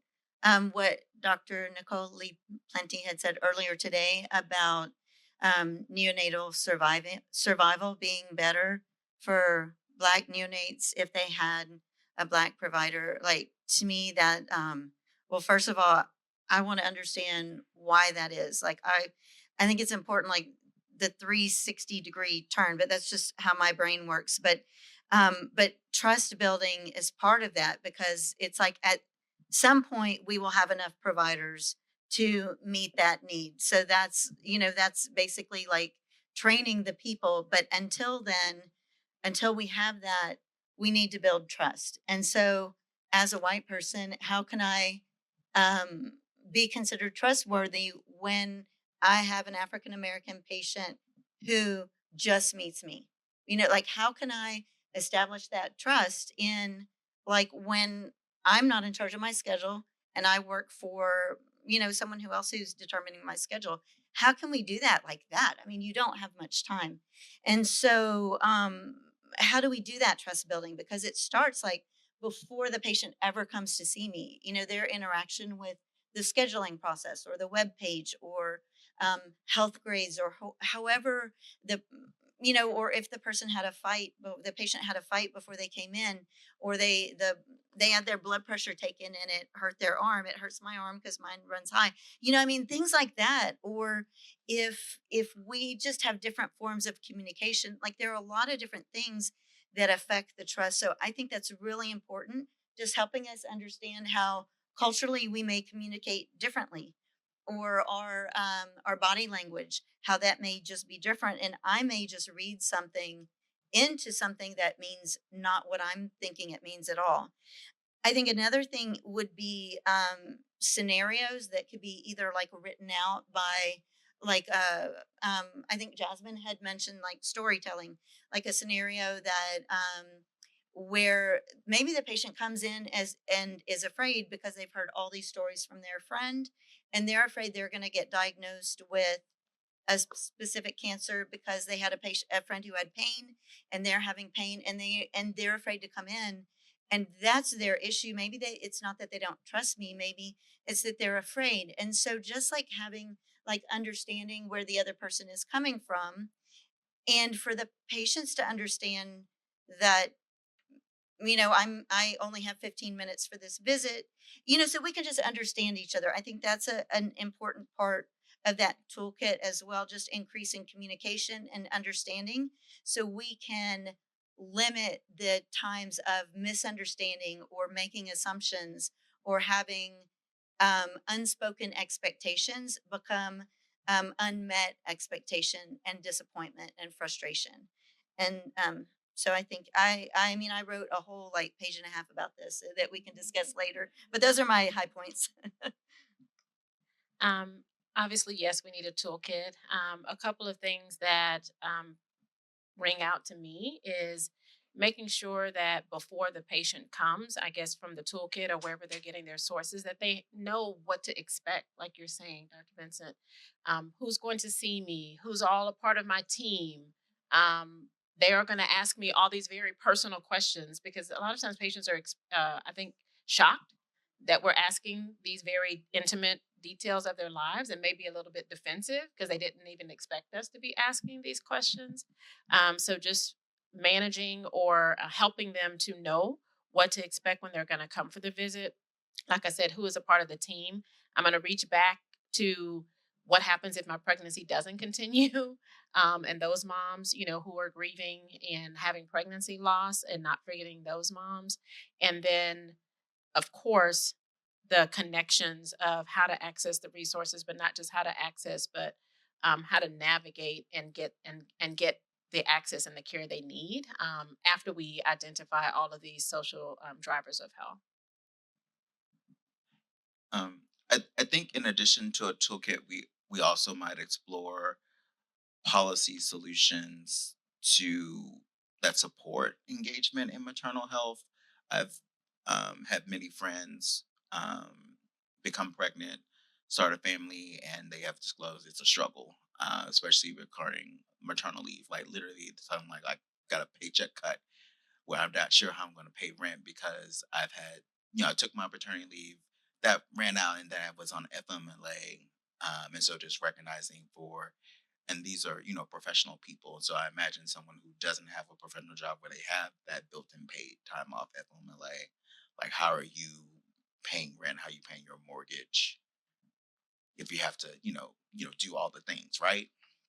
That might be medically necessary for me to do as well, right? I need to go to these visits for the sake of my life or the life of my child. And so I think some of the policies and missing don't allow for people to fully engage in the process where they're going back. Well, do I pay my rent or do I go to this medical visit? Do I put food on the table or do I go to the middle? Really having people make those choices. I know one thing with the California Collaborative, because I've looked through it also, is the number one thing is access, right? And looking at Texas legislation, seeing what is covered and what's not covered, because we can come up with all these great ideas. However, if the legislation or if the policies that are here in Texas hinder us from moving forward, we have to acknowledge that there's some issues with that part too. Like they spoke about with your insurance leaving in 60 days, right? And then now you have to find something else. Medicaid did expand for 12 months, but if you are not a US citizen, it doesn't expand for you.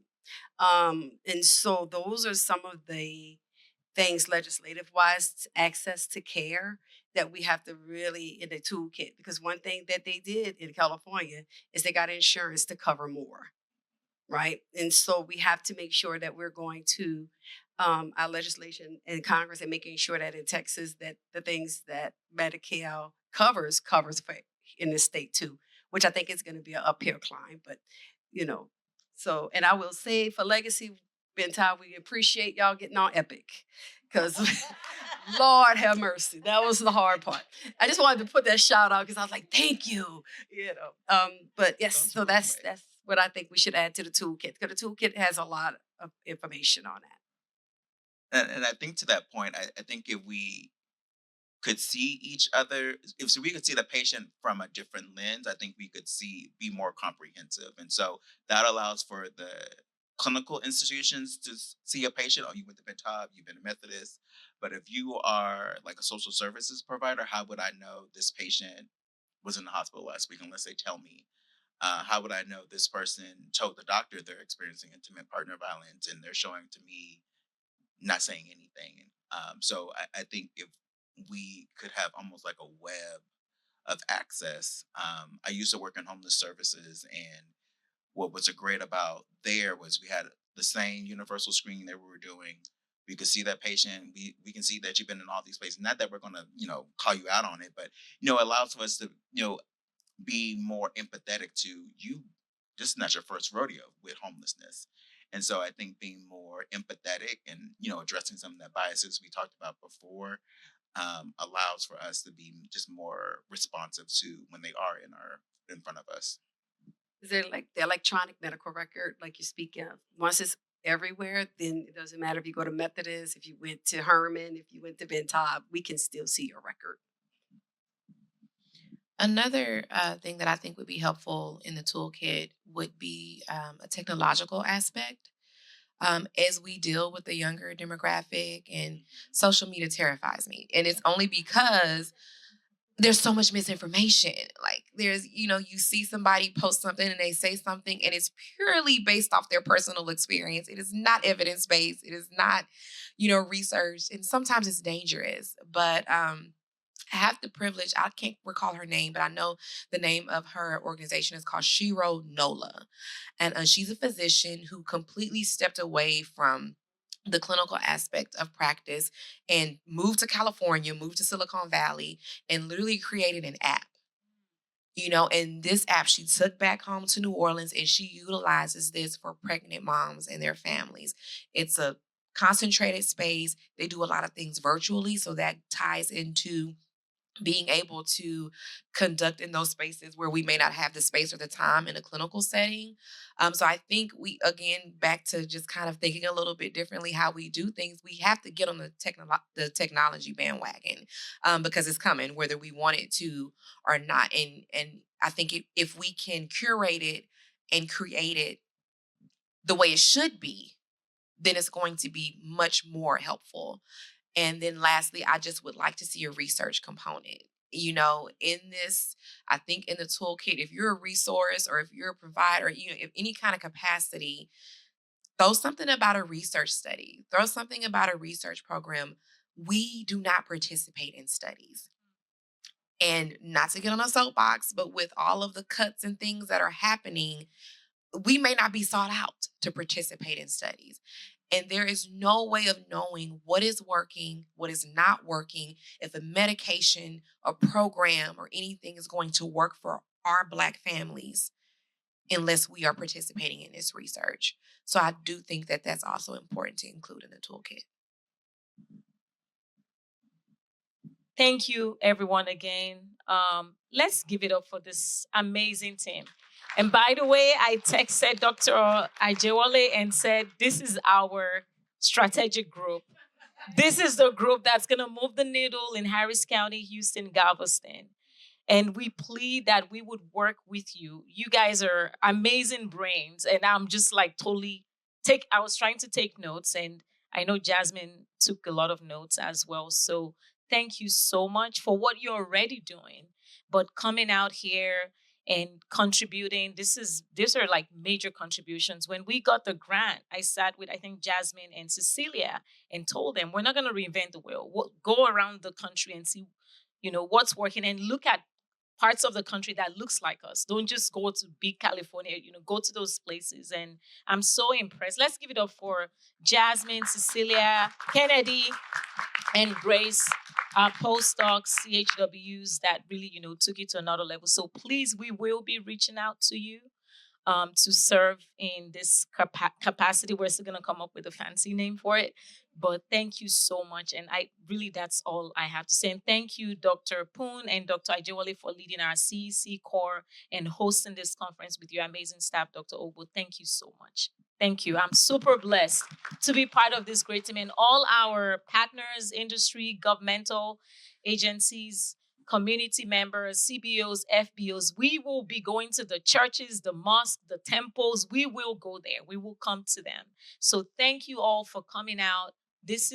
I believe this is a great success. This is a big step moving forward, and we all will move the needle by God's grace and reduce maternal mortality in Texas and in the country. Thank you. Thank you again for engaging with us. I am beyond excited to see the information that was shared today. and not just what was shared, looking at what will come out from this, information. I'm looking forward to putting the toolkit together. And like Dr. Laleye said, us, having an opportunity to gather again and have this strategic planning. So we could not have done this without each of you giving your time and your expertise, and a big thank you. Thank you all so much for joining us.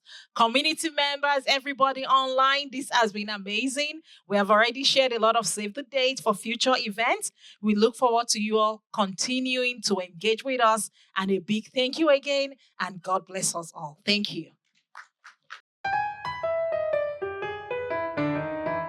Hello, my name is Veronica.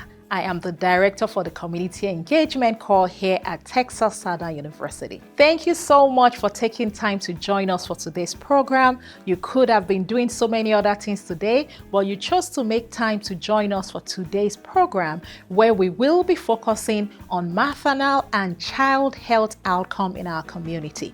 Sit back, relax, enjoy the amazing presentations that will be coming from our speakers, experts, panelists, and also remember to stop by and visit with our vendors and exhibitors. There's a lot of great information that will be shared today, so I look forward to an amazing conference today alongside with each of you.